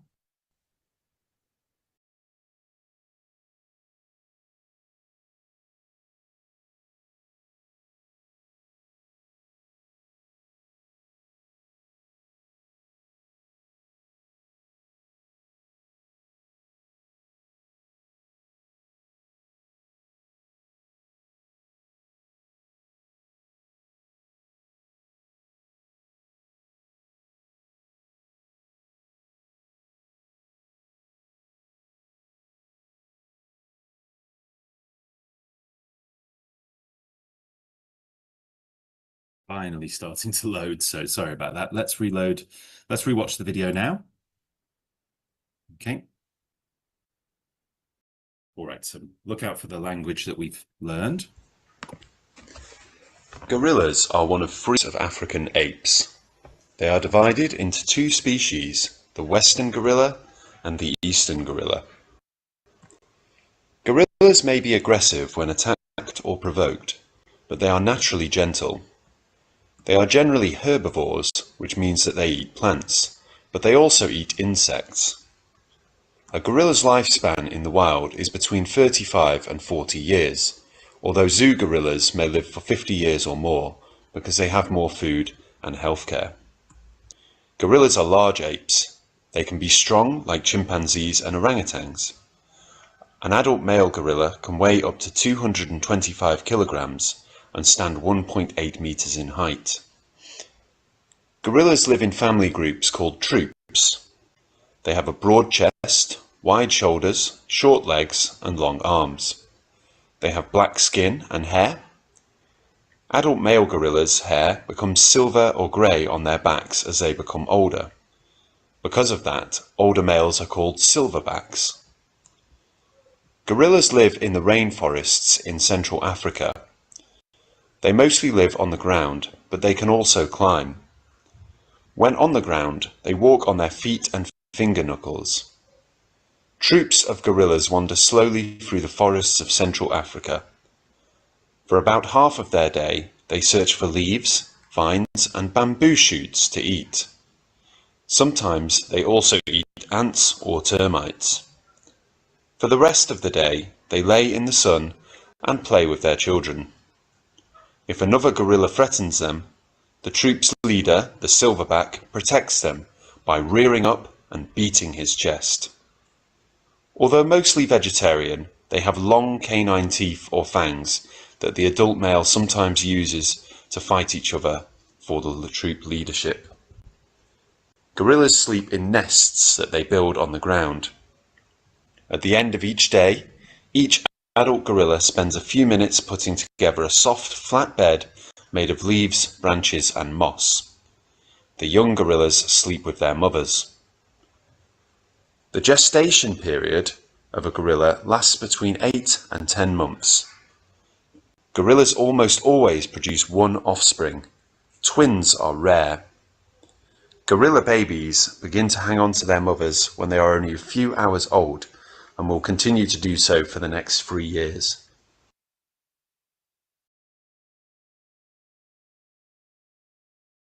Some of that in use now. Let's try the reading test. Let's see how well we do. So let's go back. See if I can just retake it. Retake test. Okay. So let's begin. So we've got 20 questions to go through. So just try your best. So gorillas eat insects such as something and something. Choose two. Excuse me, can you zoom it? Yeah, hold on.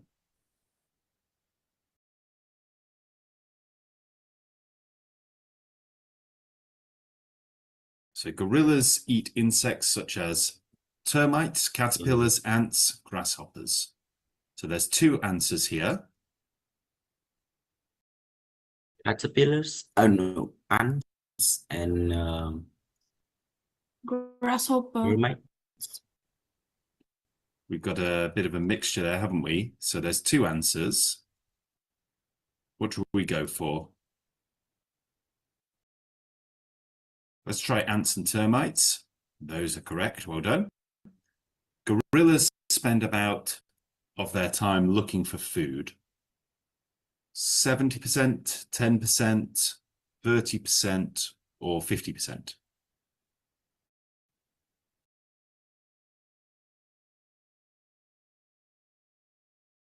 $50. 50%. That's correct. Well done.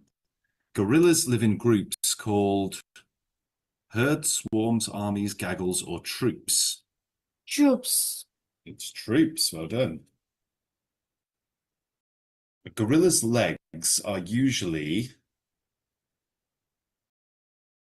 large, weak, small, or strong.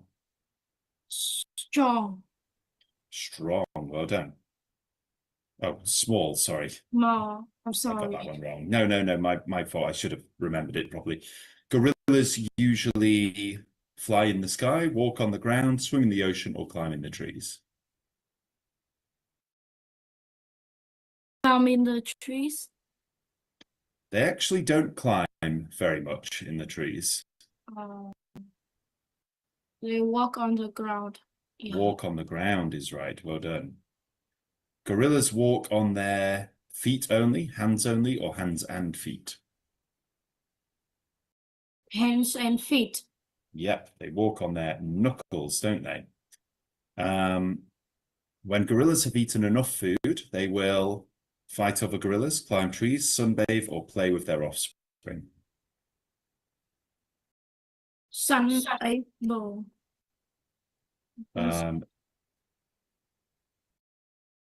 Sunbathe and what else? Play with their offspring. Yeah. Very good. Yeah. Gorillas live longer in captivity.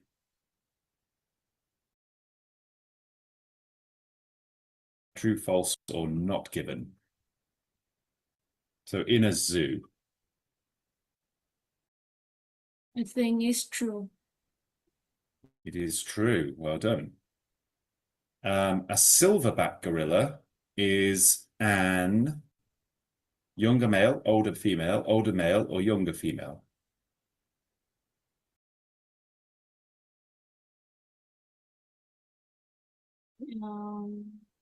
The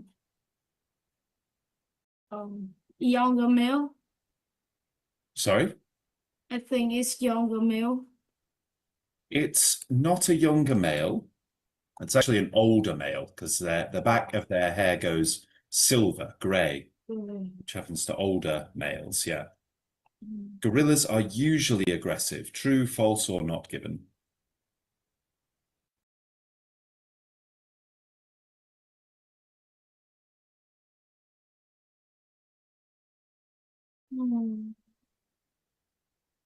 What do you think, Hui? I think it's not given. It is given, actually. Oh.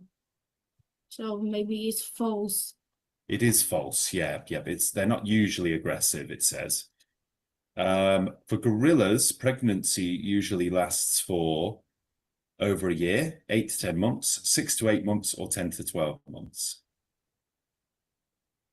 8 to 10 months, right?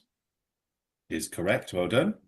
Sometimes gorillas eat insects. It's false. I think so. It's actually true. They do eat some insects like ants and termites. Okay.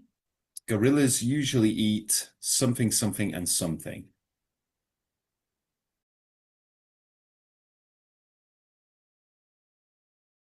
Leaves, vines, and bamboo shoots. That's correct, well done. Gorillas often give birth to 2 babies, 3 babies, 1 baby, or 4 babies. One baby? It's actually, oh, no, it is 1 baby. Sorry, I thought it was 2, sorry. Gorillas sleep in nests located in trees, nests on the ground, caves, or hammocks hung from trees. Nest on the ground. Nests on the ground is right, well done. Gorillas live longer in zoos because they are taken care of by the zoo's veterinarians. True, false, or not given? I think it's not given. It's actually true because they have medical care, so they do tend to live longer. Gorillas reside in of Central Africa. In the rainforest. Rainforest is right, well done. Yeah. Gorillas eat a lot of meat. False. It's false. They're more or less herbivorous or vegetarian. Gorillas have silver or grey hair. Old gorillas. Old, yep, very good. And gorillas are stronger than chimpanzees. I think it's not given. Doesn't explicitly say. Very good. It says they can be strong like chimpanzees. All right, very good, guys. Well done.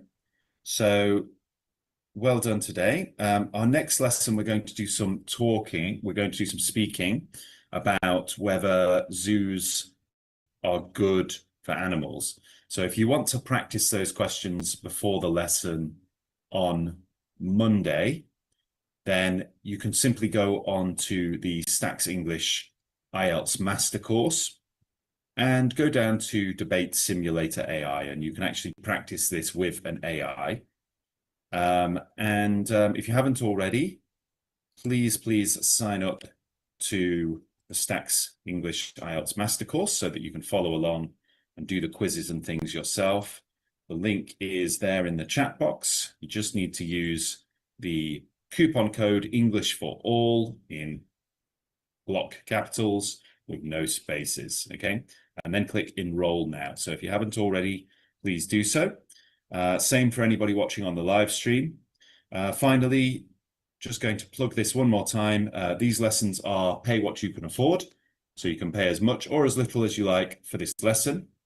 All contributions help to basically provide aid for poor families in Hanoi, homeless people, sick children, things like that. So if you're in Vietnam, you can scan the QR code using your banking app. Any kind of payment will be appreciated. And if you're not in Vietnam, you can pay using PayPal by using the email address ax.english.tutoring@gmail.com. So all of funds will support food, rent, and medical bills for needy families in Hanoi through my charitable campaign called Help Hanoi's Homeless. So we will be back on Monday with the next lesson at 6 p.m. That's UTC +7, Vietnam time, Hanoi time. We also have lessons on Tuesday and Thursday as well, same time again. So thank you for joining today, guys. Please tell your friends about this class, ask them to join, and any donation that you or they can make would be greatly appreciated. So we'll finish there. So thank you today, guys. Bye-bye for now, okay? Thank you for the lesson. Thank you so much for attending. No problem at all. Take care then. Bye-bye, guys. Goodbye.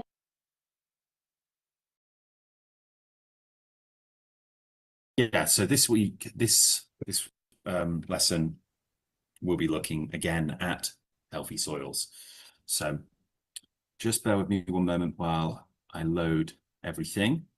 Now, before we begin, I'll show you how to get onto my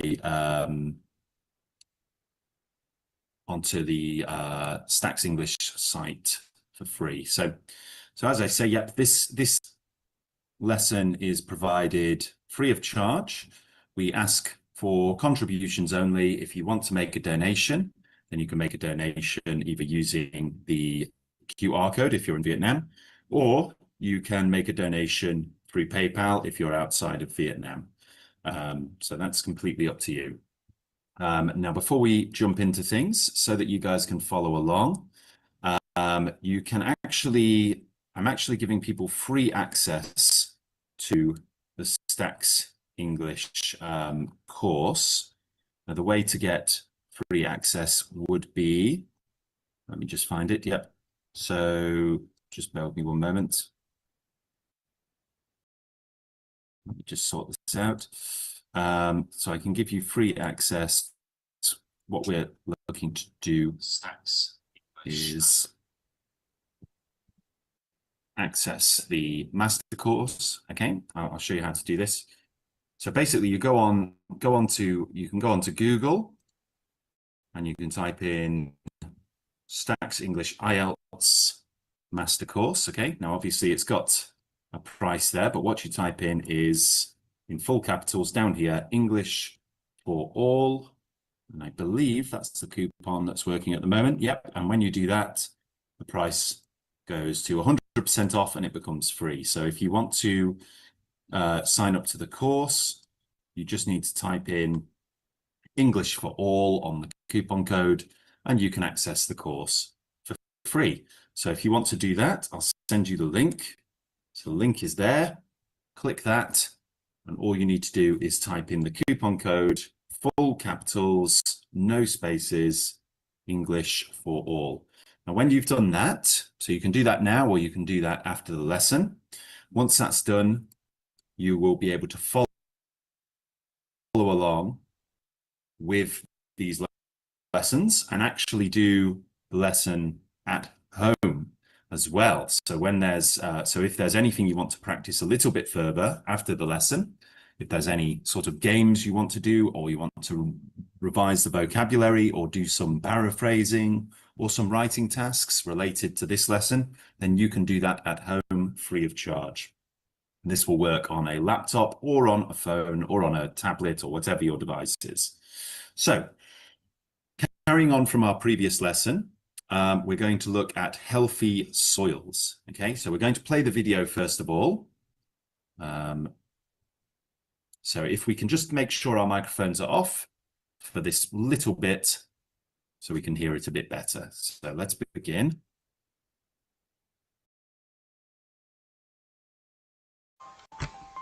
Healthy soils, the foundation of healthy food and a better environment. Despite all our technological developments, humanity still relies on a few centimeters of soil to survive. 95% of our food is produced by farmers in our soils. It all starts in soils, where food begins. Healthy soils provide plants with nutrients. 18 elements are essential for plant growth. 3 are obtained from the atmosphere by photosynthesis, and the rest comes from the soils. Soil fertility is the ability to provide essential nutrients and favourable chemical, physical and biological characteristics for soil organisms and plant growth. When soils are degraded and nutrients are not replenished after a harvest, they lose their capacity to nurture life. Over the last 70 years, the level of vitamins and nutrients in food has drastically decreased. The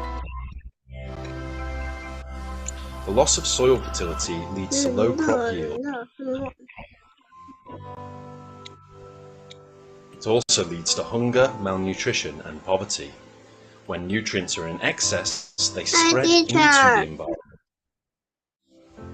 polluting water and contributing to greenhouse gas emissions. Polluted soil puts our food chain and the health of our planet at risk. What can we do? Adopt long-term sustainable soil management practices to enable farmers to restore soil health. Agricultural policies should prioritise nutritional value and safety of food over crop yields. The fertiliser code should be a guiding tool to avoid the underuse, misuse and overuse of fertilisers. The quality of fertilisers should be of public access and monitored by reference laboratories. To avoid deficiencies, it is essential to include micronutrients in soil fertilisation plans. The crop diversification and rotation should be promoted. Fertilisation should be combined with innovations such as biofertilisation, nutrient recycling, biofortification and biostimulant. When we support farmers in bringing back life to soils, we're ensuring the future of our food and the planet.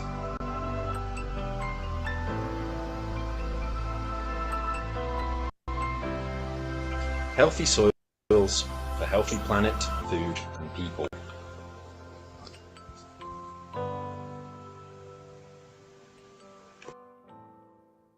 Okay, guys, so we're going to go over some of the vocabulary there.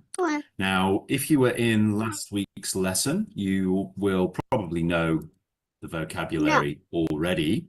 But for those of you who are new, Are you here?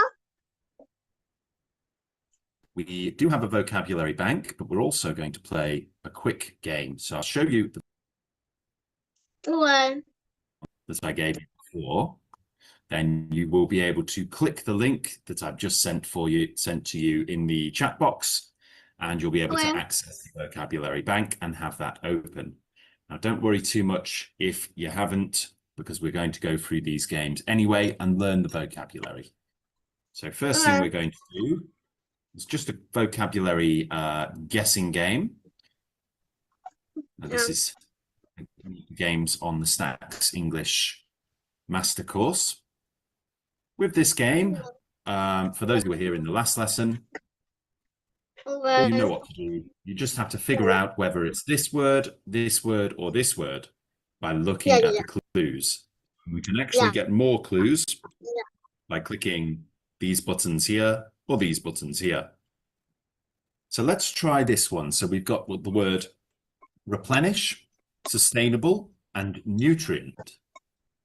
Now, we know it's an adjective, and the definition is of or related to a method of managing or using a resource so that the resource is not depleted or permanently damaged. So does anyone have any idea what the word could be? Which one of these words is likely to be the right one? Gui, do you have an answer? How about sustainable? You are absolutely right. Sustainable. So when something is sustainable, it means that we can do it again and again and again because it doesn't use up the resource before it can be replaced. So an example here is sustainable farming generally involves crop rotation, which is moving one crop to a different field each year, moving them around rather than doing the same crop in the same field. The next word is an adjective, meaning showing the promise of something good. So this means something could work out well for you. It is favorable. You are absolutely right. Well done, Lam. Favorable is right. So we have promising or a favorable weather report. Very good. Next, we have a noun, and a similar word is food. So it's related to food. Any ideas? Nutrient. Well done, Fuang. Yep. A nutrient, so a nourishing substance found in food, such as a vitamin or a mineral. Very good. Let's try the next one. Next, we have a noun, and the related word is change. So when we talk about something changing or a change, go on. Innovation. An innovation, yeah. So an innovation is a new way of doing things, a new method, a new idea, a new approach. It's very similar to the word invention, so it's quite similar to that. Wow. Yeah, well done, guys. Next, we have a transitive verb. So they've launched a campaign to awareness of the dangers of alcohol. So what could this word be? It means to make people aware of something.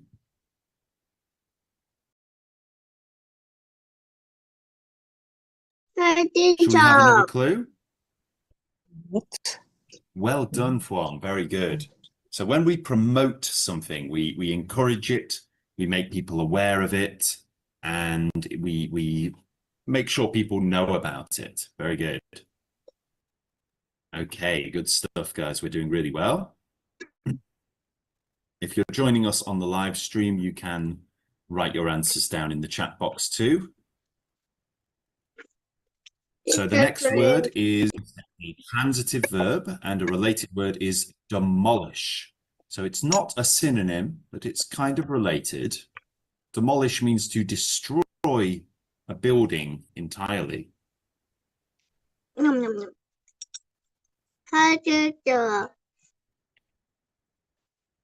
Let's have a clue, shall we? To bring someone or something down from a higher to a lower rank, to a higher or lower. Degrade. Degrade is right. Very good. So when we talk about degrading something, we're talking about bringing it down. It's almost like the opposite of upgrade, where you go up to something better. To degrade something is to bring it down to a place that is worse or lower. So when we talk about soils being degraded, we're talking about how each year, if we use the same soil again and again and again, the nutrients in the soil begin to get used up, and that degrades the soil, meaning that the following year, it doesn't have the same power. It's not able to produce as much fruit or vegetables. Next, we have a transitive verb. A related word is alloy, but that's not massively. Is foul. So things we describe as foul are usually things that are smelly or bad. Pollute. Pollute is the word. Well done. And we can see an image of two towers polluting the air, can't we? The example here is the company polluted the river by putting its waste there for years. So it means to make something dirty, unpleasant, or unhealthy by infusing it with waste material. Good job, guys. Next, we have a noun, and a similar word is destitution. So when we talk about destitution, we're talking about not being able to provide for yourself or your family, maybe struggling for money or food or clothing or shelter. Poverty. Poverty is right. Well done, Fuang. Poverty is the condition of being poor or lacking the necessary means of support. So an example here is, despite their work in the linen mill, the family lived in poverty. So next one, the water sample contains numerous kinds of tiny something. So these are tiny animals. Organism. Very good, Hui. Organism. So an organism is any living being. Any living being. So that could be an animal, a human, a plant, a mushroom, moss, yeast, or even bacteria, germs. Not viruses, though. We don't include viruses. They're not living. Germs, bacteria are. Next, we have a transitive verb, and a similar word is replace. Any ideas, Lam? Replenish. Replenish. Well done. So when we put something back the way it was, we fill something up again. So my cup is empty. There's no coffee in there. Someone could replenish it by filling it up with coffee. Very good, very good. Okay, we're almost done with this game now. So grab a few more clue things. Now we have just an image, and this is an adjective. And what can we see in the image? You can see lots of life, plants, frogs, fish. Biological. Maybe. Yes. So we're talking about biology here, aren't we? Of or pertaining to biology. So things that are related to life. Very good. So many studies have explored the differences between males and females, the biological differences. Very good, guys. All right, we're doing really, really well. Next up, we have a noun. It was his something that brought about his efforts to end the suffering of others. So this is a noun describing compassion. Humanity. Yes, humanity indeed. So we've got compassion, sympathy, concern, goodness, kindness. When we talk about humanity as a noun, it could mean we're talking about all humans collectively, or humans.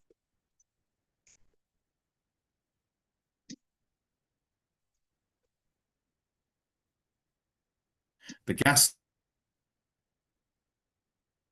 13 gallons. Gallons being about 5 liters. Sorry? Did you say capacity? Yes. Yes, the capacity is how much something can hold, or what something has the ability to do. Total amount measured that can be contained. And we can see this pufferfish is full to its maximum capacity.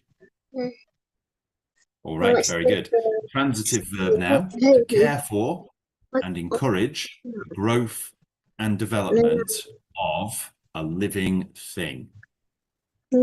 This is a verb. Yes. It's not excess. Excess is actually an adjective. So this is a verb. This is when we care for something, like a plant or a pet or a child. Nurture. Nurture. Well done, Fawn. So to nurture something is to basically just to encourage it to grow, to develop, to get better.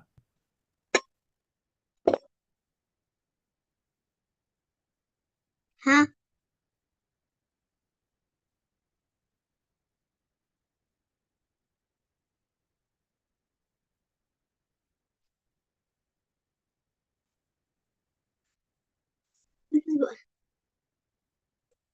Cái gì vậy? Sao cái đồ bút mình vậy? Thế thôi vậy. Bạn ơi, mình sẽ làm thế này với bác. Kết thúc.